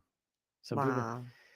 you know, Except for you, you're 80s. well, I literally, I don't know. I feel blessed to be one of the chosen ones, right? There was a handful of people in the history of our world that got to really enjoy the 80s at the right time of life. And I just feel, I don't know why I was chosen, but I mean, I've actually been chosen as a prophet to tell To bring people it about the 80s. Yeah. There's always one person, kind of like a lampstand. See, I would have liked to have been around the 60s. That's Yeah. where I would have I wanted to go to Woodstock. Well, 60s was a very cannabis decade. It was right? just very loving. 80s was very it was cocaine. Acid. Yeah, that was a whole different. Yeah, I can see. Yeah. Now, mind you, you know, You didn't I don't want to go back partake. to the 80s because I want cocaine, but you know, but you want the 60s because that would be a very free. Now, but here's the thing, though. I just Cannabis love like was the so free flowing, but yet it was illegal, wasn't it? I just honestly I like the bus. I like the hippie Oh, I love. hairstyles. I love the clothing. I love the music. I love the feeling from just there was this like unity, and Mhm. I kind of feel like you can almost catch a whim of it. Like we went for a walk the other day. Mhm. How many people were out on the street? There was tons. Yeah. And people were smiling. There was like everybody was friendly. Now I know this doesn't happen everywhere, Mhm. but I really felt like maybe we might be coming into this state of unity again. Well, they do say they, like, who's they? Like, I mean, how do we know? Everybody's How do we know who these people are? But somebody says that when we come out of COVID, Mhm. that we're going to go into like we could go back into like a late 60s, 70s, like a free love, like a very, like people are afraid that when we come out of COVID, everyone's going to, like, somehow we've been conditioned and trained to be separate. But I think there's going to be this, so they're saying, yeah, that it's a very close, open, people risking things Mhm. and Well, like living. the Roaring 20s. Yeah, that would be a similar thing too. I think that's going to be the case for like entertainment. I Mhm. think live entertainment. I mean, I'm just happy that I've been able to stay alive financially and just squeak through this period, Mhm. because I do think that the entertainment world, I think live theater, which was dying, is going to come back with a vengeance. But I think culturally, there's going to be this boom of people trying new things and experimenting and dropping, like they say, the great resignation is coming, where people have realized that they want to try different jobs, and It some people sounds have already. biblical. Yeah, well, it's not. Well, it could be unless you, It's unless you coming. believe it's the end times or whatever. But I don't Well, know. you I just think said there's, like the Great Resignation. yeah, that's what it's called, the Great Resignation. It sounds biblical, but That's it. I quit. I quit. That's what's happening. People are like, I'm tired. I'm tired of working at this job where you overwork me. I've learned a lot about being able to work at home, work at my own pace. I've learned to create new skills. I've learned to start a new business that I could create some income while I wasn't able to do whatever my old job was. And people are realizing that They had these passions, they had these skills, they had these desires, they had these things that they always wanted to do, and then COVID stopped them and they realized they had procrastinated. And there's I think you're giving people too much credit. I don't Honestly, think so at I all. think there are those people, Mhm. but you will also have the people that were used to going to a building from 9 to 5 and enjoyed that life as much as they might have bitched about it on the weekend and, TGIF. They enjoyed the fact that they were able to leave their house and go to an office and chat with people on their break and their lunch and then go home. Yeah. But now work has changed. So they're doing the same work, but they're doing it at home, Mhm. paying for their own hydro, their own internet bill, their own phone bill, using their stuff for work. And they're like, why am I doing this when I can find something that's Mhm. more suitable for myself? Oh yeah, there will always be a segment of the population that kind of has that. Mhm. But I do think though there's going to be an opening up. Oh yeah. And it's going to be quite the time for those of us who had to come through it. A lot of people, we were talking earlier just before taping today about the fact that people who complained, I'm bored. It's like, Mhm. okay, well, you just had a year and a half of COVID. Now you know what boredom can feel like. Now you can't be bored anymore. So my son the other day, he says, I'm going for a walk. And I almost fell off my chair because this kid has shown no desire to go for a Because walk. he has no legs. It'll be like a miracle. He might as well have no legs, because for the last year and a half, every time I said I want you to go outside, he'd go, but why? And now he's literally so sick and tired of being in the house that he's like, yeah, I'm getting tired of this. Yeah. So I feel like whether you said, you didn't have enough time or now you have too much time, either way, you better come out on the other side of this excited to be on the other side of it. Appreciating life. And like I said, I think it's a time to explore and to try new things. That was a big rabbit hole to go on from the word Yeah. resin. Yeah, from resin. Because I didn't even finish the word. That's what we were doing, word of the week? We were. Oh, I thought we were still in our intro. No. Okay. All right. Let's get back to word of the week, shall we? Okay. You should put your skate on the ground. Yeah, I seen that look. Okay. So. Then I wouldn't be able to do that. Okay, go ahead. Okay. You sure? Yeah. Okay. So resin, also known as live resin. There's a reason why it's called live. Okay. It's because it's made from freshly harvested, flash frozen cannabis buds and sugar leaves. Okay. Did you get that? I know that was a lot. Flash frozen leaves. Okay. So flash frozen, freshly harvested cannabis buds and sugar leaves. Okay. So the freshly, so they pull it up and they freeze it. It's just like exactly. so it's as good as freshly picked. Exactly. And the Okay. reason they flash freeze it is to preserve the essence of the plant. It also gives you more flavor and aroma. Okay.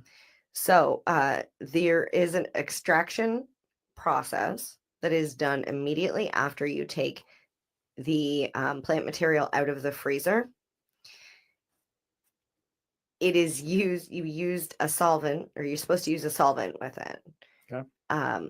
Most solvents, all solvents, except for water, which I don't think is actually a solvent per se. But as we talked about with hash, right? Like, anyways, it's either like an alcohol or a gas or something like that they would use to extract the resin from the fresh plant material. However, it is extremely dangerous. And people have been known to, that's why I'm like, I don't even feel comfortable telling you what solvent people use, because all this information is online. You can search it yourself. But with that being said, this is extremely dangerous stuff. People have blown up their houses, their apartments, their families. It best to be left to the people with labs that do closed loop extraction. If you're going to Google that. Closed loop extraction. Yes, because that is the safe method on how to create that sort of concentrate. And that's why I just purchased that stuff because I don't know how to do it and I'm no scientist and I don't have a lab and I just leave it to the experts. But Right. that's what live resin is. So live resin is, okay, let me see if I get this right. It's freshly harvested, flash frozen leaves and buds. That is put Sugar through, leaves. yeah, which is put through an extraction process, and then Okay. you end up with this like. Was that the thing that I saw where we went somewhere and they do this press? This is no, that's next week. Oh, tune in to next week when we talk about. Yes. Yeah. And Okay. very similar. Next week, our word is rosin. I couldn't believe is how resin. little you were getting out of the pressing but anyways, That that's a whole depends on different how thing. much trichomes are on the plant. All right, so tune in next week for that episode. All right, Yes. so resin. Resin. Every time you said flash frozen, I kept thinking of flash dance. Oh. I have this interpretive dance. And you think of The that, I Flash think dance. of the Flash, like, you know, the super fast superhero. Yeah, he's so far down my superhero list. I don't even. Super what? Super what? Exactly. Flash Gordon. That's why he's never in your thoughts. I think that's like a 'cause he- 70s. Was that a 70s show? Flash Gordon. I don't know. Anyways, so our high five list today. High five. High five.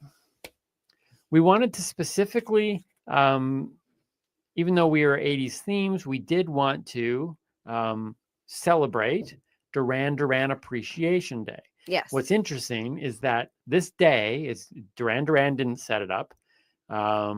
It was a disc jockey. I can't remember which city he was from. Okay. He was a disc jockey, and he just picked this particular day because it was his birthday.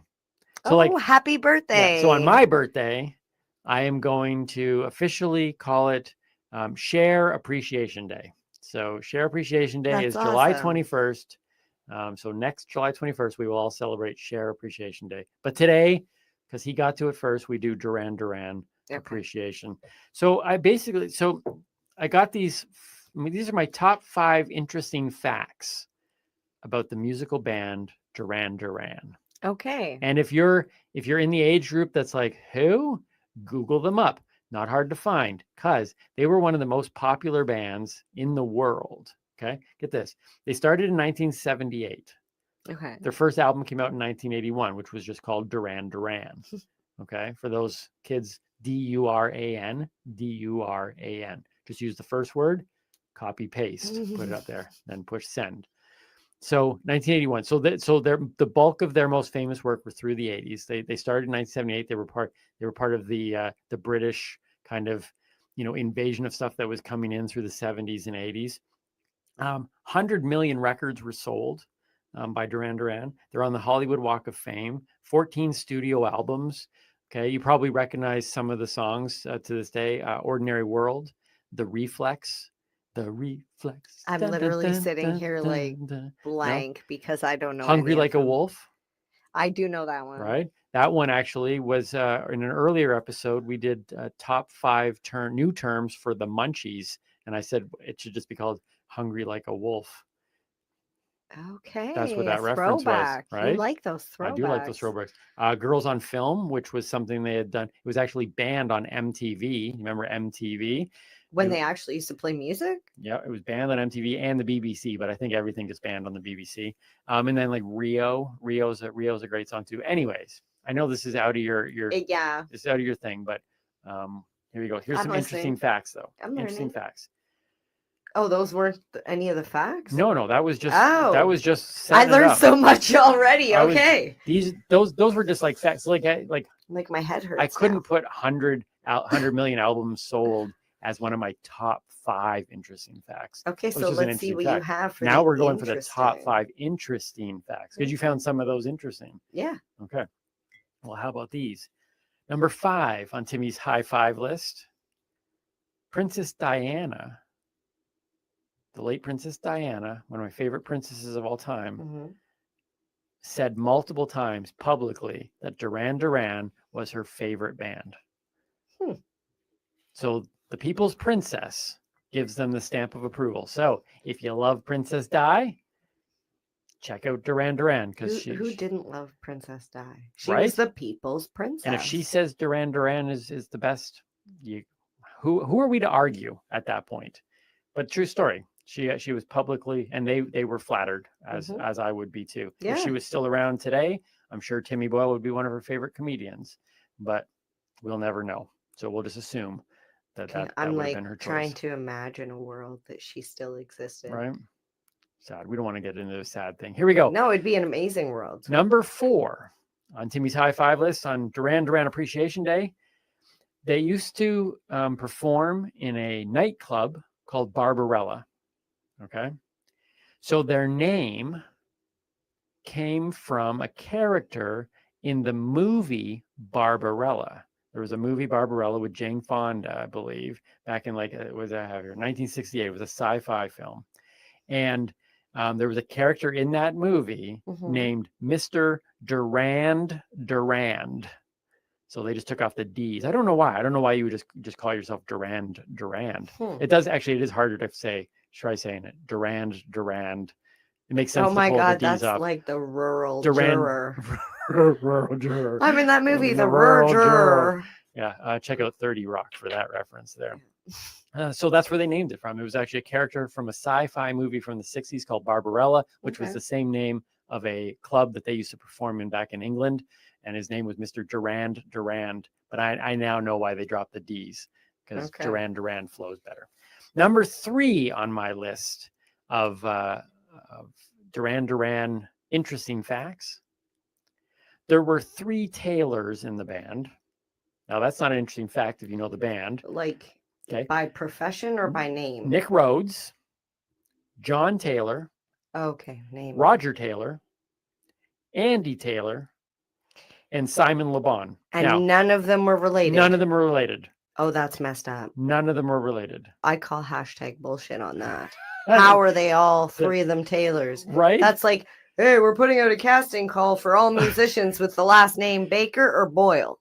Well, they tried putting that out for Le Bon's, and they couldn't find any more. So they were like, okay, let's go. Should we go with Rhodes or Taylor? And they're like, let's go with Taylor. So they went and they got 3. So 3 other 5 bands. It reminds me of my junior high class. Back in junior high, I had in my class, I might not get this exactly right. Or you but say it's Ryan? No. So there were 2 Tims. Okay. Okay. Like if you're in this class, just understand you'll get the principle, even if I'm not right.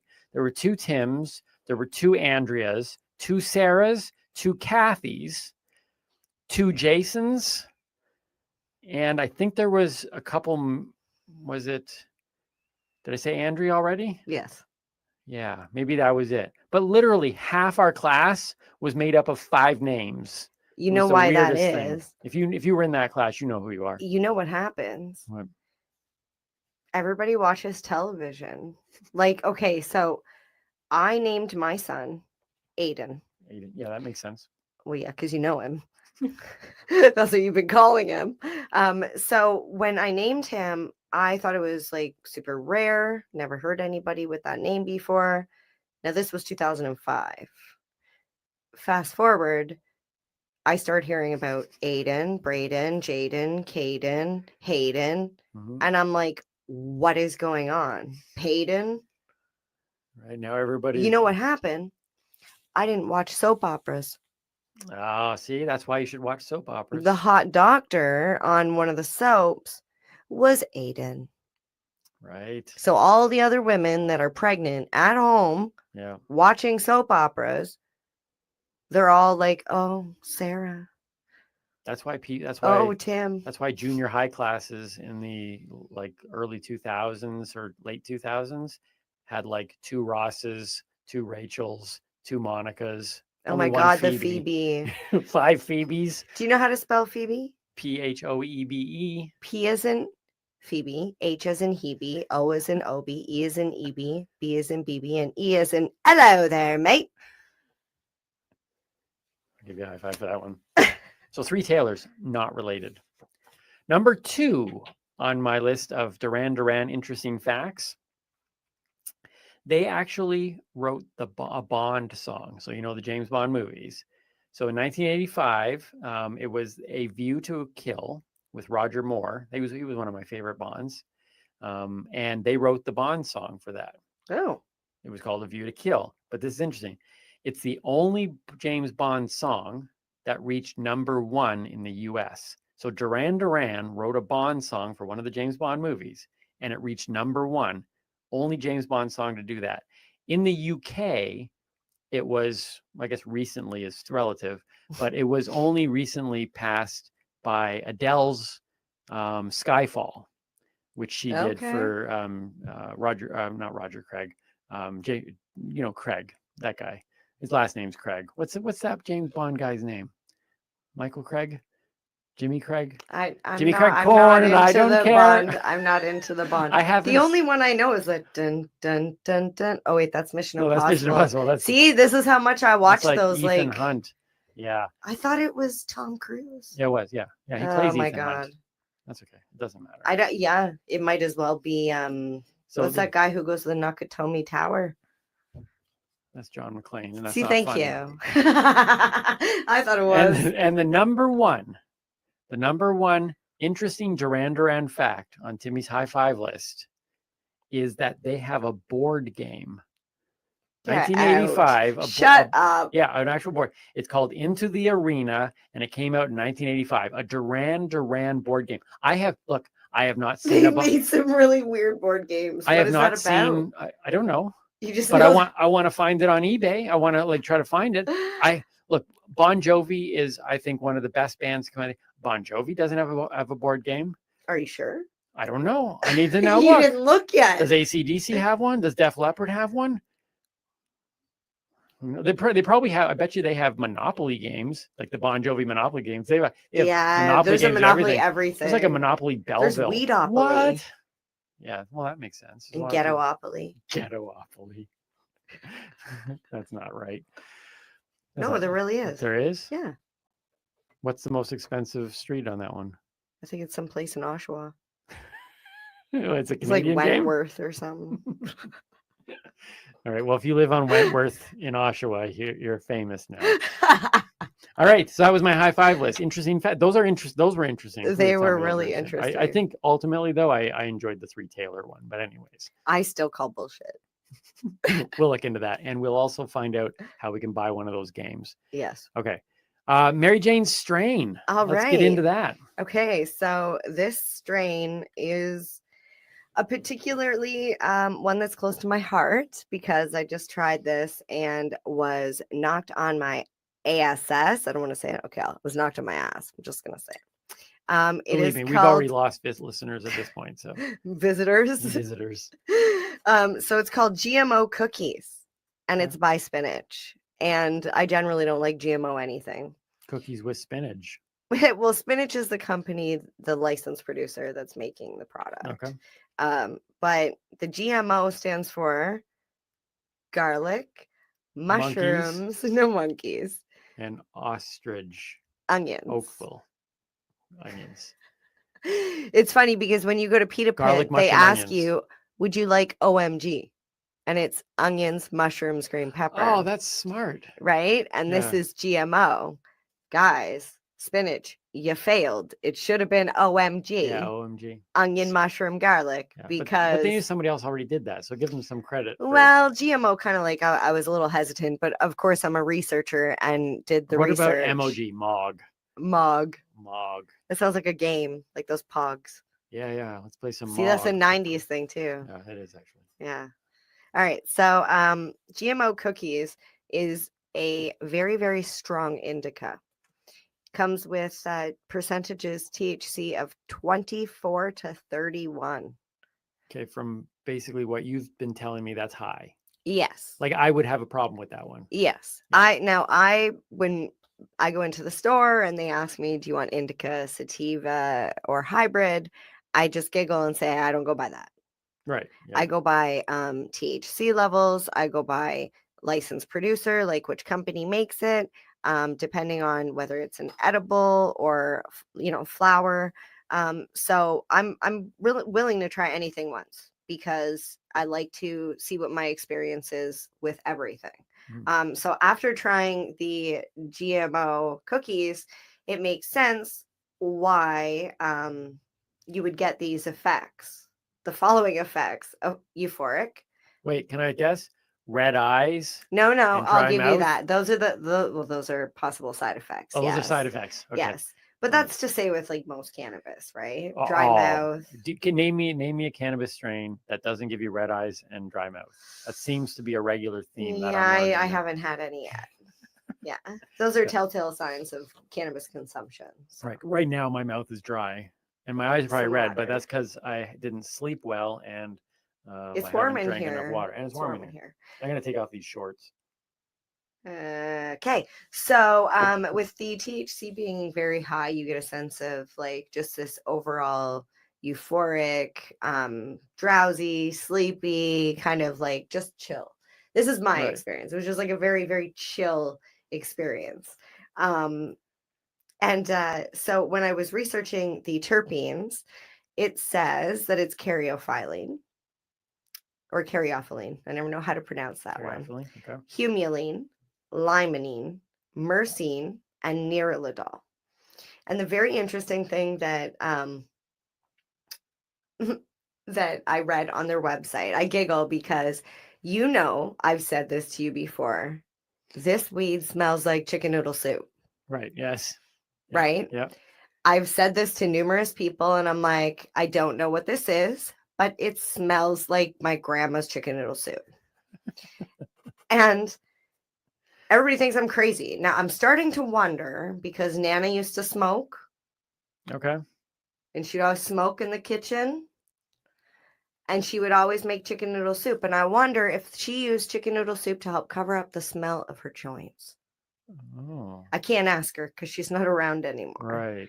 But I wonder if because she was smoking weed and cooking chicken noodle soup, if her strain of cannabis triggers this memory of Okay. chicken noodle soup for me. So Well, that's possible. I don't know if that's what it is, but whatever this terpene is that I just stated before, Mhm. one of those to me smells like chicken noodle soup.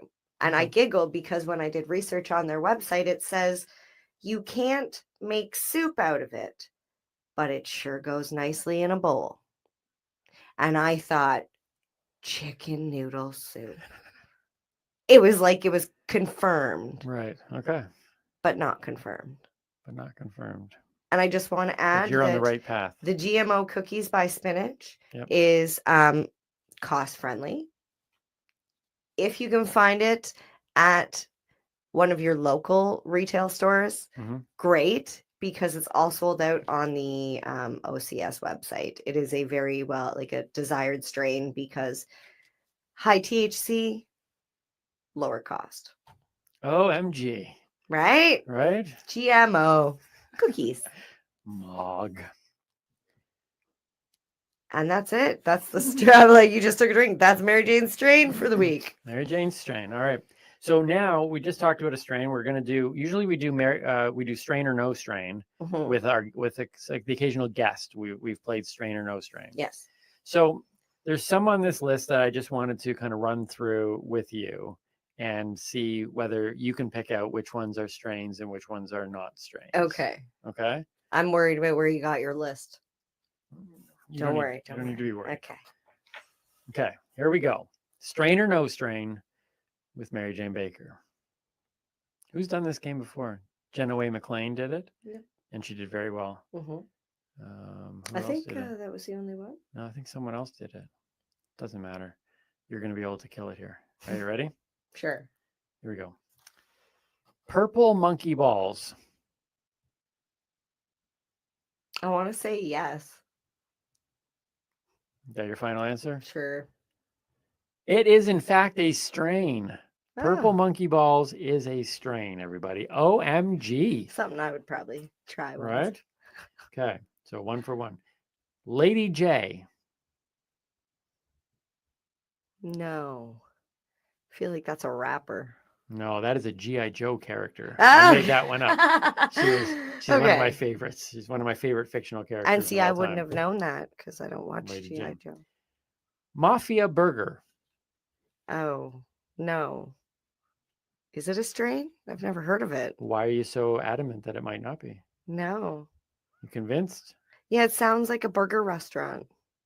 It is not a strain. Good for you. Okay. You are 3 for 3. I literally came up with that one by going onto a website that said, we will just put 2 words randomly together. And those 2 words got put randomly together. Mafia burger. Yeah, but it sounds like it could be a strain name. I It would think. actually, it to me, it sounds like it's a restaurant. Okay. So With you're like 3 for 3. two shadow guys, like with the hats, the mafia burger. I think you're going to get this one. Yeah. Larry OG. Oh, that's definitely a strain. So why is Larry an OG? Well, He does was anybody grown know by who the Larry is? ocean. Okay. All right. 4 for 4. Moon Climax. Oh, no. Wow, you're nailing this thing. That's 5. 5 for 5. You're going to pass no matter what you do with these next ones. Smurfberry. Okay, so my brain is saying that sounds like a strain somebody would name if they didn't know what the bag was. And they'd be like, oh, it's like blue, and I'll call it Smurfberry. So I'm going to say no. It is a strain. I thought it would be like a okay. cereal. Okay. Like a children's cereal. Do you know who it's by? I do not know, but it is a Okay. strain. I wanna Type in look that up. Google Smurfberry.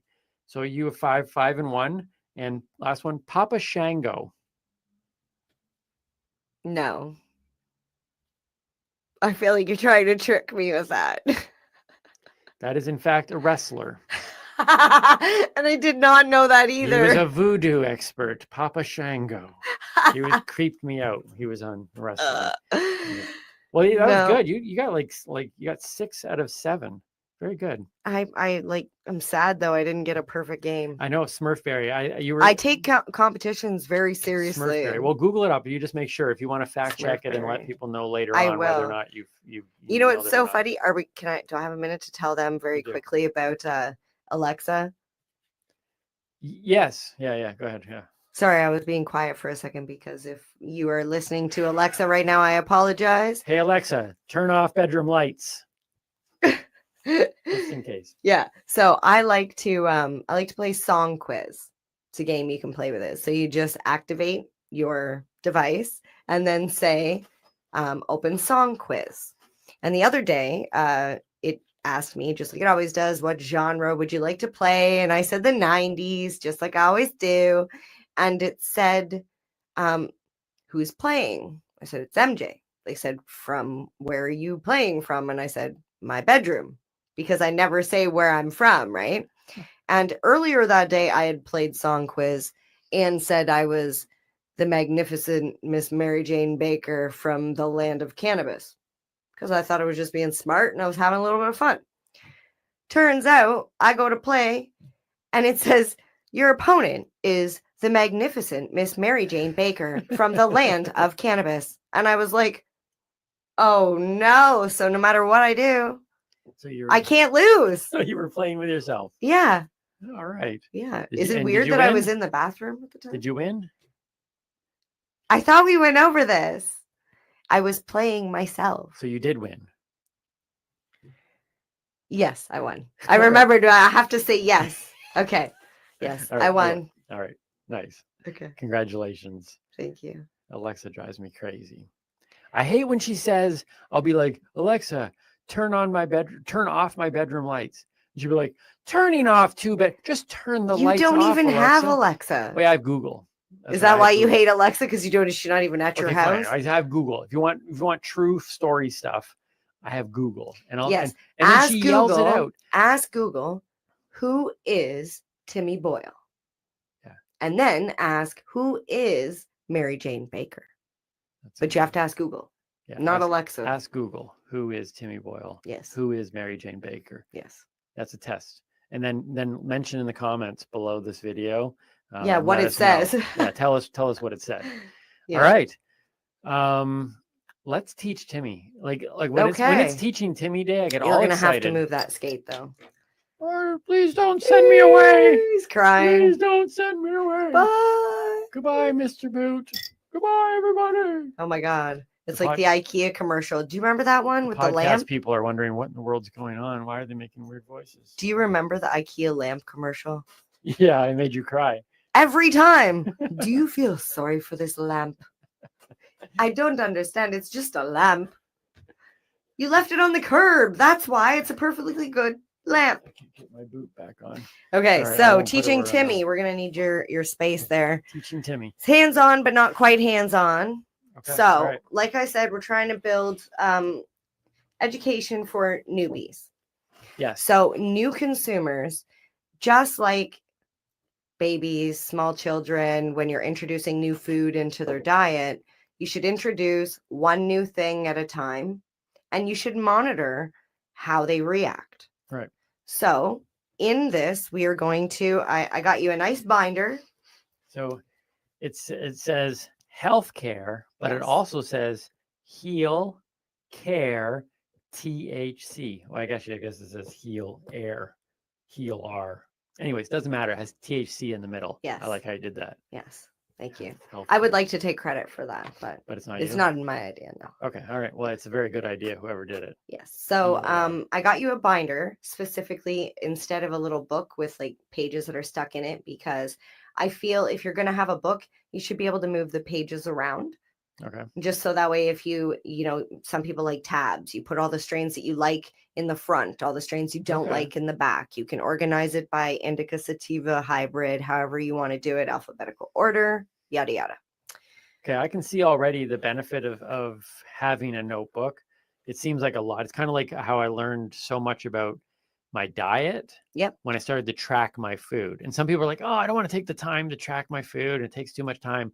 But when I was tracking my food daily for like a month solid when I first started doing it, I learned so much about how poorly I was eating, how quickly I can get carbs in, how quickly the sugar can go up, how little fiber I was getting. Well, it's not And I only can see that can that. happen with cannabis. Is like there's so much science that you've been teaching me about. Well, for somebody that has, like myself, who has adverse reactions to certain foods, Mhm. I've had to keep a food diary. Like you're saying, track what you're eating. Mhm. If I end up getting an upset stomach or a bathroom issue later on in the day, I can then go back over that book and say, now, what did I eat? Right. What did I put in my body that made me feel so crappy? And this is exactly the purpose of the book, is because as you're trying new things, even consumers that have been smoking for years, maybe you have never tried an edible, or you had an edible and you had a bad experience. This is a great way to monitor what you're taking, how much, and all of that. Right, because we've talked about the fact that when we first met, and you had introduced me, because I was like, I want to try some new things, and Yes. you introduced me to cannabis, and 3 times I took it. All 3 of them were very different responses. Yep. The third one made me say, I'm not going to smoke again. Obviously, And the third one, I'll let you know, Timmy, was about 23% THC. right, which I've learned recently is pretty high. Yes. Right. So I can see the value of something like this because I don't actually remember anything about. I know the 3 experiences that I had. This was 2 years ago. But I don't know Like what this they, is what they over were. 2 years ago. that So it's yeah, it been, would be interesting to have written this down even at the time, and we'll walk through some of it now because I'm interested to know what kind of questions you would even ask. Absolutely. But to go back and go, like say, I wanted to have a smoke one day. Like I'm not opposed to ever. I don't see myself necessarily doing it, but who knows? I didn't see You could be myself. at a party, later Yeah. on this summer, and somebody might say, hey, would you like a cannabis beverage? And it would be good for me to know what affected me and what didn't. So I would know, Well, that's it's all the about thing. being informed, right? Drinking and eating, as we've learned, hits you differently than smoking. Right. Different THC levels, different products, different everything. So in your book. Okay, so what would I do? How would I track this for Okay. newbies who are out there? So first page, you're going to write at the very top the date and time of day. Date and time of day. Yeah. So am I doing today's date? Just put date and then put time of day. Date and time. Because we're going to leave yours blank for now. Okay, so date and time. Yeah. Do you think that is important for, like, does cannabis affect you? Like if I was to track something like this, could I be able to pick up a pattern and go, wait a minute, in the evenings, it affects me different, or in the mornings, or So you are a statistics person. yes. See, I would break all this and down. You absolutely, and this is why I'm going to give you a couple different things, okay? And we'll talk about what you're getting at just after you get all this on the paper. Okay, cool. Yeah. So, how are you feeling before? Okay. So before feeling. Yeah. Yeah. And then in brackets, if you needed to, you could put like stressed, tired, happy. Right. So basically your overall state. Okay. Then you're going to put, what did you consume? So was it flour? Was it an edible? Was it a tincture? Right. Was it a topical? Was it a did you concentrate extract? Yes, you got it. Nailed All all right. Okay. So what did you consume? Okay. What did I consume? Was it an edible? Right. I said that. What strain was it? If it was flour. Is that a different line? So this is in the what do you consume? Mm-hmm. You need to break it down. Okay. So it would be like, so I'd have to rewrite this out to make, we should have like some sort of like. We might have to do this digitally and see if we could do like a spreadsheet. Yeah. Can we do that? Can we create kind of like a downloadable printout? I think maybe we should. So that way people can get this. Yeah. Because this would be a great tool. Okay. So I would have to mark down my strain. Yep. And I'd have what to mark form down of the cannabis form. was it? Yep. And then you have to do how much of it. My goodness. See, this is the thing, is that right away I can already, like, by not doing this, it's just it's like it's a flat out crapshoot, because what if you could have the same strain, but take it in a different form, and the only thing you change is how much. So you could have the same strain, same form, and then you change the quantity, and that could affect it. Or if you change the form but have the same strain and the same quantity, that could affect it. What about your mood? There's a whole, I can see. What about your mood? People Your don't want to mood take the can time to affect do this, but I would suggest just because I've seen what it does for me with food, changed my life once I realized what food was doing to me. I can see the value of this. People don't do this with alcohol either, but they should. Most people just go to the beer store, they buy a 12-pack of beer, and then, they drink the 12 and go, oh, I don't feel so good. And next time they know, maybe I'll try 6. Yeah. It's like it's a trial and error, but you should be writing this stuff down. Yeah. Okay. So the other thing you should, after how much, would be how are you feeling afterwards? So that's the after feeling. Yeah. After feeling. And then just have a spot for notes. Anything you want to write. Sometimes a certain strain might make you feel creative. Okay. Yeah, this as a stat person, I would run this through a spreadsheet. Yeah, I know right you away, would. because I'd want to see stuff like if any of these factors, I can understand now why like medical experiments and scientific experiments take so long sometimes to figure out, because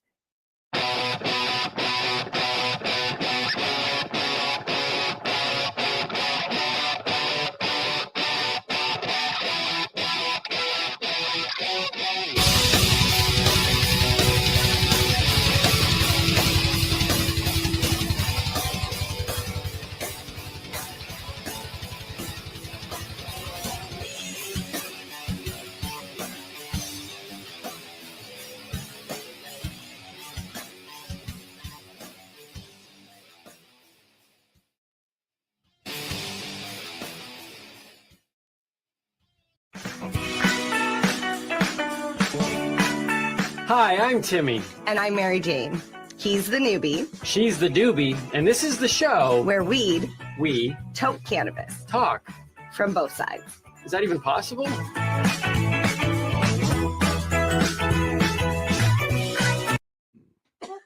You're watching the 420 Pace Reroll Saturday.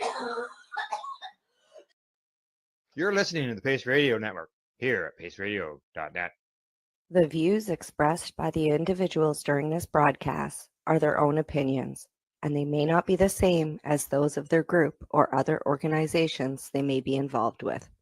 All medical advice during our broadcast is not a medical opinion and should be checked with your medical physician.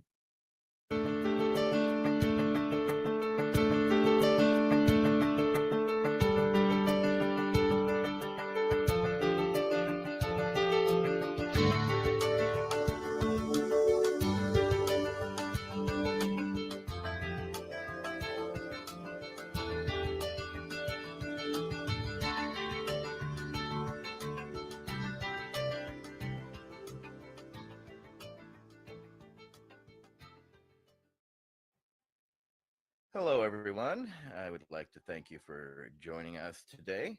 We have a very special guest with us, Mr. Carl Olson. And for those who are not aware of who Mr. Olson is, we are going to spend our time educating you about his works and deeds because he is someone that many of us have come to follow due to the methods and methodologies he has been working towards over the decades in the wonderful state of Iowa. So we are very honored today to be joined by Mr. Olson in Iowa, an Iowan legend, an American legend as far as we're concerned, as we basically want to just discuss a lot of the history that Carl has been around. We want to expose veterans and other activists to those of us who we look up to, those that we have worked alongside or we have watched from afar. I was very honored back in '94 to travel through with the Cannabis Action Network to the state of Iowa to meet Carl in person and be interviewed at a local high school there, which was quite eye opening and fascinating to see how well educated the youth in Iowa were on hemp and cannabis, as well as to see the hard work and dedication that Carl was continuing to bring to fruition there. So, without further ado, Carl, thank you for joining us today. Um, Very simple question. How did you originally come to cannabis? Um, I believe that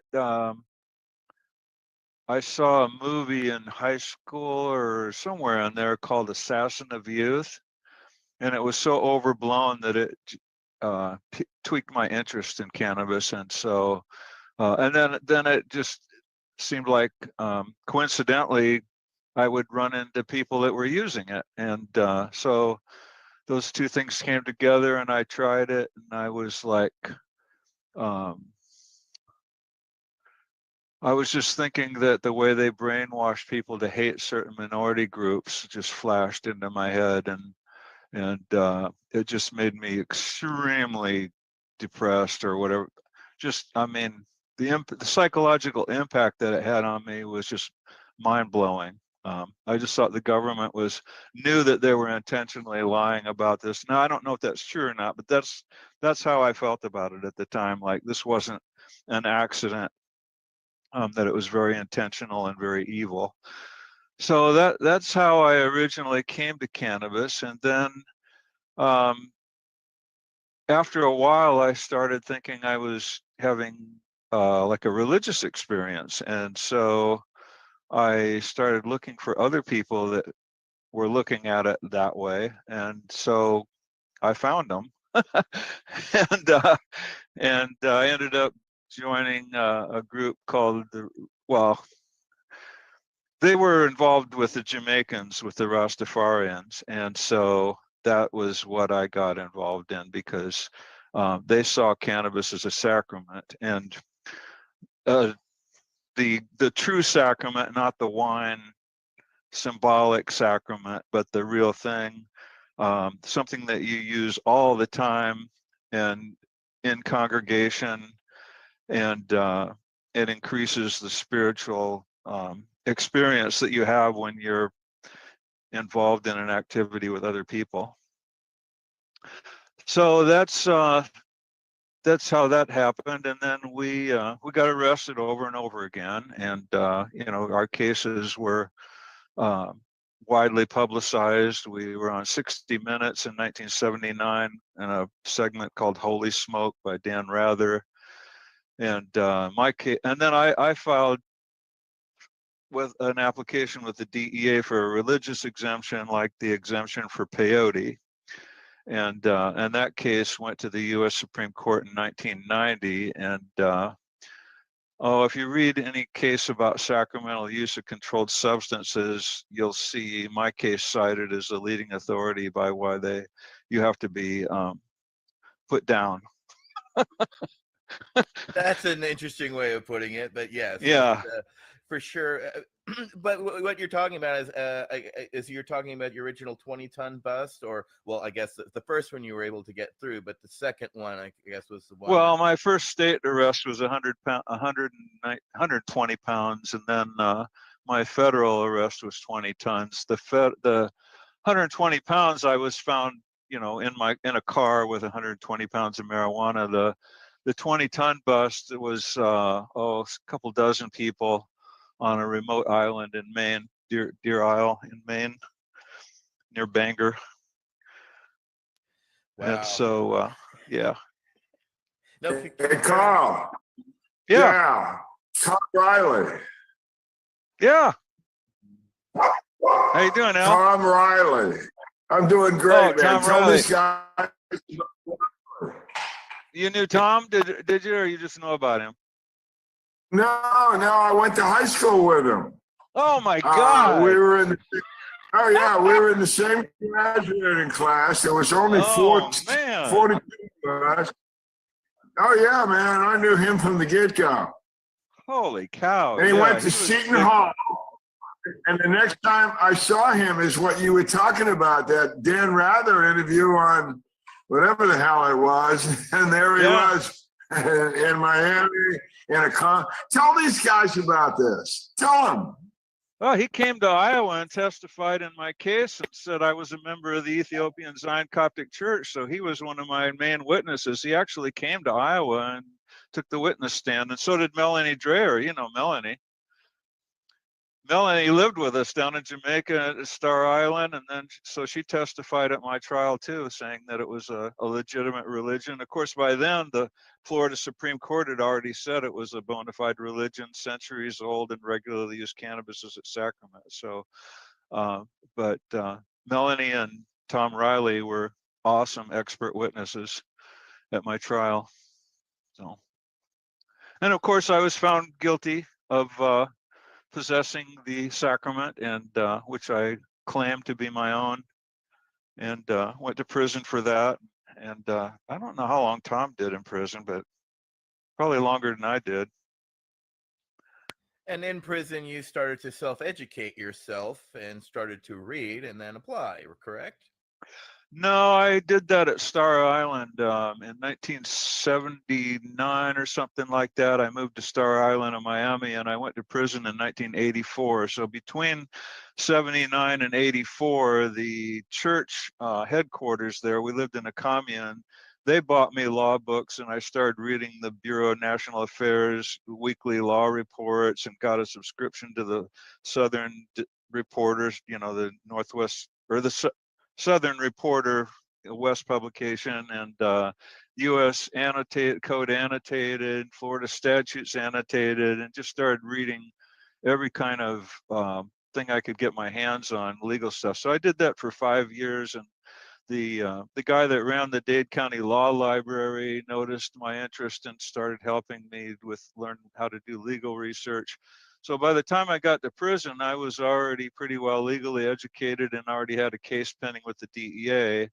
And then while I was in prison, I got locked up with my co-defendants, which was just amazing. And they were really, we got along well with the prison guards, and so they made me the head of the law library. So I ran the law library while I was in prison.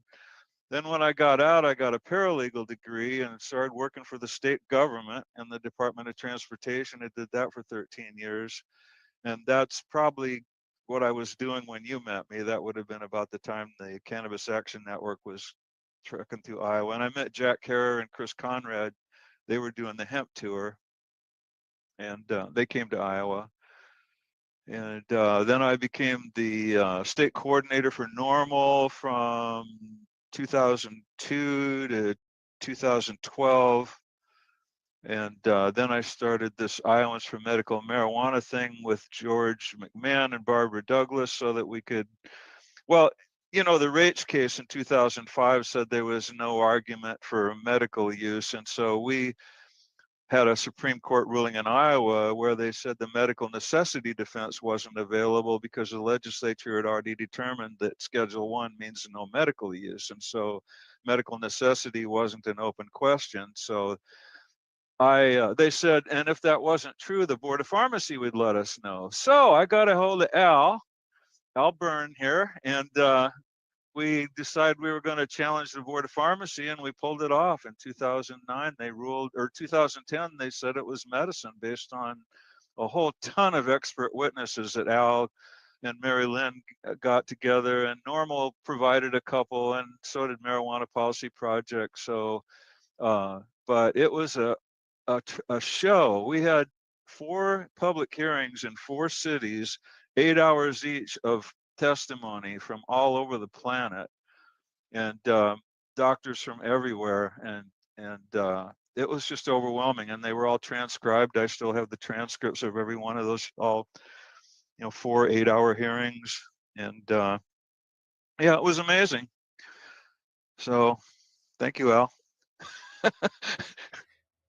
Yeah. Well, this is how we come to move things. It's Yeah. quite amazing as also how small the world is to realize that his high school buddy that y'all would be involved in, and in the end, Yeah, you and that's Al would be incredible. working together. It just makes this world a little bit smaller sometimes. Well, see, that's why I think all this is spiritual. I mean, there's just something weird about it that just seems magical. It's like, I don't know how the hell this stuff happens, but yeah, we're all drawn together about like a magnet, so.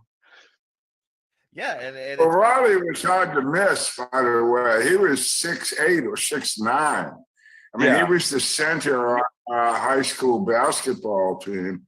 And so Yeah. if you put him in a lineup with a bunch of other guys, he was definitely going to be taller than everybody else. Yeah. The last I heard of him was that, Carl, that when he got out of the prison system, which I think was Florida, Yeah. he was finally released where he could leave the country. I Yep. believe he went to the Netherlands. Yep. He got married. He Well, had he a got child. married before. Yeah. Okay. Well, if okay. you They can, were a couple. I don't know when they got married, but they were a couple when I knew him. okay. His wife is Did he have Cordelia. kids? Yeah, he had a Did he son. have Yeah, he had a a son. son? Yeah. I don't know what happened to. I know I've talked to Cordelia a couple times. Like, I think I talked to her about a year ago. We all got together Really? for a funeral for Jim Tramner's wife died about a year ago, and she organized a Zoom thing where we all got together and met, and she invited me to that. So. Well, I'm in a Zoom meeting quite frequently during the month with a lot of. We only had 42 guys in our class. 8 of them served in the Vietnam War. Out of that number, which I think is rather extraordinary. Tom, we were always wondering what happened to Riley. As you're explaining it to me, he went to the Netherlands. He had his lady, he had a child, and he died there. Is that correct? Yeah, I think he had some kind of a blood cancer, some kind of blood thing. I mean, he was always frail, and yeah. So he went to the Netherlands because the cannabis was freely available there, and the federal convictions and all that stuff wouldn't haunt him there, and so yeah. Well, thank you for updating me. I'll tell my classmates that I talked to you. Yeah. I saw that show by on national TV, and it was. I think the thing that screwed you guys up on that show, Carl, correct me if I'm wrong, but everything seemed to be going pretty well with the interview with Riley and Rather and all that, and then they showed a few shots of young people, children, 10 years old, 12 years old, hitting on joints. And I think at that point, the American society at that time, we're back here in the late 60s, we're talking about. That just turned everybody off, Carl. Do you think that's true or not? Oh, absolutely. Yeah, I mean that wasn't. We in Miami, the news media used to come over and film kids smoking marijuana. That wasn't the only. I mean, that was a regular thing. That wasn't like just a. That wasn't like just a fluke or anything. That was the real deal. It You know, was we couldn't hide. We got arrested over and over again, and the media wanted to know what the hell was going on. We let them in and showed them what was going on. That was all real. I mean, there wasn't any fake or doctoring or changing anything or creating appearances or putting on an act. We just gave them the real deal. You know. What did they arrest you for? Huh? What did they arrest you for? I got arrested in Iowa for 120 pounds, and when they got me on the witness stand, they asked me some kind of question, and I said it was good for the young, good for the old, and good for the baby 1 day old. They didn't ask me if I had kids or if I gave it to kids. They said, based on that testimony, that I gave it to kids, which I didn't do. But they my painted beliefs you that way, and once you were well, painted my that beliefs way, were that it was good for kids, but I'm not going to give it to your kid. If I had kids, I would have. I didn't have kids because I felt like the government would indoctrinate them against me, and they would raise them up to be snitches. And I mean, I don't have kids, and I don't have a family, and you know, I trust no one. Pearson, you had a response. Yes, Carl, thanks for coming on with us. Incredible. I'm not sure if you're aware of the Colette raids, 1992 up here in Alaska. The feds came up and did a multi-prong cannabis sting. DEA came up, Blackhawks, everything like that, and we ended up. I mean, I wasn't up here, but John Collette, the so-called ringleader, got his place raided. He had to grow underneath a rose garden that was I guess kind of like a Connex box. But he got charged federally, and then the state after he actually fled and got brought back here. The Supreme Court in Alaska found that it was a breach of our Ninth Amendment right to privacy, and he is actually a licensed cannabis cultivator to this day. And he had been charged with, I believe, 10 years in federal prison, and actually fled and got off on it. Now has a license, legal cannabis license up here in Fairbanks, along with TSA allowing for going outside their means and working on things that aren't as dangerous as bombs and stuff, just to hold up otherwise nonviolent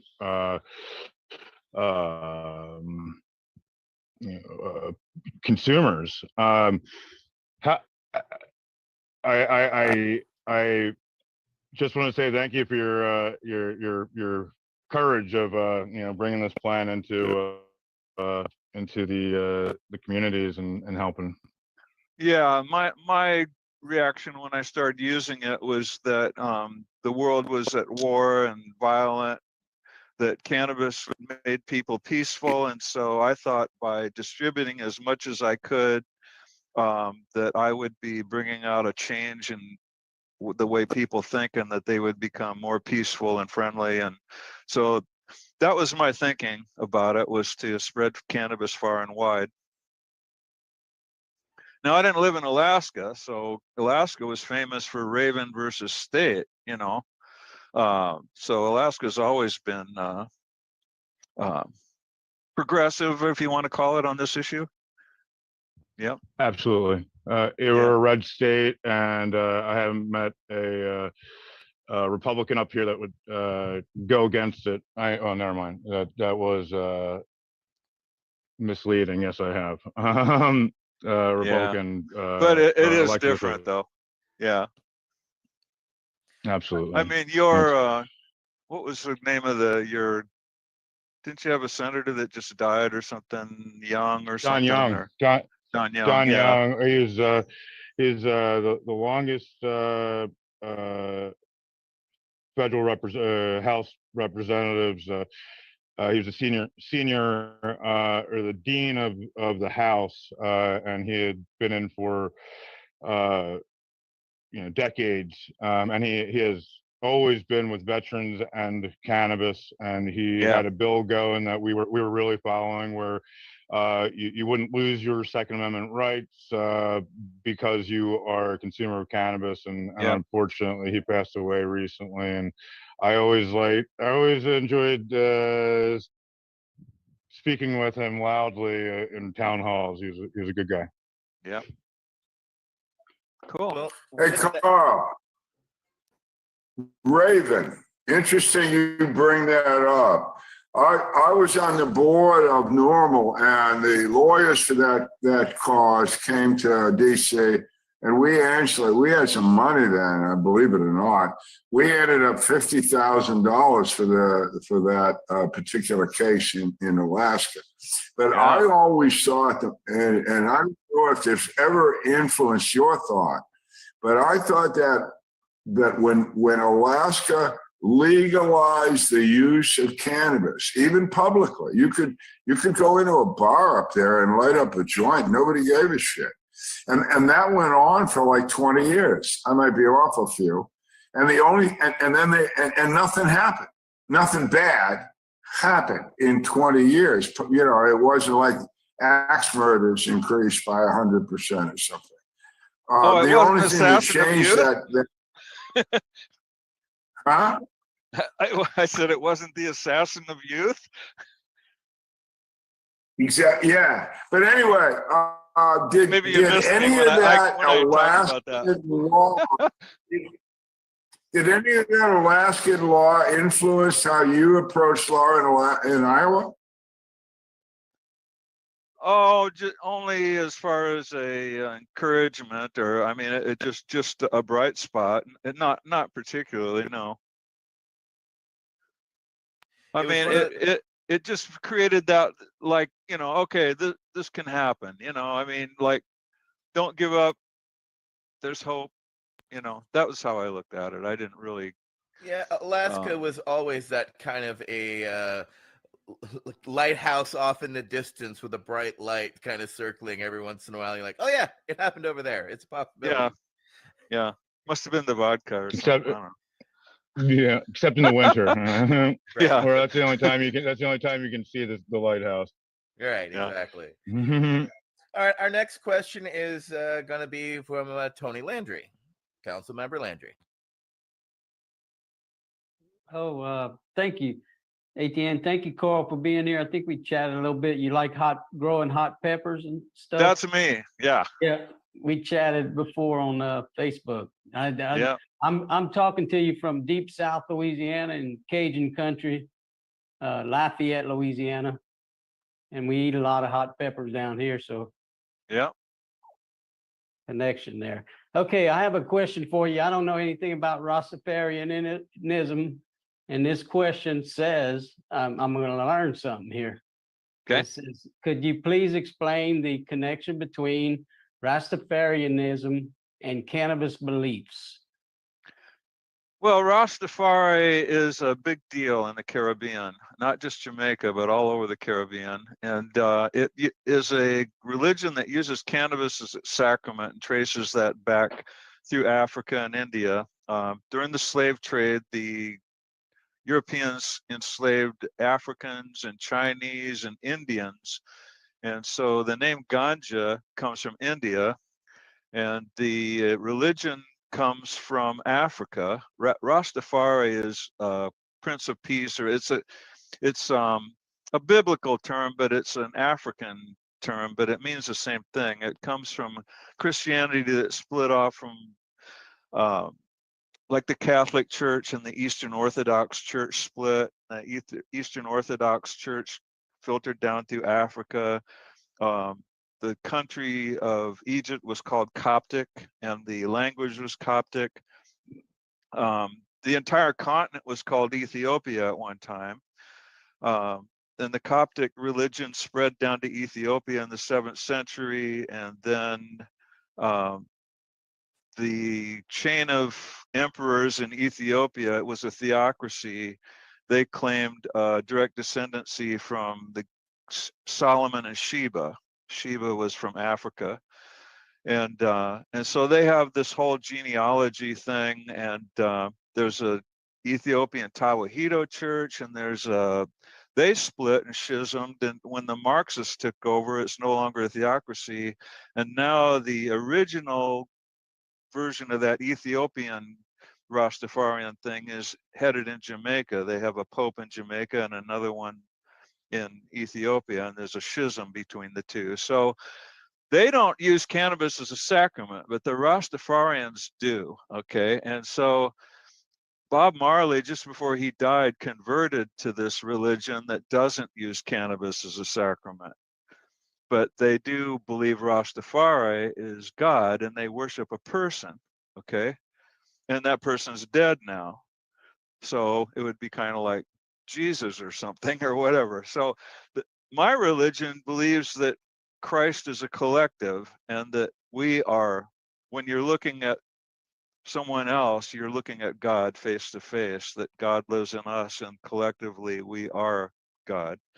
So but we called ourselves Rastafarians. I didn't know there was these, when I first heard about Rastafari, that's how I heard about it. I didn't know that there was people that believed a person was God, or that it came from Ethiopia or Africa. I didn't know any of that. I found out about it later. But so I don't know of any other religion that's that big. I mean, the country of Jamaica in 2015 actually nationalized Rastafari as a cannabis religion in their drug law. So there's nothing like it on the planet. And if you go down and meet with those people, you will feel comfortable, like you're with your own. And so that's what happened to me. I enjoyed being around those people because they weren't crazy brainwashed about marijuana, and they believed that all kinds of other herbs had healing properties, and they avoided processed foods and chemicals. And so it wasn't just the marijuana. It was like, marijuana is a natural plant. You need good, clean soil, good, clean air, good, clean water. And you need that for everything else that promotes life. So that's the connection. Thank you for that, Thank you, Carl. Yeah. No, that was absolutely wonderful. Our next question will go to Council Member Wade Laughter. Yeah, Carl, really deep respect for you and some of the choices you've made in your life. I'm particularly struck by your description of your relationship to the plant and how you came to it as a sacrament. And I just want to note, with respect for your previous work with the Coptic Church and establishing the right to use cannabis as a religious sacrament, you personally have given up your own personal religious use of cannabis due to a belief in changing the laws. Can you kind of build a bridge between that activist who saw it as a sacrament and now has had to make a choice to pass on sure. use for yourself? Thank you, Absolutely, Carl. yeah. This is a fascinating conversation, by the way. Thank you. Yeah, that's a critical thing to my whole everything I do. Yeah. So in all of my cases, I argued that my religious use of cannabis, and not just me, all these other people like Tom Riley and all the other people that were involved in the church. Ramsey Clark was our attorney, former attorney general under Lyndon Johnson, and on the normal board of directors. And we made the argument that we were protected by the First Amendment, and the argument was no harm, no foul. Okay, where are the bodies? Sure, the children on TV smoking cannabis, where are they now? They're productive citizens working. They're just regular people. Nothing happened to them. So our argument was no harm, no foul.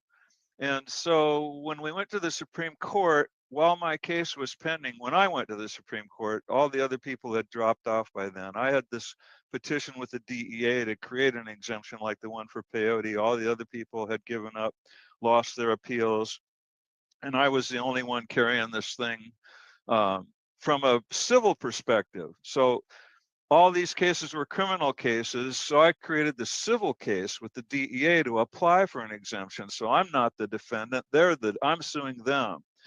And so when that went to the US Supreme Court, they had a case called Employment Division versus Smith about a Native American in Oregon that was fired from his job for using, as a drug counselor, for using peyote.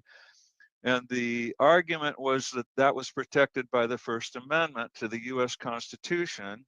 And of course, they had a sacramental exemption in the federal regulations. So the argument was, hey, this really is religious. The federal government recognizes it.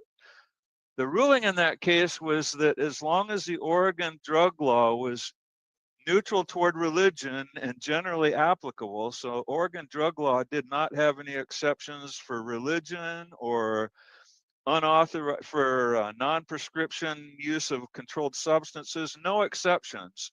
The Supreme Court said in that case, they were not going to bludgeon the state of Oregon with the First Amendment, and they weren't going to apply the First Amendment. And in all of my cases, I had made the argument that I should have equal protection because Iowa had a peyote exemption. Unlike Oregon, Iowa has always had this religious exemption for peyote, and the federal government has always had the religious exemption. So unlike Oregon, I was living in places that did have religious exceptions. And so I said the law is not neutral toward religion, it's not operationally neutral toward religion, and it is not generally applicable. And the courts all agreed with me and said, okay, we're going to apply something called strict scrutiny, the compelling interest test. And they said, your use of marijuana is not like the use of peyote because they're not the same substance. The use of peyote is limited and your use is unlimited. The way that you use it is constantly, all the time, everywhere. Marijuana is in high demand and peyote is not. And peyote is obtained legally in Texas, and the Texas peyote suppliers are licensed under Texas law and federal law. And I had no way of saying where I was going to get marijuana legally. There were no legal sources in the United States. So I said, the federal government should give me a canister with 300 cigarettes in it with a prescription to smoke 10 a month, or 10 a day, like the patients had on the compassionate use program. And they said, no, we're not going to make a religious exemption where we supply you with free marijuana. And so I lost based on that. So at that point, I knew that the Constitution doesn't get up and walk around and enforce itself. It's whatever the US Supreme Court says it is. At that point, I no longer had an argument that what I was doing was legal. It was toast. And so I stopped using marijuana because I couldn't afford to get 3 strikes and you're out. And I had no legal defense, no credible argument. So I said, I'm going to wait until the law's not generally applicable, but I'm going to use marijuana as my equal protection argument the next time I come back. Well, Iowa did that in 2017, and my lawyer just filed our reply brief in court today, and we're litigating that in Iowa District Court, and I have a petition pending with the DEA for the same thing, saying that now there's a legal source where I can get it. And the other thing is that this manufacturer in Iowa called MedFarm, they just got a DEA license for bulk manufacturing. So that means they have a federal license to grow marijuana. So I could say there's actually a place that's legal under both state and federal law where I could get the marijuana from, and they will sell it to me because they sell marijuana. I wouldn't be asking for a free handout. I would be willing to buy it. So that's why I quit using marijuana 32 years ago. And I made that sacrifice because there was no other intelligent thing to do. If I wanted to stay involved in the legal fight, I had to have a legal argument. And so to make the whole thing, and another thing is like the state set up this illegal program to distribute cannabis. They've got a federally criminal enterprise running this thing in Iowa, growing the marijuana, and they got a federal license now to grow bulk marijuana for the DEA, but that doesn't apply to what they're doing in Iowa. They're violating federal drug law every day.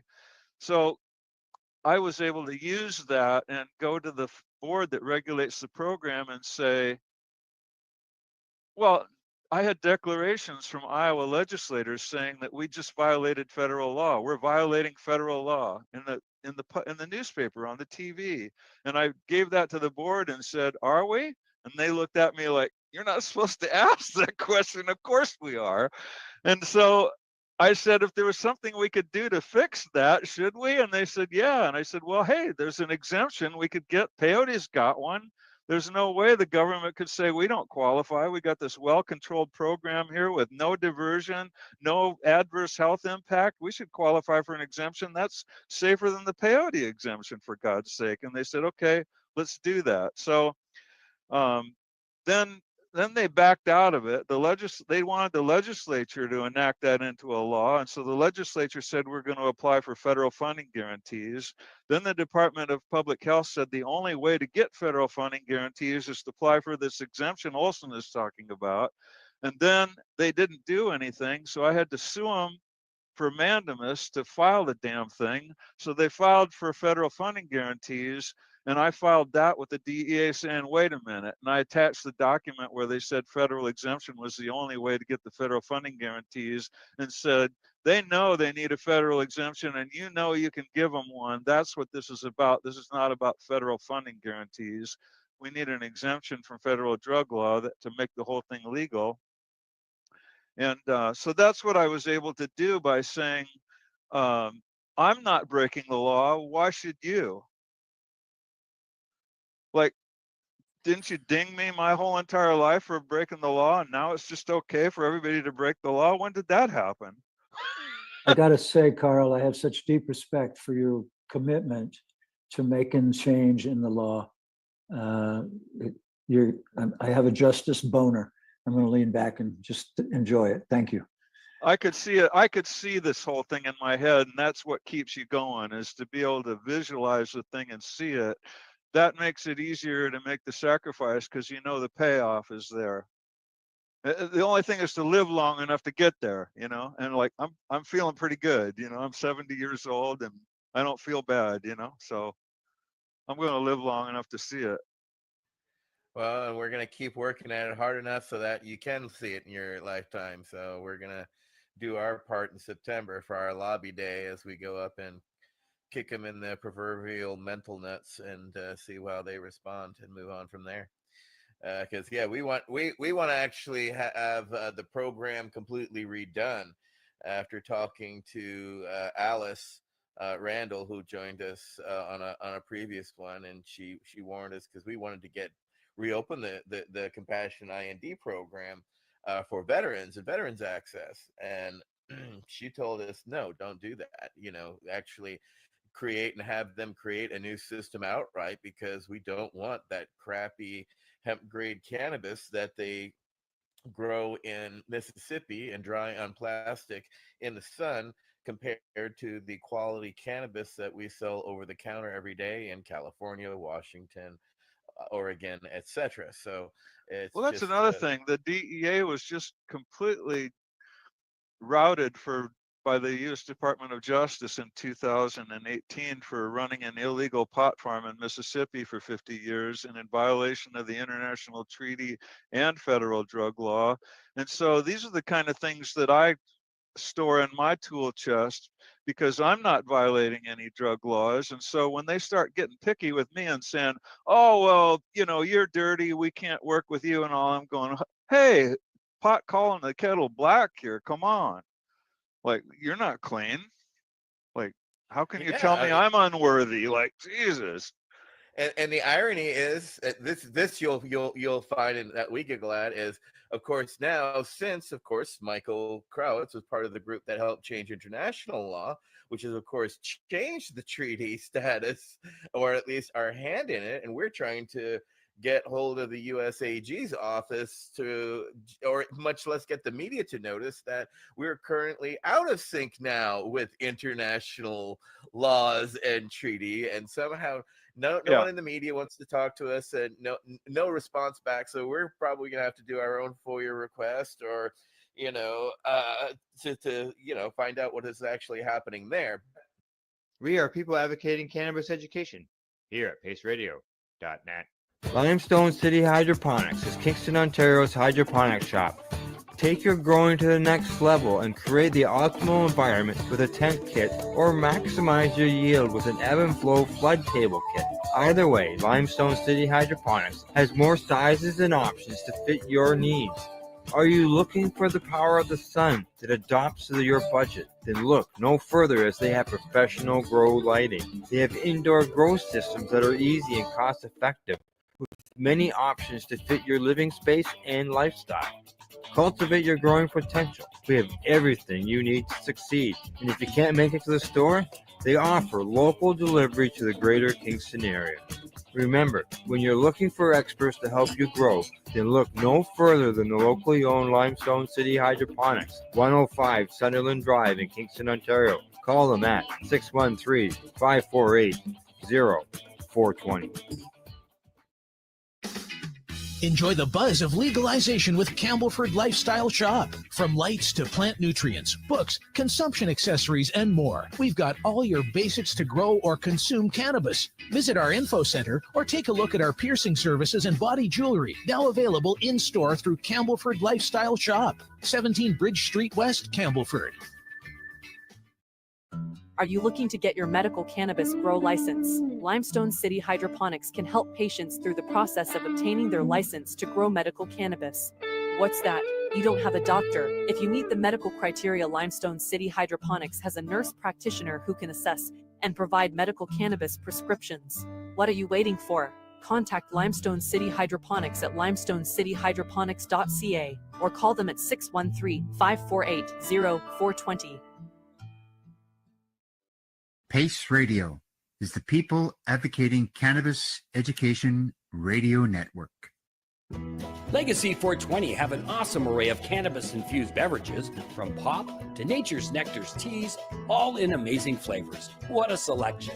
We even have a delicious mango-infused juice, and let me tell you, it's delicious. Everything is infused in-house, so we buy our syrup from the same place where everybody else buys their syrup for their pop. And in the infusion is done in the lab. It's all canned here, labeled here, produced 100% on Tyndonega. We have two lines of drinks. One's called our Nature's Nectar. That was our original line that we came out with. And then we also have a line under the Red E brand. We have them in 10 milligrams, 30 milligram, and 60 milligram cans.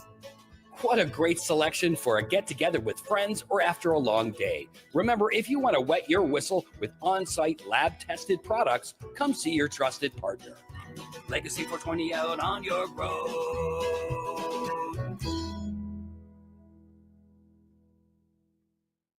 You're listening to the Pace Radio Network here at paceradio.net. I read that high compliance thing that Michael knows about. Well, and of course, the UN rescheduled cannabis in December of 2020, saying, "Oh, it has medical use." So of course, that should have a ripple effect. Yes. And thus making the cannabis farm in Mississippi finally legal.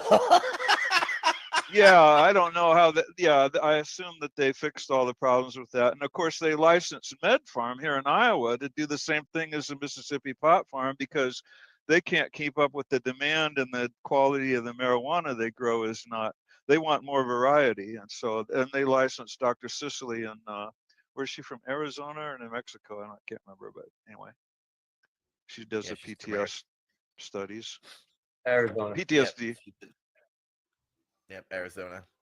Yeah. Well, that leads us to, right to Michael Crowitz, who is going to ask our next question because it leads and kind of stacks on what we're just talking about. Michael Crowitz. Thanks, Etienne. It's great to see you, Carl, and thank you so much for sharing some time with us. The question is really short, so I'm going to actually make it a little longer. How can a state use exemption to remove itself from federal law? We think about your work on exemption, and that I find fascinating is my work on international stuff really revolved around one sentence in our Constitution, the U.S. Constitution, and one little paragraph in the Controlled Substances Act. And when you were saying something along the lines of, when they send us back from the court saying that we haven't exhausted all our non-judicial, administrative remedies, these are the remedies they're talking about, these little paragraphs in the CSA. And what baffles me is that you could be working on this little paragraph in the CSA, and that the movement for the last 50 years or 60 years with all these legal eyes has missed it. And also, 21 USC 822D. Yeah.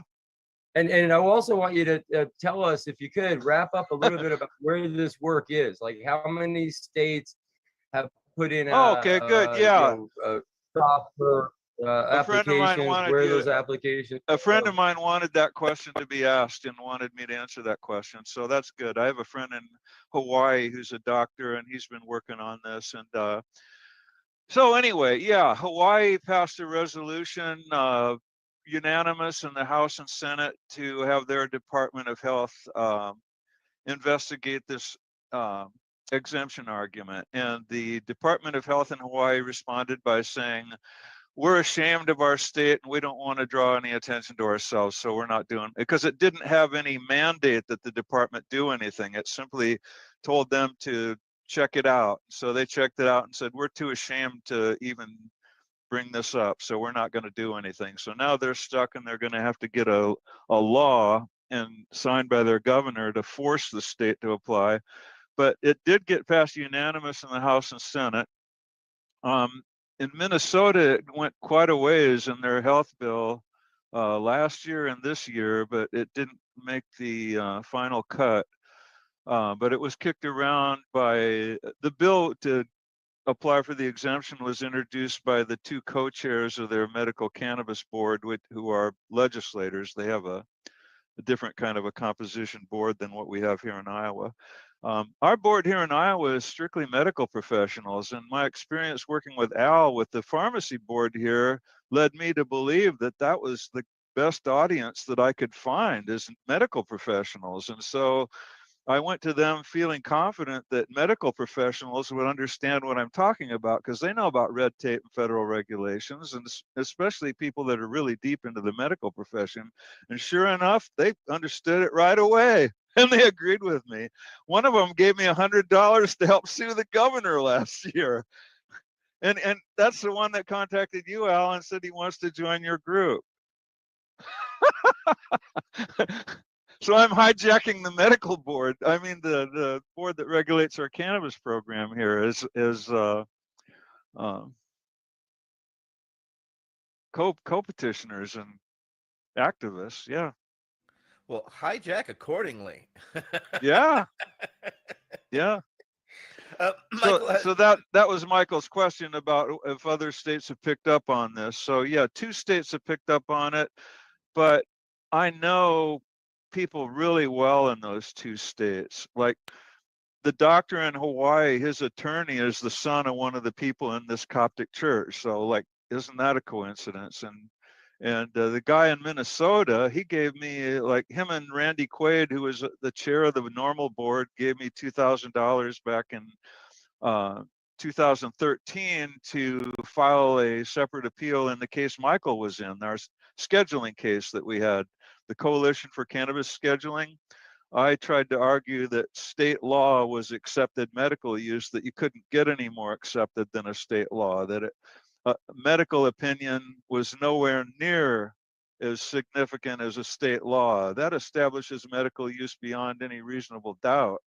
And so that was the argument I made in Michael's case, but I made it in 2010, and we all filed that in 2002. And so by the time I was bringing this argument into it, the DEA had already gotten the decision from the FDA, and the case, I was too late to make that argument. But anyway, so the guy in Minnesota has been working with me for a long time, and the one in Hawaii. So Michael, I had a follow up for you there, Carl. Yep. At least one, I guess. But I just it just surprises me, I guess, that well, first let me do some cleanup. When you're talking about the International Drug Control Treaty and the U.S. Compliance, it had to do with really something rather mundane. Within the treaty, each country that has cannabis as a medicine, whatever, is supposed to designate one governmental office to oversee that. And we had those responsibilities shared between NIDA and DEA and the Mississippi Farm, all over the place. Exactly the reason that the treaty asks is why, this is a bad idea, because in the US, it is quite dyslexic when you're trying to talk to the program. There is no program, right? And that's the out of compliance part, the major out of compliance part. Also, the DEA was arguing with the State Department, because the State Department, like every other country, read the treaty and said, well, of course the government can have a non-governmental entity, a contract grower or whatever, doesn't have to grow all the weed, but yet the DEA was saying the opposite and even arguing it in court. It's quite dyslexic. But my question is this, states, really, it strikes me, we see the passing of the buck at the national level, like where the executive branch says, oh, the Congress should do it. Congress says the executive branch should do it, back and forth. We've seen that, especially with scheduling. But I guess it's a little more hidden, but I see it in your work and at the state level, at this passing of the buck, because here the states are essentially hoping that the feds do something, when in reality, they still may have medical marijuana in their state, but they may have cannabis in Schedule 1, or they may have medical marijuana in their state. Oh yeah, but they haven't, it's an alternative. Exactly. It's basically saying we're going to let you use marijuana, and it's not safe for medical use, and it's not safe for for use under medical supervision, but we're going to let you decide for yourself whether you think it's good for you, but it's not approved, so you use it at your own risk. There's no guarantee that it will work. We're telling you it's not safe, all these different things, but we're going to let you use it. So it's the authorization of something outside the context of the Controlled Substances Act, saying it's an exception. So the state has created an exception to the Controlled Substances Act because it doesn't fit in the Controlled Substances Act.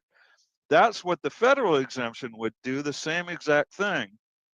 It would say, this is exempt. All that other stuff does not apply. And we're not saying this is good for anything. You decide that. We're going to let you decide. If you think it's good for you, you go ahead and use it. We're saying we don't think it's good for anything, but we're going to stay out of it. It's like medical necessity in a way, or so it's an exception. And in the international treaties, you've got medical use, scientific use, horticultural use, industrial use, and then you've got domestic law. It says, and constitutional law. That's not medical use. It's not scientific use. It's not horticultural. It's not industrial. It's other, and it's covered. The treaty allows for that. So there's no way that you can say that what you're doing is not okay, but you have to identify why it's okay and use those sections of the treaty to say, this is what we're doing. We're not confused about it. We know what we're doing. These are our rights. And that's what's not happening. We're not seeing the states say they have a right to do this under federal and international law. And they do. But they won't say it. And the same thing, like when you see Portugal or Jamaica or something change their laws, they need to tell the UN, we're doing this pursuant to the UN treaty. This is a section of the treaty that allows us to do this. We're filing a declaration with the International Narcotics Control Board explaining what we're doing so that you know that we're not just giving you the finger and saying we don't like law and order or something. So yeah. There's a way to do this, but people are not. passionate enough about this to care. And it's like, well, who's being injured by this? Well, people who can't defend themselves, right? I mean, you know, was a person that's on this program's got a debilitating medical condition. What are they going to do? Sue the DEA? Like, where do they get the wherewithal to do that? So I have the wherewithal to do that, and I'm doing that. And I'm doing it out in the open and in full cooperation with our Department of Public Health. And they know why I'm doing it, because I can, and I'm healthy. So I can stay focused. Well, you keep doing what you're doing, because that voodoo that you do is working. Wade has a follow-up as well. I'm going to try and keep it brief. I feel like the stigma, if you will, that was created by prohibition and then the Controlled Substances Act around cannabis is really kind of the crux of this. And I want to see the laws change. I mean, one of our tagline, the Veterans Action Council, is access for all.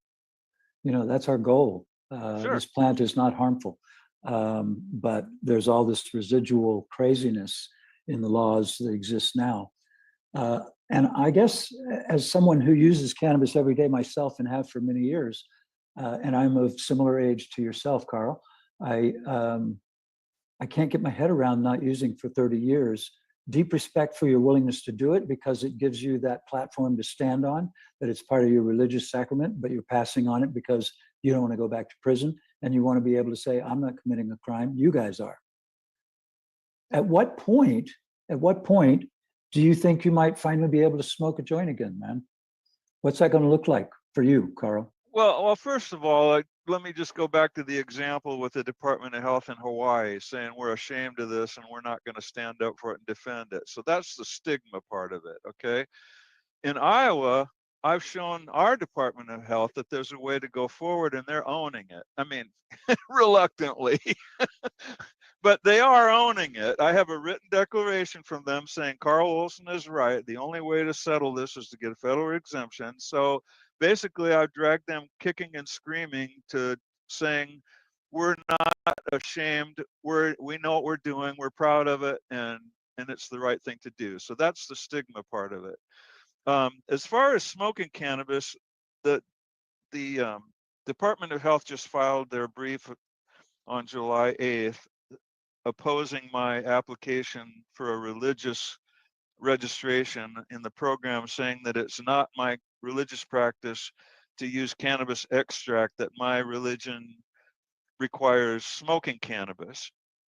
And so I'm saying, well, yeah, but my religion doesn't require abstinence either, and you're telling me I can't use anything. So cannabis extract would be better than nothing. So, stop the bullshit. But then I'm saying, well, like last year we lifted the THC cap on it. So the program is not what it was 2 years ago. It keeps getting more and more inclusive. And there was a bill introduced just this year by 3 Republicans to add 3 ounces of combustible raw cannabis to our program. And Minnesota just did that. So why would I wait until they create combustible raw cannabis to apply to get on the program? I want on now, and then I won't have to.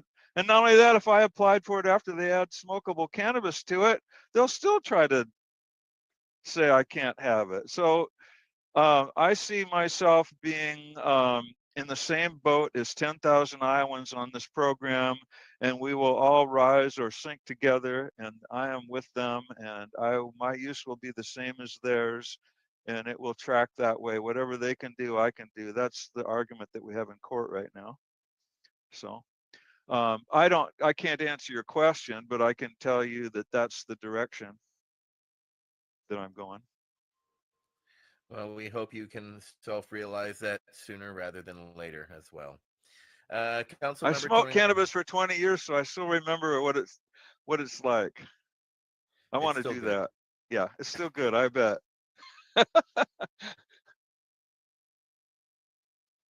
Councilmember Lane. Yeah, I was just going to comment earlier. Carl was on how the state like Louisiana, we have the state, the ag department was running the cannabis program, but the state acknowledged cannabis as medicinal. They have 2 state universities, LSU and Southern University, using contractors to grow cannabis. And yet this year we passed a law to have the Department of Health regulate the cannabis program. But yet the Department of Health is in control of our Controlled Substance Act in Louisiana, and they have cannabis listed as Schedule 1. So there's a conflict there. If you're going to regulate the health program, cannabis program, and go out there and check, testing and all this other stuff, then you've got to acknowledge that the cannabis is medicinal, it has some medicinal value. Well, it could have medicinal value in the same way that a proper diet would have, but it wouldn't be prescription. And all the schedules are prescriptions. All 1, 2, 3, 4, 5 is all prescription. So I don't want cannabis to be rescheduled. I want it to be descheduled. Right. And so I don't see a conflict there. I see this as being an alternative medicine. I don't want it to be an FDA approved prescription. And not only that, how many FDA approved prescriptions for plants are there? It doesn't exist. It'll never happen. So I think this is a medicine that you can grow in your garden, and there's no place for it in the Controlled Substances Act. But an exemption would take care of that right away. It would not be permanent. Exemptions can be revoked, so it wouldn't be permanent.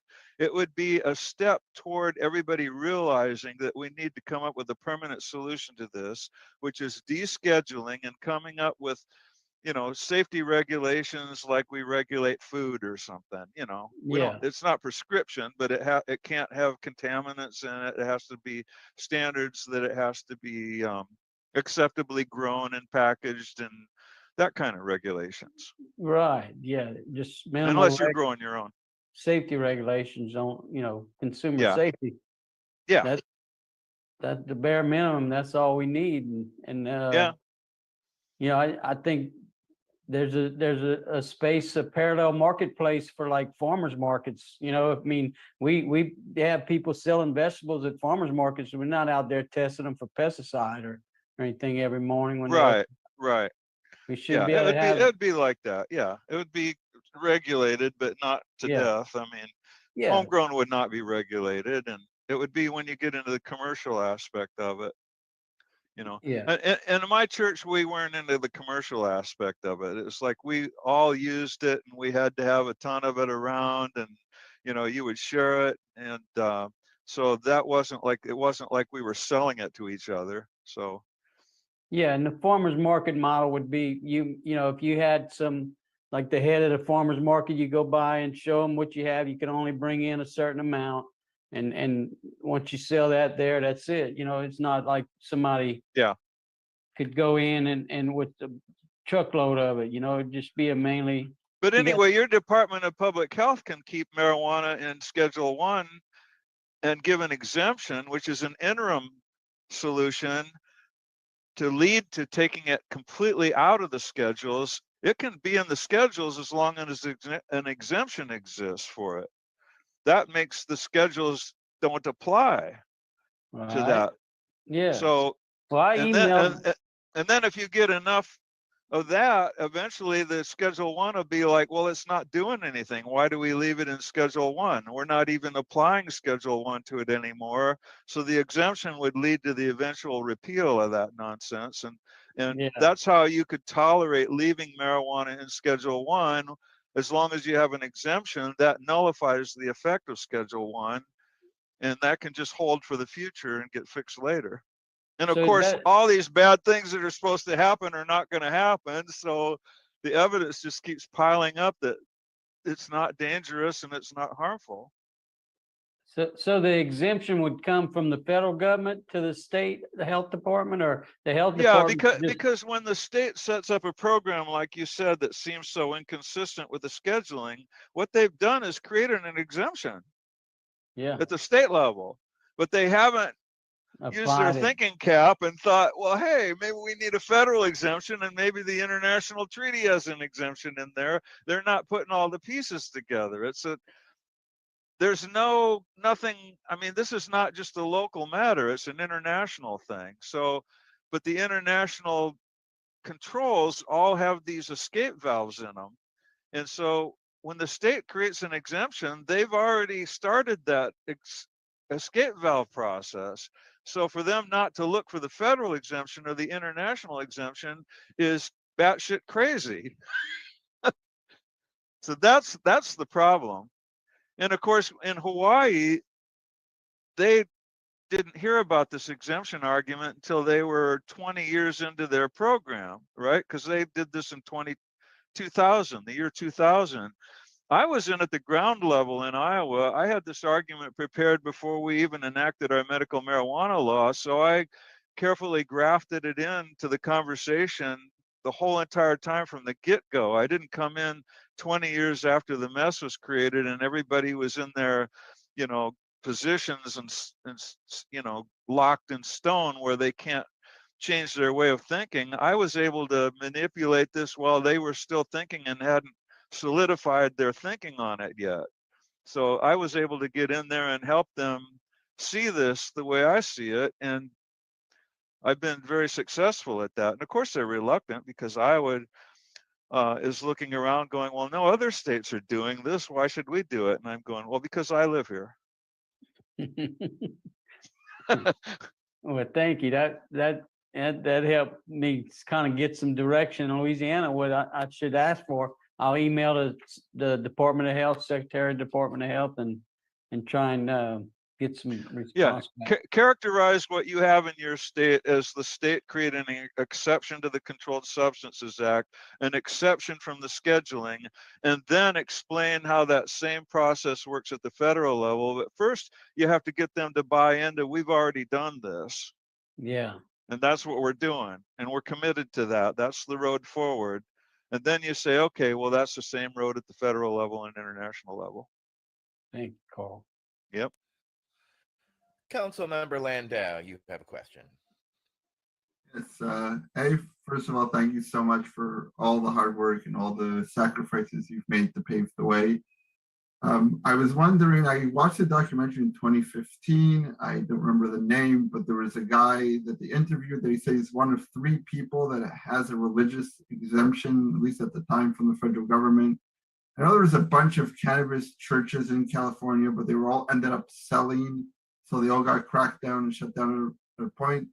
To your knowledge, did the federal government actually ever exempt cannabis for religious use anywhere in the US? Only on a very limited basis. There was a guy who was told he couldn't use cannabis on parole in Oregon, Valray, and the court removed that restriction on him because he was a Rastafarian.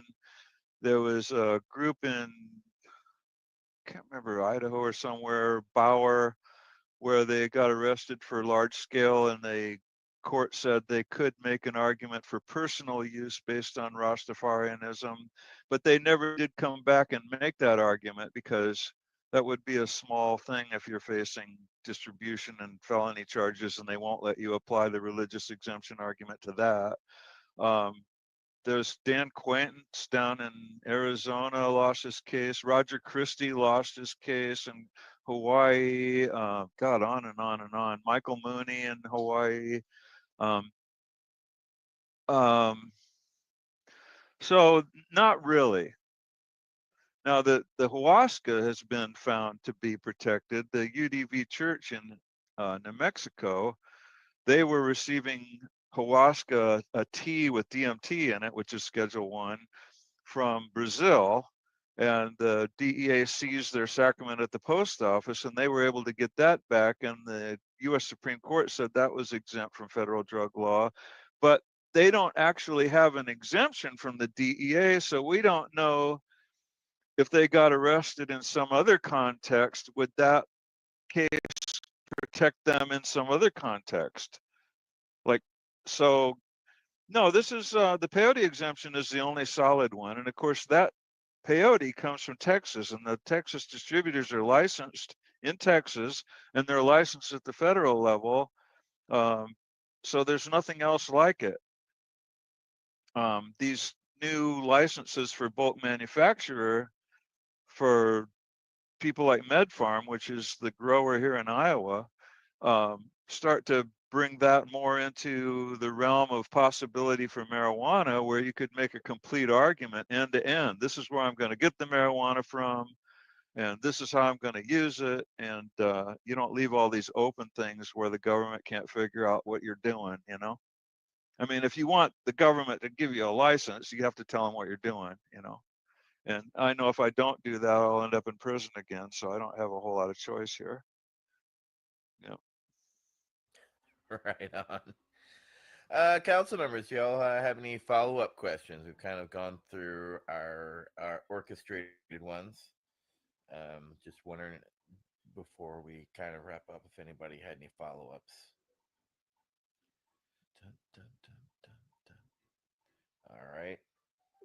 Carl, is there anything that you would like to say or promote, or any type of legislation that you're working on or toward that you would like to speak on? Oh, I didn't mention this, but I filed a petition with the DEA for an exemption for our state program in January well, we started over-the-counter sales in December of 2018.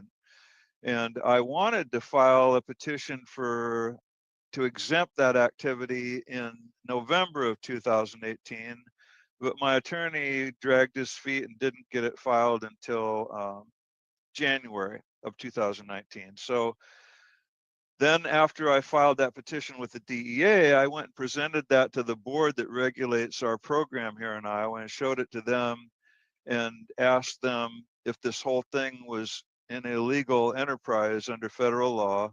And they said it was. And I said, if there was a way to fix this, should we? And they said it was. And so I said, well, I've already got the petition filed with the DEA. I just want you to help me with it. Well, they don't quite work that way. So they decided they agreed with me, but they decided they needed to file their own, that they couldn't somehow get involved in my personal, a private citizen just doing this. And so that petition is still pending with the DEA. So when I said that when the state filed for these federal funding guarantees and then said the only way to get federal funding guarantees was federal exemption, I sent all that paperwork to the DEA and said, hey, I already have a petition with you pending on this topic, and here's the support from the state government saying that I'm absolutely right. So that gives you a little bit more context. The DEA has been sitting on this for quite some time and is accumulating quite a bit of evidence here that this is not your usual ordinary application. This guy actually got the state government to support what he was doing after he filed the thing. And I just don't think they could have imagined that that would happen. And I haven't messed with them on it because I don't have standing. I'm not enrolled in the program. So that's the religious argument, that I want to be enrolled in the program for religious reasons. That would give me standing in the other case to say I want this program I'm enrolled in to be protected.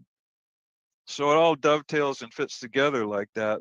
I need standing, and the only way I can get it is my religious argument. I can't come up with some phony medical condition argument. So you explore that option and see where it takes you. Is there any way anyone who's watching can support you and your work and what you're doing? Do you have yeah, that's a great question. a website also as well, so if they want to learn more about what you're doing? Yeah, carl-olsen.com is my website. And it's OLSEN, CARL-OLSEN.com. And yeah, so basically there shouldn't be a state government that reinvents the wheel here. The wheel has been invented and the wheel is rolling. So now the argument would be to join. So the state would say, well, this Olsen guy in the state of Iowa are bringing up this issue and we're involved in it somehow. There's 47 states that have these programs that are inconsistent with federal drug law. So they would all have an interest in the outcome of this federal petition with the DEA. In other words, if Iowa got an exemption, these other 47 states, or well, 46, Iowa's one of the 47, whatever it is, it's unbelievable. It's like all but one or two states anyway. They all have the same exact situation. And so they should say, hey, I want to have a say in this. It's a federal thing. And of course the DEA, well, anyway, so that's what I'm saying is like, and let's say California says, okay, well, we want to get into it. Well, California's got a much more expansive program than Iowa's got. Iowa doesn't even have raw cannabis. So if Iowa goes to the DEA and says, give us exemption like the one for peyote, because we have zero diversion and zero adverse health impacts. We track our marijuana seed to sale. We know where every bit of it goes. We haven't had any diversion or any adverse health impacts in the 2 years or how many years, 4 years the program has been in operation. How is California going to make that argument? It's not the same. They would have to argue based on the facts in California. But what if a state looked at Iowa and said, well, we can set up a program like that? Well, the DEA basically isn't going to hassle people for homegrown.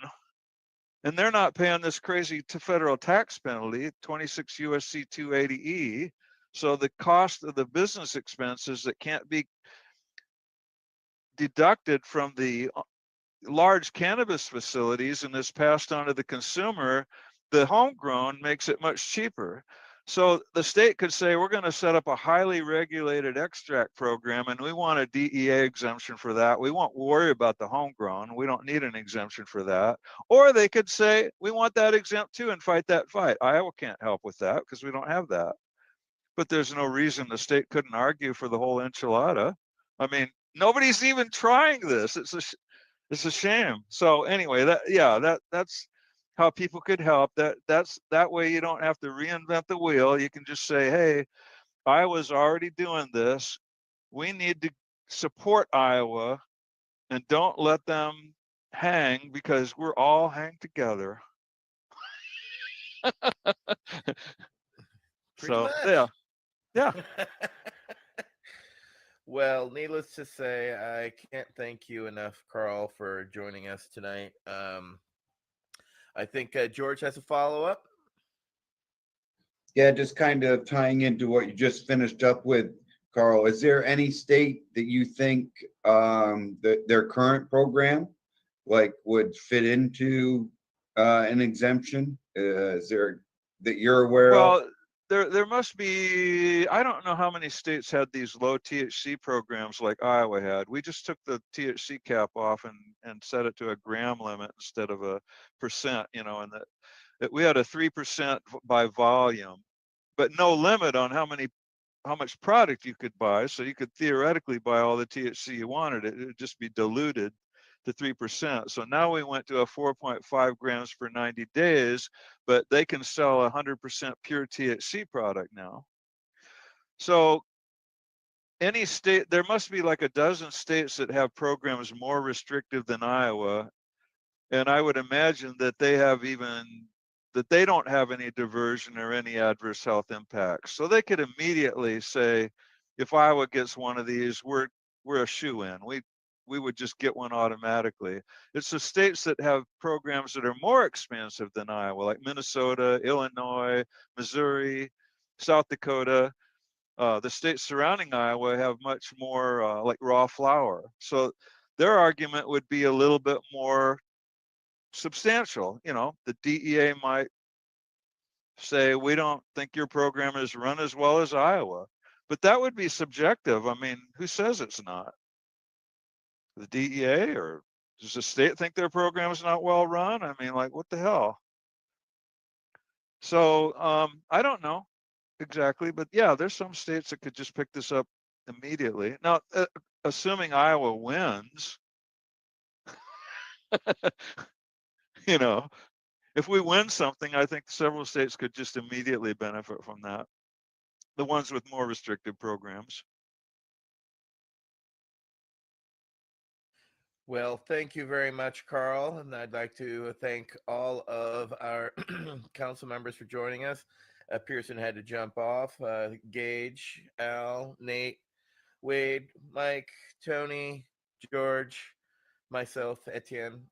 Carl, thank you so much for doing the work that you've done and making us and our audience a little bit aware of the hard work as well as your constant dedication to moving the needle on cannabis, especially in the state of Iowa. So, You know, one last thing I wanted to say was Nancy Mace has got a fairly decent bill, and she's also got one for international, taking marijuana out of the single convention. So I think she's pretty bright.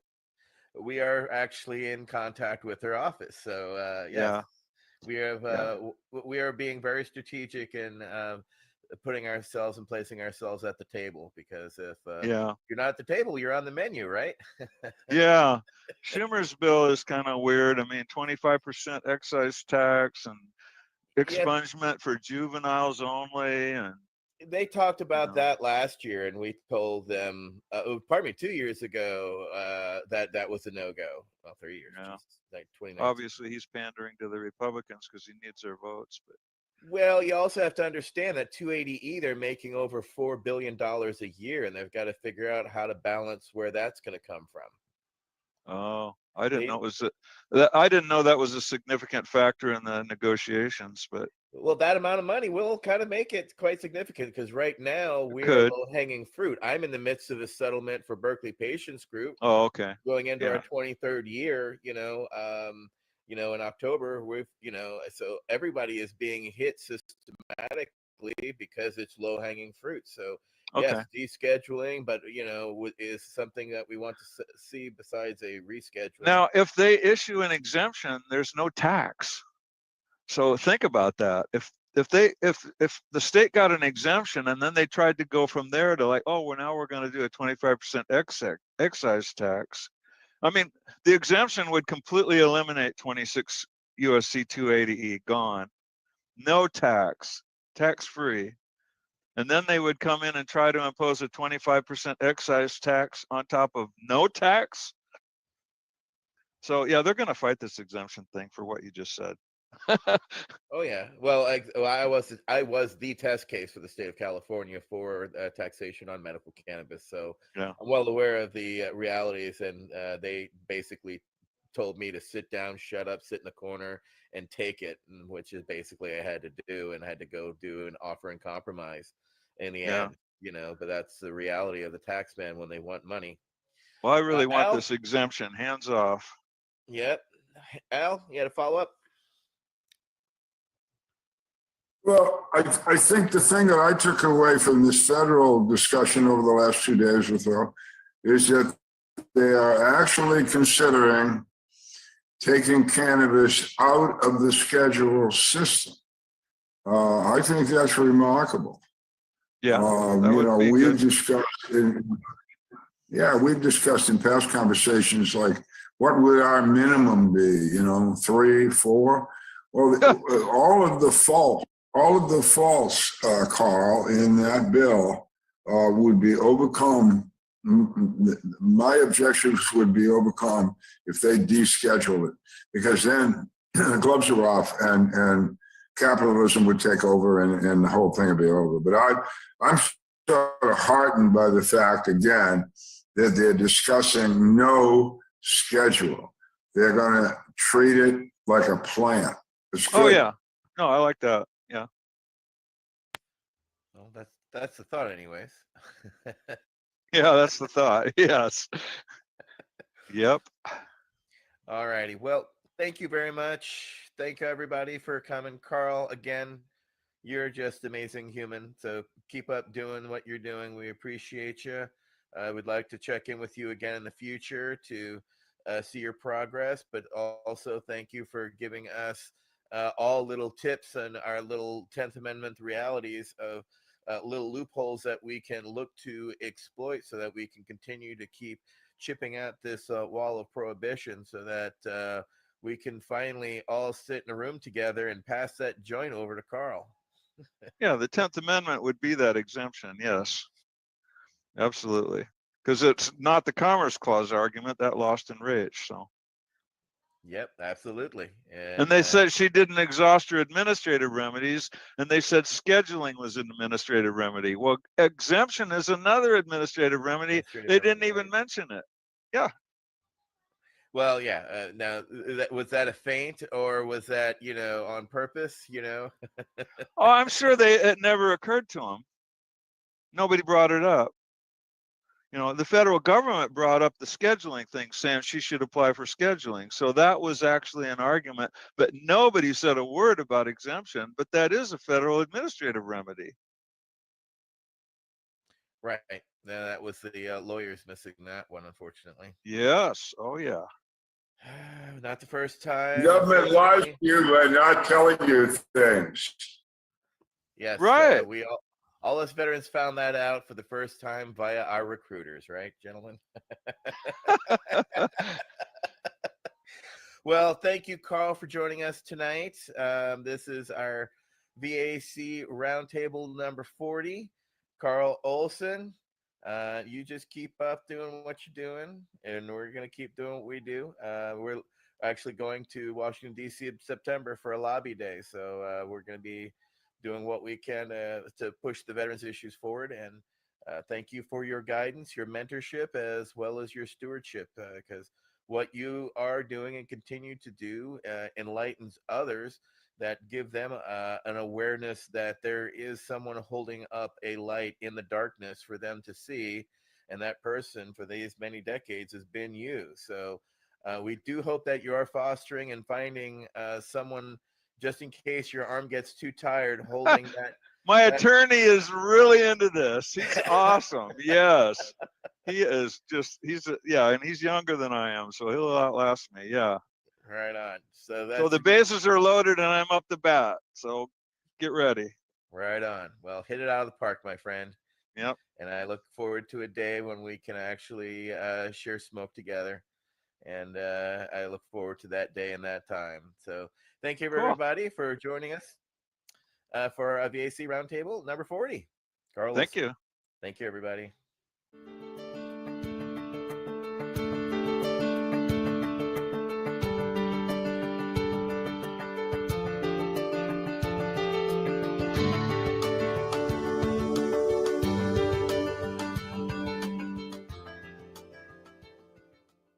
You're listening to the Pace Radio Network here at paceradio.net. The opinions of the individuals during this broadcast are their own and may not be the opinions of their group or other organizations they may be involved with. All medical advice during our broadcast is not a medical opinion and should be checked with your medical physician. When you have a pain that's reached its peak, Legacy for 20, it's so unique. If organic cannabis is what you seek, here's your trusted partner 7 days a week. Suppository salves, vapes and drops, topicals, edibles, infused pop. Just when life seems like it ain't easy, at Legacy 420, enjoy a pop freezy. Lab tested products, make them the GOAT. Legacy 420 out on your road. Legacy 420 in Tyndonega, Mohawk territory. Indigenous organic cannabis at its finest. Enjoy the buzz of legalization with Campbellford Lifestyle Shop. From lights to plant nutrients, books, consumption accessories, and more, we've got all your basics to grow or consume cannabis. Visit our info center or take a look at our piercing services and body jewelry, now available in-store through Campbellford Lifestyle Shop, 17 Bridge Street West, Campbellford. Limestone City Hydroponics is Kingston, Ontario's hydroponics shop. Take your growing to the next level and create the optimal environment with a tent kit, or maximize your yield with an ebb and flow flood table kit. Either way, Limestone City Hydroponics has more sizes and options to fit your needs. Are you looking for the power of the sun that adapts to your budget? Then look no further, as they have professional grow lighting. They have indoor grow systems that are easy and cost effective, with many options to fit your living space and lifestyle.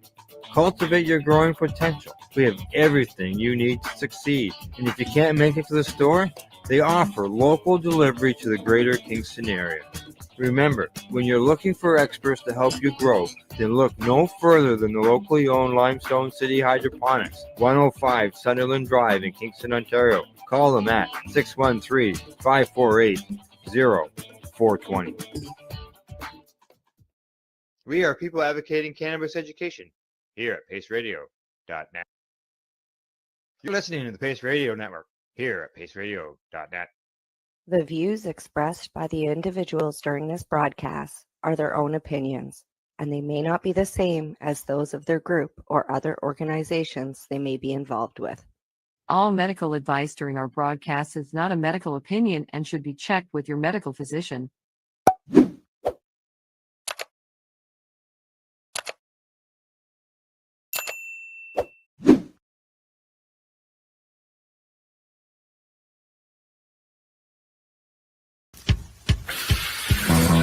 Oh yeah, baby, that's lovely.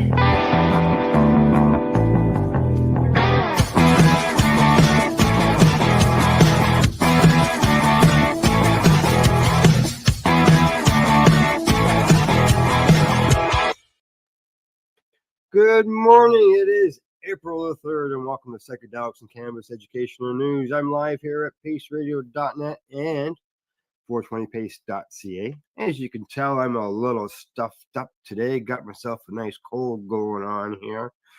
But you know, just keep going at it, keep plugging things, get the news out until it puts me, if I can't can't get up out of bed, I won't be bringing you the news, but I am up and at it, and hopefully I can stay on for the whole hour, because I can tell you for the last 5-6 minutes, the power here has gone off twice.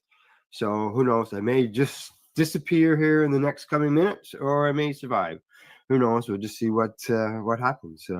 Being the fact that where I am here in Ontario, we've been dealing with an ice storm, and it's taken down a lot of poles and trees, and there's been a lot of damage going on. And then yesterday, we got hit again with some more snow and some more rain, and the power has, gone off again because of either repairs didn't hold or repairs just haven't gotten to that point completed yet. So I know that the Ontario Hydro is very busy in our area. I see them going by here by the house all the time. So hopefully they can get everything all fixed up, and everybody can have lots of heat and electricity to their homes. So just a matter of time. Alrighty, so I'm going to get started on the news, and first story comes to me from the National Post. Headline on that says more than a third of Canadian cities have magic mushroom dispensaries. Now, this is according to a study, they say. Now, most Canadian psilocybin dispensaries offer online sales while making unsubstantiated health claims and omitting important risks, according to a new study sounding the alarm about the psychedelic compound found in magic mushrooms. Now, the study published Tuesday in the medical journal JAMA Network Open identified 57 storefront dispensaries across Canada that were operating last May. 50 of those had websites and offered delivery. Sounds like cannabis. The cross-sectional study found that unlicensed psilocybin dispensaries are currently present in 36% of the cities in Canada. Most dispensaries are part of organized chains with access to online ordering and delivery and processed psilocybin infused edible products such as candies and chocolates. Dispensaries made a wide variety of health claims about the benefits of psilocybin use, and we report on a lot of health claims right here on the news, and which remain unsupported by current scientific evidence. Well, these are being studied. There is a need to continue monitoring the growth of the emerging unlicensed psilocybin market alongside related product use and outcomes. Don't forget, people purchasing these psilocybin products they're voting with their money. They're the people who, if they weren't wanted, people wouldn't be buying. If they weren't necessary, people are obviously, I know there's lots of people who find medicinal benefits with it, and they're going to look for it. So they say here that Canadian psilocybin dispensaries made a variety of unverified health claims and lacked warnings of potential harm, suggesting the need for greater regulatory measures to protect the public, according to the study. Now, one of the authors, Dr. Daniel Myron, he pointed out Tuesday that the 2023 Canadian Substance Use Survey found that an estimated 6% of Canadians had tried magic mushrooms in the past year, and that number jumped to 13% among young adults between the ages of 20 and 24. Now, it was, according to, here we got the name, Myron, who holds the Canadian Research Chief in Social Accountability at the University of Ottawa, says, I just found it really, really interesting that you can walk around Ottawa, and I can travel to Toronto regularly, and you'll see all sorts of dispensaries that are open. That's right. Yep. Now, while psilocybin is a controlled substance that can't be sold here legally, it's interesting to see that the retail market cropping up. He continues with, and he says that I do a lot of cannabis research, and it's very reminiscent of what was happening with non-medical gray market dispensaries in the lead up to legalization. Now, to handle on what products psilocybin dispensaries are selling and what health claims they are making, Myron had his students scour websites for the 50 storefronts identified last spring. He says that I had some very, very clever, hardworking students who did this as a summer project. Dispensaries made a wide range of health claims about psilocybin, he says, and he's quoted here saying many are about mental health. So he's talking about potential improvements in anxiety and depression and substance use disorders or symptoms. Then you move on to other areas like boosting creativity and improving focus. And to us, what was really relevant as we reviewed them is in most of these cases, the health claims are not accurate. Well, I can just tell you, buddy, we right here on the Pace News, we are reading a lot of those reports, but people are finding benefits. Now, some overstate evidence from drug trials, he says, or it's inaccurate in that almost all the trials have paired psychedelic use with the therapy. And that's true. Yeah, there has been a lot of that. Studies that have shown improvements in treatment-resistant depression, for example, are conducted in a very controlled setting with talk therapy in a specific mood with ambience. There are things that have gone into setting that up, so it's therapeutic.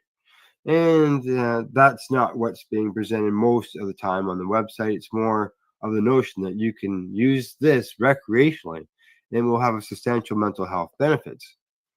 This, is it same as with cannabis? All use is medical use? Could it be?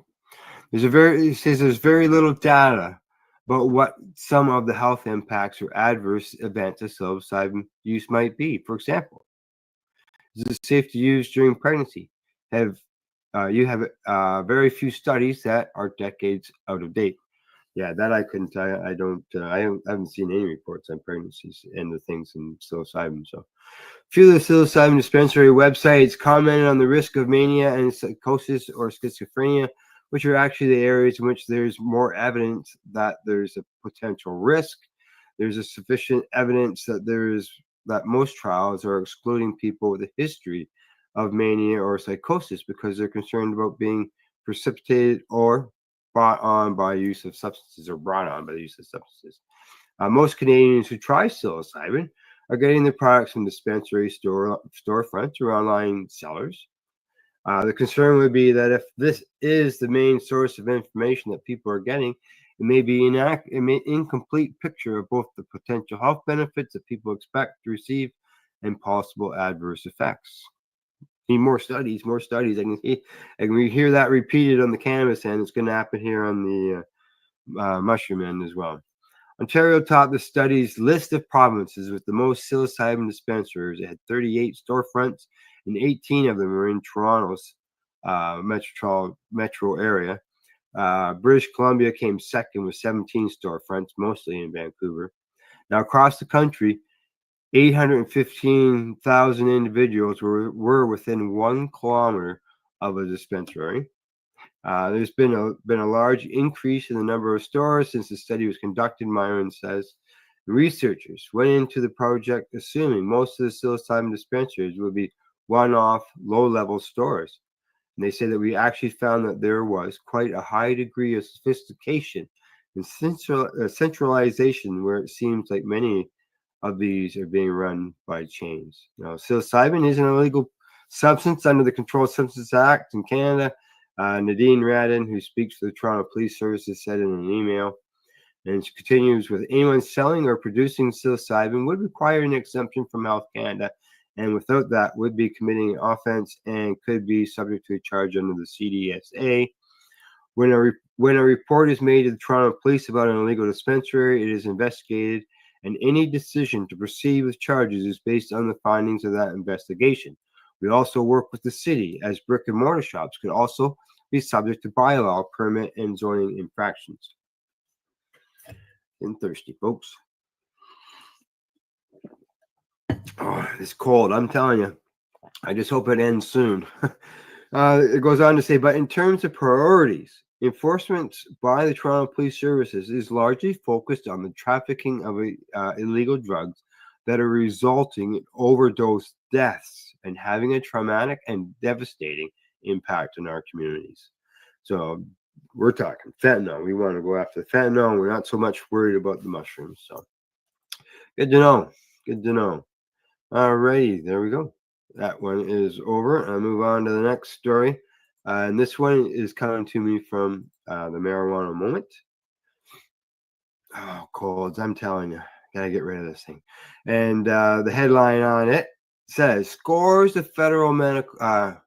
scores, and I got that wrong. Supreme Court declines to hear case on scope of federal medical marijuana protections. There you go. Supreme Court protections for patients should be there. Now, the U.S. Supreme Court has declined to hear a Maine man's appeal that sought to clarify the boundaries of a federal law that protects state legal medical marijuana activity from prosecution by the federal government. After discussing the matter late last week, justices on Monday denied the petition from lawyers for Lucas Soros, who has asserted that the amendment, which has been enacted into federal law via a spending bill since late 2014, should prevent the U.S. Department of Justice prosecutors from pursuing their case against him. Soros was charged in 2021 with a laundry list of offenses stemming from his business as a licensed medical marijuana provider, his petition says. Since his arrest, he's protested that the prosecution is violation of the so-called Rohrabacher and Far Rider, named after the lawmakers who sponsored it, which prevents DOJ from spending money to prevent states with legal medical programs from implementing their own laws that authorize the use, distribution, possession, and cultivation of medical marijuana. Now, in the Supreme Court petition filed in February, Soros's lawyer argued that the government's actions in this case violated that Rohrabacher Fair, resulting in DOJ spending funds not appropriated by Congress. Therefore, DOJ's actions were invalid, and the Court of Appeals for the First Circuit must be reversed. Now, the petition noted that there's currently a split between the First Circuit and the Ninth Circuit courts with respect to the cannabis budget rider. Such conflicts typically increase the likelihood that the Supreme Court will weigh in. Now, according to the petition, it said this case presents an opportunity for the court to resolve the circuit split and provide a definitive interpretation of Congress's language, and can settle the substantial uncertainty that exists related to the protections afforded by the medical marijuana patients, distributors, cultivators, regulators pursuant to the amendment. Now, notable lawyers of the federal government did not so much respond to the Supreme Court petition. Now, in early March, they waived the right to respond to appeal. The U.S. Court of Appeals for the First Circuit previously ruled against Soros, a ruling that will remain in place following the High Court's decision not to hear the case. Now, Soros obtained a medical cannabis caregiver license in Maine in 2010, and later obtained an historical building in Farmington that he converted into a cannabis cultivation facility, according to the petition. Individual caregivers rented rooms in the building and sold cannabis at wholesale prices to Soros's business, Lake Mount LLC, which then it sold it to patients. And in 2018, a suspect in a separate investigation mentioned Soros as someone with an extremely large grow operation, according to what the petition said, prompting DOJ to open an investigation. Now, in 2020, the DEA raided the facility with an agent claiming in his application for a search warrant that the Rohrabacher-Farr Amendment does not apply because members of the conspiracy traffic in both marijuana and cocaine. Though no evidence of cocaine-related contact was ever found, the petition asserted the federal government filed charges related to his cultivation and distribution of marijuana under the CSA. Now, despite Soros raising the Rohrabacher-Farr defense, the trial court ruled against him, concluding that a reasonable mind might agree that DOJ's investigation of him was warranted because of his apparent non-compliance with the 2011 state law prohibiting medical marijuana collectives. Soros argued that this conduct fell outside the technical definition of collectives and involved only permissible non-collective arrangements and activities, noting that the state regulators did not find him to be in violation of state regulations during the DOJ investigation. So if it's a building with separate rooms, those are being rented out to different people. But I would think with a collective, it's more of everybody's growing together, and then all that is shared amongst the people who do the work. Soros appealed the ruling to the First Circuit, which eventually sided with the government and affirmed the district court ruling. In its opinion, the First Court said that the party seeking an injunction pursuant to the Rohrabacher-Farr amendments bears the burden of demonstrating that the challenged DOJ action would prevent a state from giving practical effects to its medical marijuana laws. Further, it said evidence in the case tended to show that Soros was in fact operating as a collective in violation of Maine's own regulations. Soros had argued that the Supreme Court that the First Circuit ruling hinged on two critical errors. First, it required the defendant to essentially prove his or her innocence instead of making the government's prove that its investigation and prosecution had continued justification sufficient to expand appropriate funds.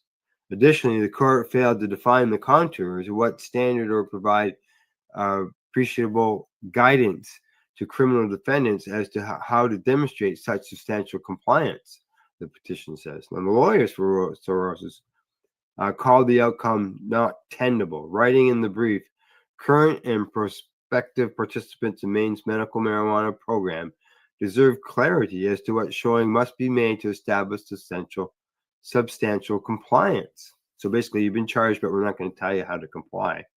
By the sounds of it. Now, according to the petition, the questions presented to the Supreme Court were threefold. First, under what circumstances may the Department of Justice criminally investigate and prosecute an individual who is licensed or otherwise authorized to use, distribute, possess, or cultivate medical marijuana? Second, is it the responsibility of the government or the defendant to demonstrate noncompliance or compliance, respectively, with state medical marijuana laws and regulations? And third, what is the proper test to demonstrate either strict or substantial compliance? The case is Soros versus U.S. denial of the petition of writ of certiorari was first reported by Law 360. Now, in October, op-ed for medical marijuana attorney Chris Bailey, who previously served as the first general counsel for Massachusetts Cannabis Control Commission, said the First Circuit decision in the case underscores the challenges criminal defendants will confront in convincing federal district courts that they should issue an injunction against prosecutors. Criminal defendants must demonstrate substantial compliance with state medical marijuana laws and regulations, but possession of a license alone will likely be insufficient, she wrote at the time, adding it's also unlikely that state regulators will testify or provide evidence supporting compliance, even if the agency issued, renewed, or reinstated a license or detained or determined that the licensee passed inspection during the time of the alleged CSA violations. And this is going to go on for a bit there. Oh, actually, last paragraph. I'm looking over the thing on the side. Now, in December, meanwhile, First Circuit Panel Board heard oral arguments in a case that cuts to the heart of federal marijuana prohibition, with plaintiffs contending that the U.S. government in recent years has abandoned its attempts to rein in what it considers a federal illegal substance, citing evidence. The Rauerbacher fair budget writer. Yeah, there we go. She's done. So Supreme Court refuses to hear that case. That's too bad, because it would have been, it's maybe the guy had a good argument there, but obviously the Supreme Court didn't think so, and they didn't even want to bother hearing it. So maybe see what happens down the road. That's all they can do, right? Now, talking about the government and what's going on there on the end, this next story that I've got coming up might be a little bit of beneficial to find out. And that is, here we go. MJ Biz Daily says marijuana rescheduling not on agenda at this time, according to White House official. Oh, well, we know what that means. This Trump administration won't reclassify the status of marijuana under federal law anytime soon. That's according to an unidentified White House official who told CNN this week that no action is being considered at this time on rescheduling. The statement comes despite President Trump's having expressed his support for cannabis reform while on the campaign trail. Yeah, but that quieted it down really quickly. Now, the White House official's comment came as a pro-legalization political action committee, American Rights and Reform PAC, announced a $1 billion ad campaign. The PAC said it will pay to broadcast 30-second commercials in support of cannabis reform on cable and streaming services in markets where Trump, an avid television consumer, is apt to see them in Washington, D.C. or near his Mar-a-Lago home in Florida. The PAC, formerly called Legalize America, is bankrolled by major multi-state operators. According to campaign finance records, the PAC had roughly $390 million or $390,000 on hand at the end of 2024. And the most recent data available, this is the top donors were Chicago-based MSO Crico Labs, who donated $250,000, and New York headquartered Curaleaf Holdings, who gave $50,000. Many smaller donations came from the U.S. Cannabis Roundtable, formerly known as the U.S. Cannabis Council. Now, the direct involvement from Trump, no matter the impediments, is considered to be the best hope for federal marijuana reform, such as rescheduling. That process was put on hold in January by the U.S. DEA Chief Administrator Law Judge. Now, Trump's seeming embrace of cannabis rescheduling inspired optimism among cannabis multi-state operators, some of whom attended the January inauguration. However, the president's actions since then has poured cold water over that initial enthusiasm. His choice to lead the DEA, former Virginia law enforcement officer Terrence Cole, is also a longtime former DEA agent who has gone on record opposing cannabis reform. His choice to lead the Department of Health and Human Services, new Health Secretary Robert Kennedy Jr. has said he will defer to the DEA, while also promising to follow science in the terms of follow the science on the harms of cannabis. And the Trump administration's proposal to slash university research budgets would stymie those very efforts. So there you go. It's not looking good. Not looking good, unfortunately, for a lot of the people in the U.S. And that's it's not right.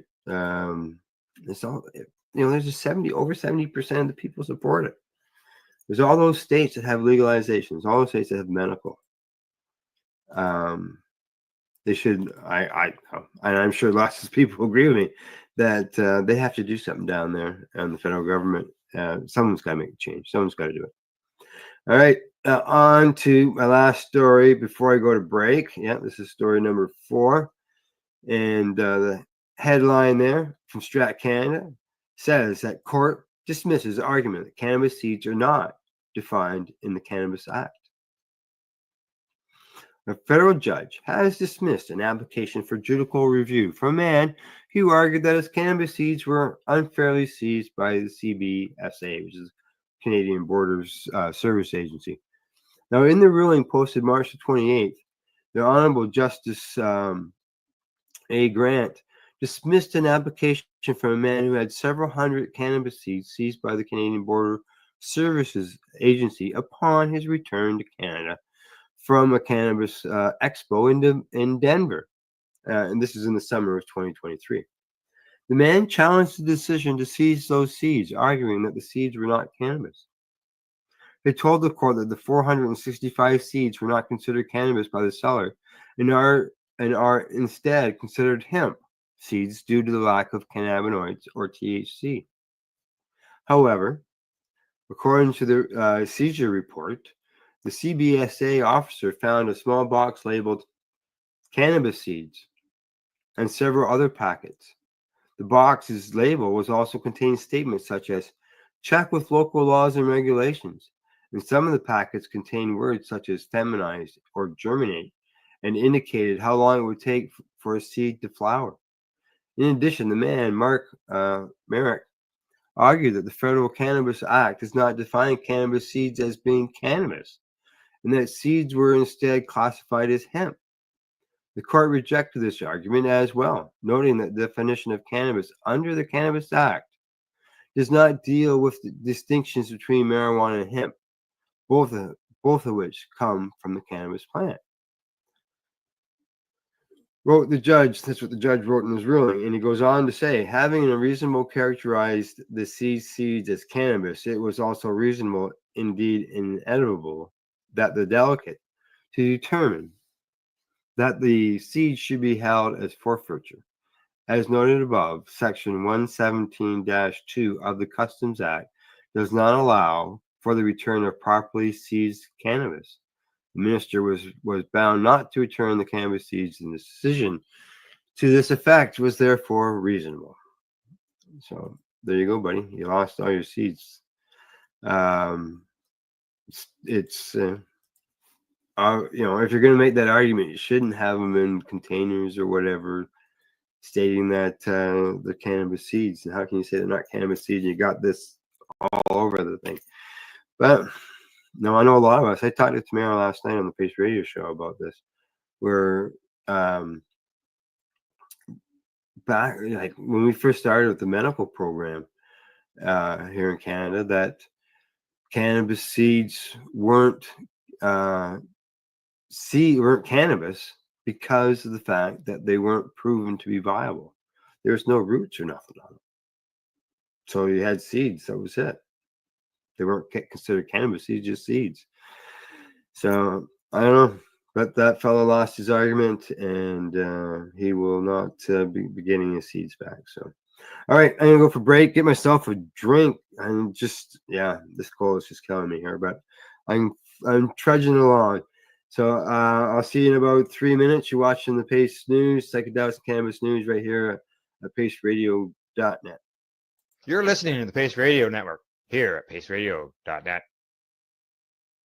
Camelford Lifestyle Shop, open Monday to Friday from 10 till 7 p.m. or by chance. Check out our flags, our t-shirts, plus our hats, and look of that supply of rolling papers, plus much more. We've got bongs and your favorite herbal vaporizers. Look at all the incense we have, as well as for those who collect knives.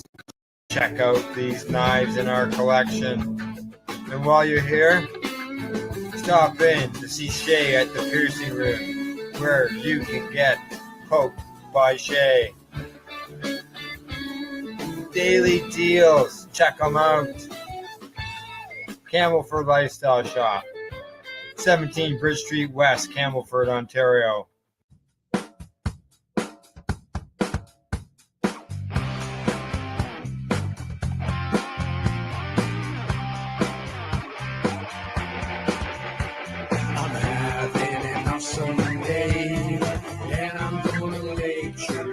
stays that way. I'm having an awesome day, and I'm gonna make sure it stays that way. Limestone City Hydroponics is Kingston, Ontario's hydroponics shop. Take your growing to the next level and create the optimal environment with a tent kit, or maximize your yield with an ebb and flow flood table kit.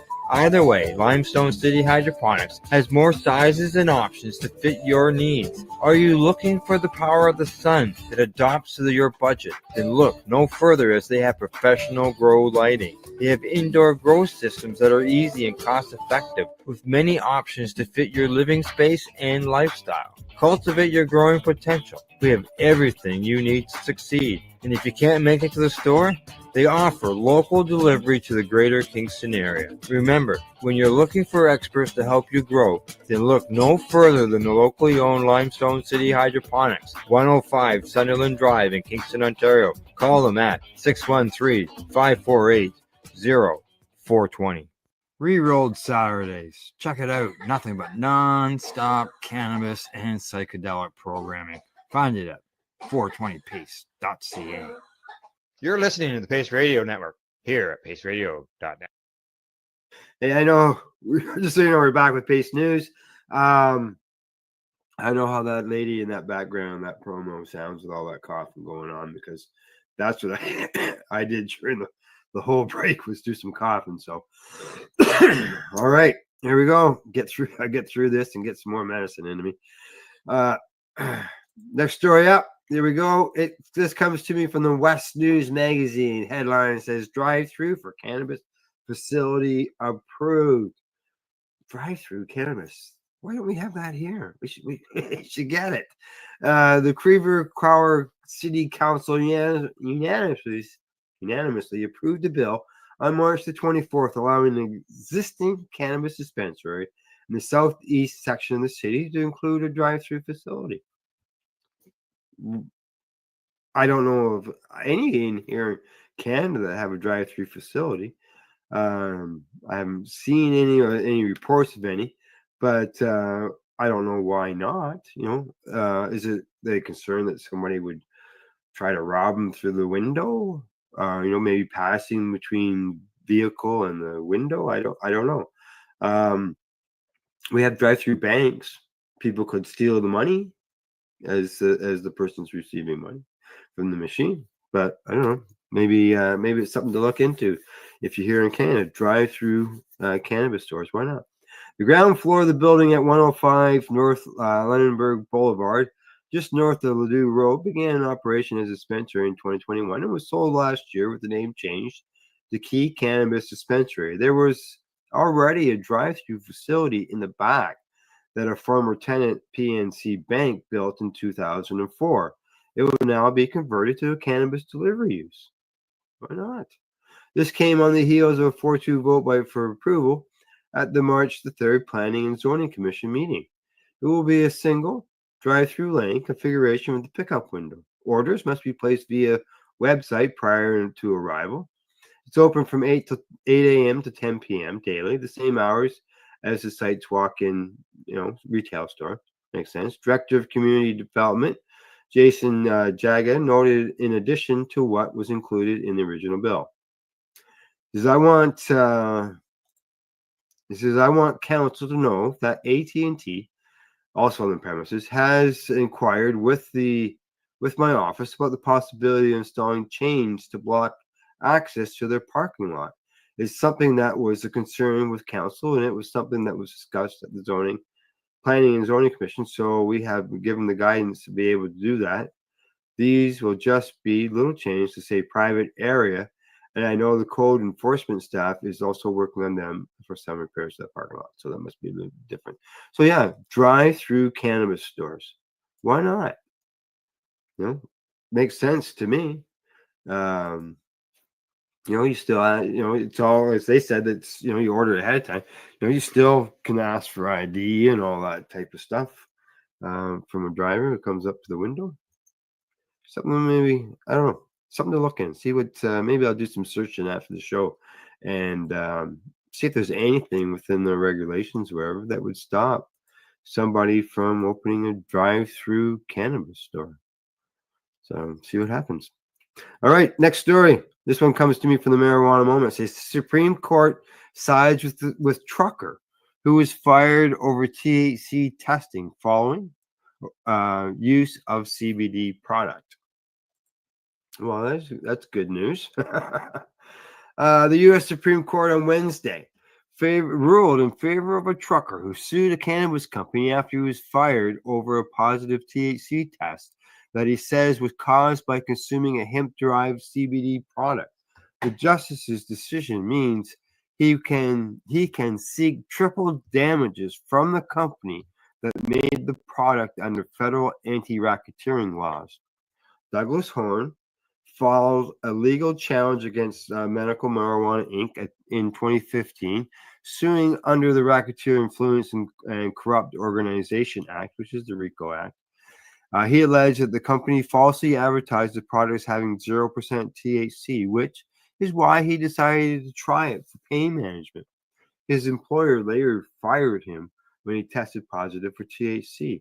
The substance of the case didn't center on cannabis law, but instead on the boundaries of RICO itself. At issue was whether the statute allowed Horn's civil claim to proceed.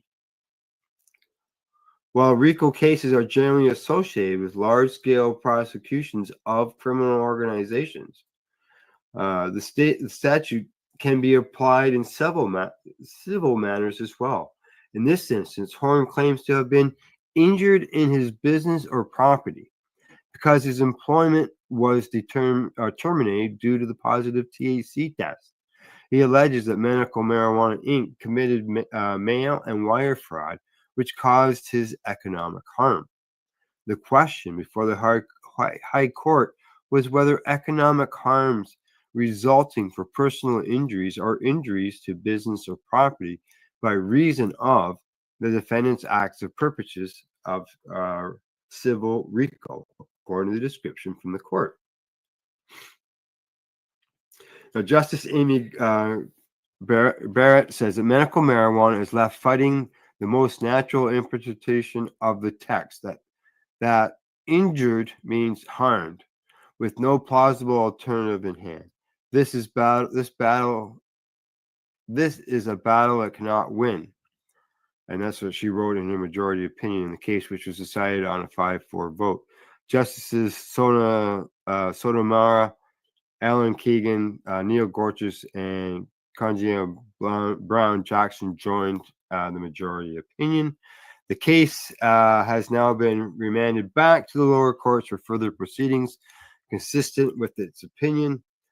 Justice Brett Kavanaugh, in a dissenting opinion, joined by Justice John Roberts and Justice Samuel Alito, criticized the majority for punting on the question of whether lost wages and medical expenses constitute economic damages under RICO, a move that he said leaves substantial confusion in its wake. Justice Clarence Thomas authored in a separate dissenting opinion.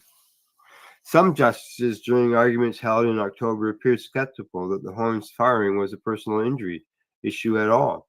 Jackson, for example, seemed to distinguish between ingesting the product itself, which she said did not cause harm to Horn, and the subsequent firing, which may be distinct from the personal injury.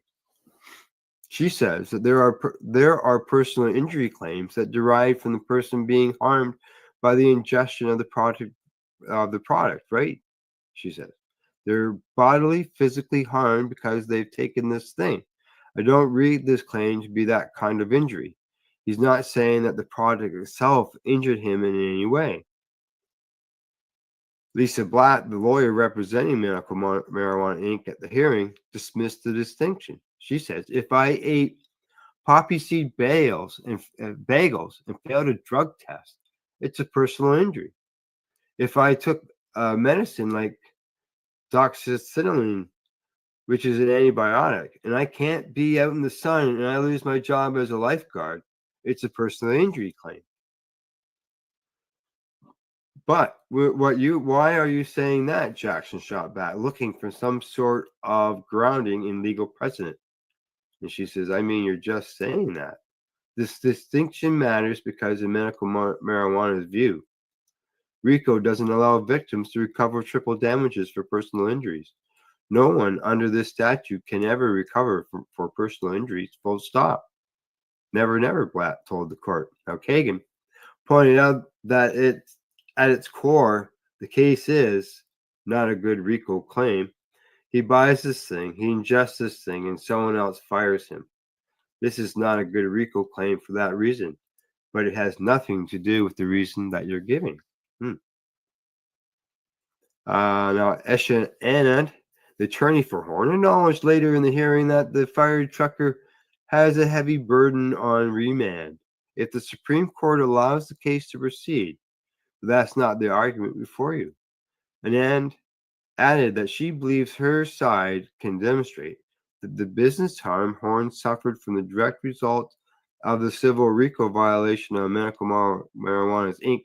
behalf, but emphasized that the separate question than a separate question than what's before the justices in the current matter. We think we can prove proximate cause, but again, that's the question for remand, not for this court. That's according to Anand. Now, the case is Medical Marijuana Horn Inc. versus Horn, and the U.S. Supreme Court of Appeals for the Second Circuit previously sided with Horn and allowed the RICO suit to proceed, writing that his termination cost him current and future wages and his insurance and pension benefits, all of which were tied to his employment. The injury falls under the plain meaning of the word business in the RICO statute, the opinion says.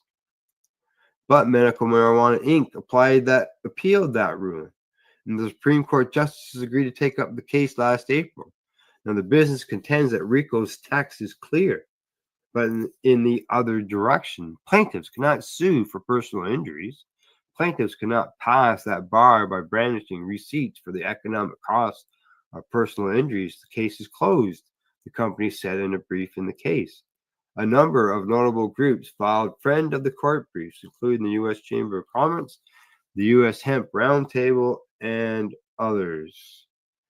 And the Chamber of Commerce said the Second Circuit's earlier ruling in the case was wrongfully reasoned, warning that an overly expensive reading of RICO damages could explode the statute.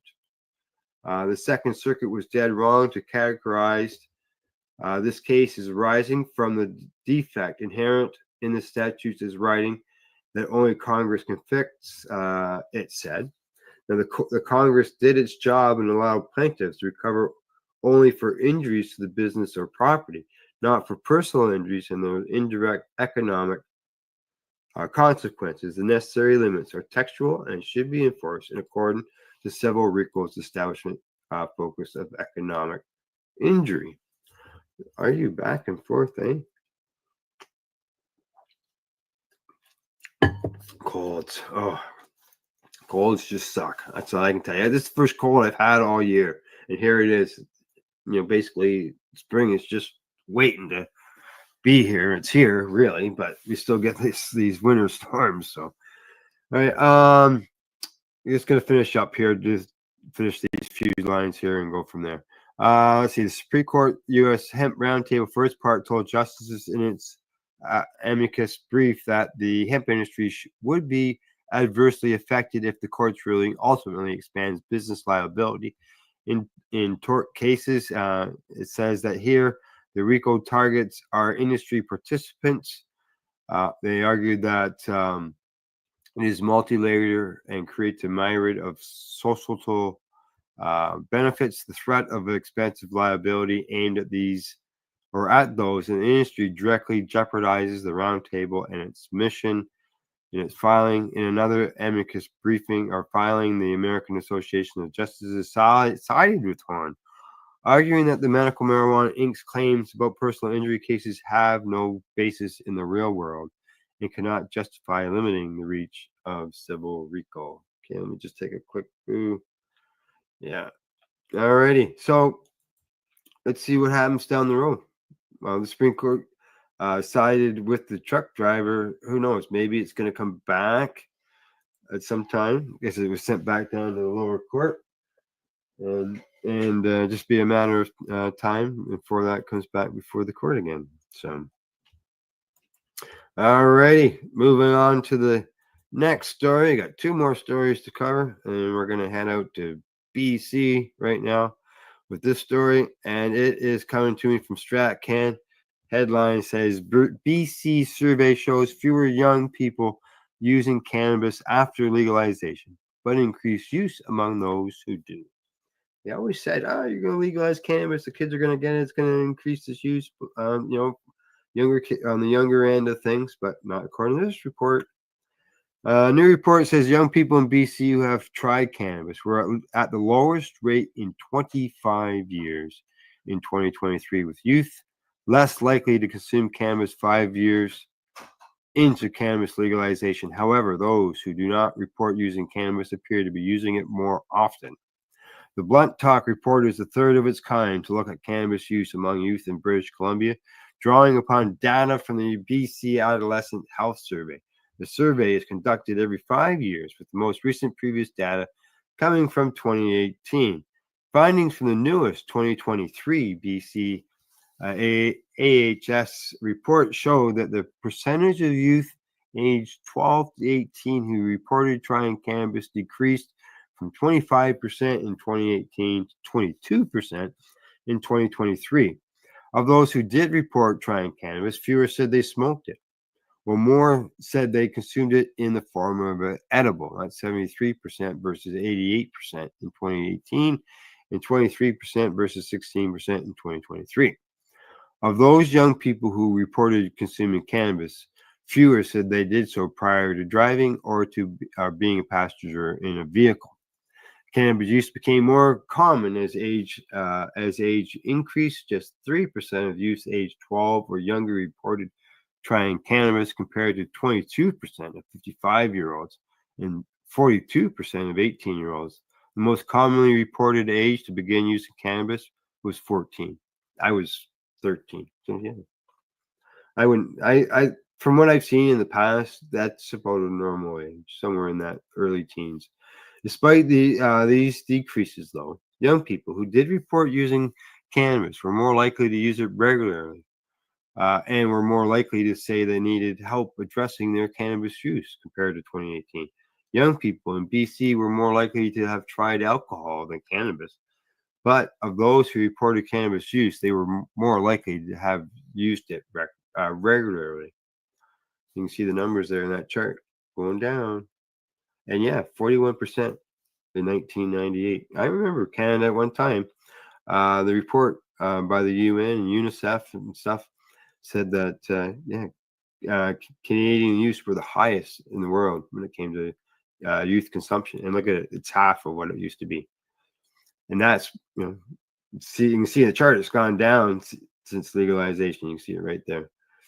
While youth British Columbians who reported never having tried cannabis reported the most positive health and well-being, those who used it 6 or more days in the past month reported the least positive health and well-being.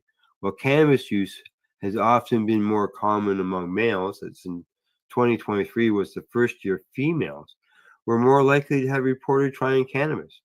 They were also more likely to have just first used it at the age of 14 or younger. Let's say 58% versus 53% of males among those who had tried it, and to say that they needed help to address their use. These young people who were born in Canada were more likely to have reported trying cannabis than those born outside the country. Those with an Indigenous family background were more than likely to have reported trying cannabis, followed by European and Caribbean. The least likely to report using cannabis were from the Middle Eastern or Asian family backgrounds. Young people in BC's north and interior regions in Vancouver Island were more likely to report cannabis use with those in coastal Vancouver or the Fraser Valley. Youth who tried cannabis were also more likely to have experienced challenges in their life, like housing instability or the death of a loved one, as were those who worked a paid job outside of the home. Now, the 2023 BCAHS was the seventh version of the survey and was completed by the youth age 12 to 19 in 2,300 classrooms in 59 of BC's 60 school districts. So they covered pretty well almost every district. And so there you go. Youth consumption in BC is down, and so much fear of the sky falling, and it hasn't fallen yet. All right, last story of the day.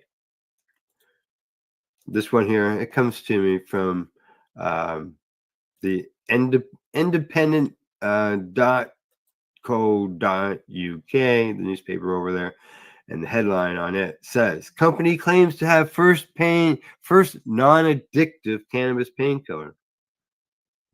Well, they report about 9% or 8% of people who use cannabis can get addicted to it. But I read this. I thought, what? So I thought, let's see what it's all about.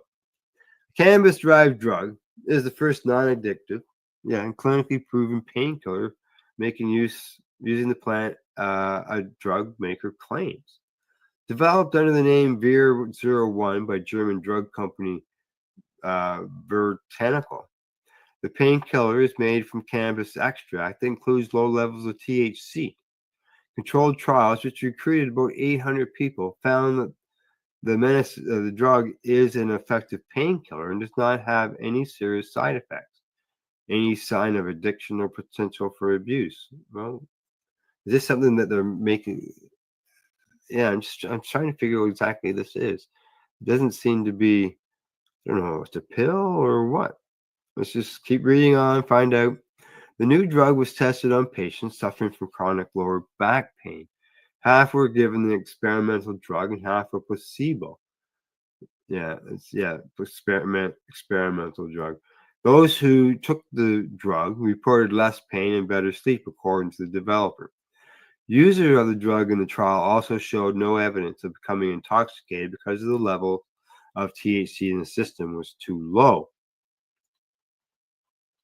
However, but 1 in 5 patients reported feeling a bit dizzy for a couple of weeks after starting the medication. Trial results have been submitted to the Lancet, the medical journal, which is reviewing them. And they say the makers of the drug hope it can be used as an alternative for highly addictive opioid painkillers. And we know what's going on there. The Munich-based company's chief executive, Dr. Clemens Fischer, said, due to the lack of alternatives, opioids remain the primary treatment for chronic pain. However, they only provide long-term relief for 30% of the patients. Opioids also come with significant side effects and a high risk of dependence, abuse, and fatal overdose. Across many years of research and clinical trials, Vir-01 had none of these side effects while marking improved quality of life for study participants. In the statement, the drug company said chronic pain affects more than 1.5 billion people worldwide, making it more common than diabetes, cardiovascular disease, and cancer combined, with back pain being the most common form of chronic pain. And in the UK, 60 to 80% of the people are affected at some time in their lives, according to the NHS. Vertenical has applied for regulatory approval in Europe, and it is approved. Patients will be able to take the drops soon under the brand name XLB. And the drug company also began discussions, the medicines and healthcare products regulatory agency to request approval in Britain. So yeah, there you go. It's a pharmaceutical painkiller that is made out of cannabis. Now, if it works, and there's people who can't grow their own cannabis, they can't make products, so on and so forth. And I know some people just don't like the facts about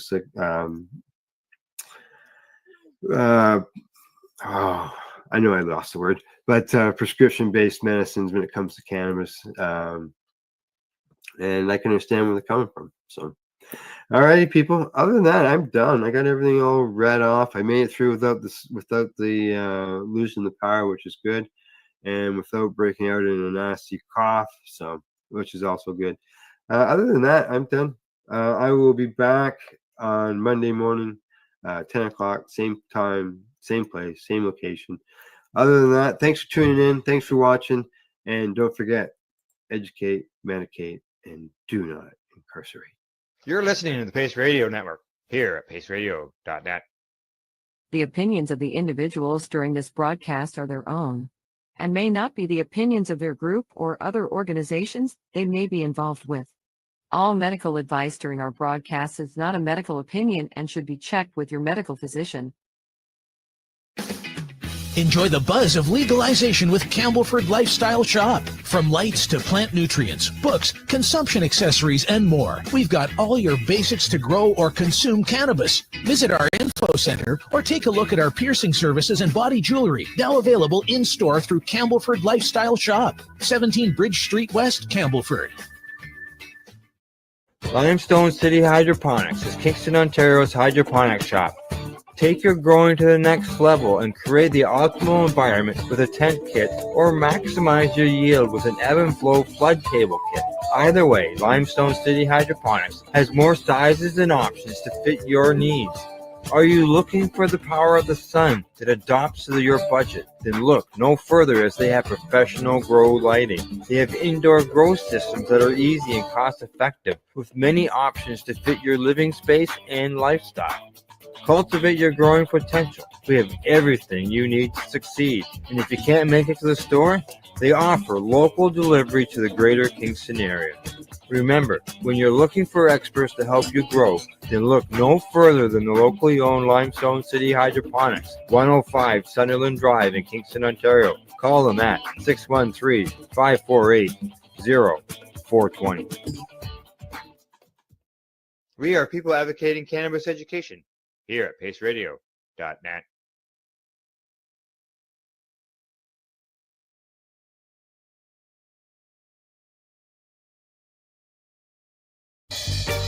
You're watching the 420 Pace, found at 420pace.ca. Stay tuned. We'll be right back after this toke.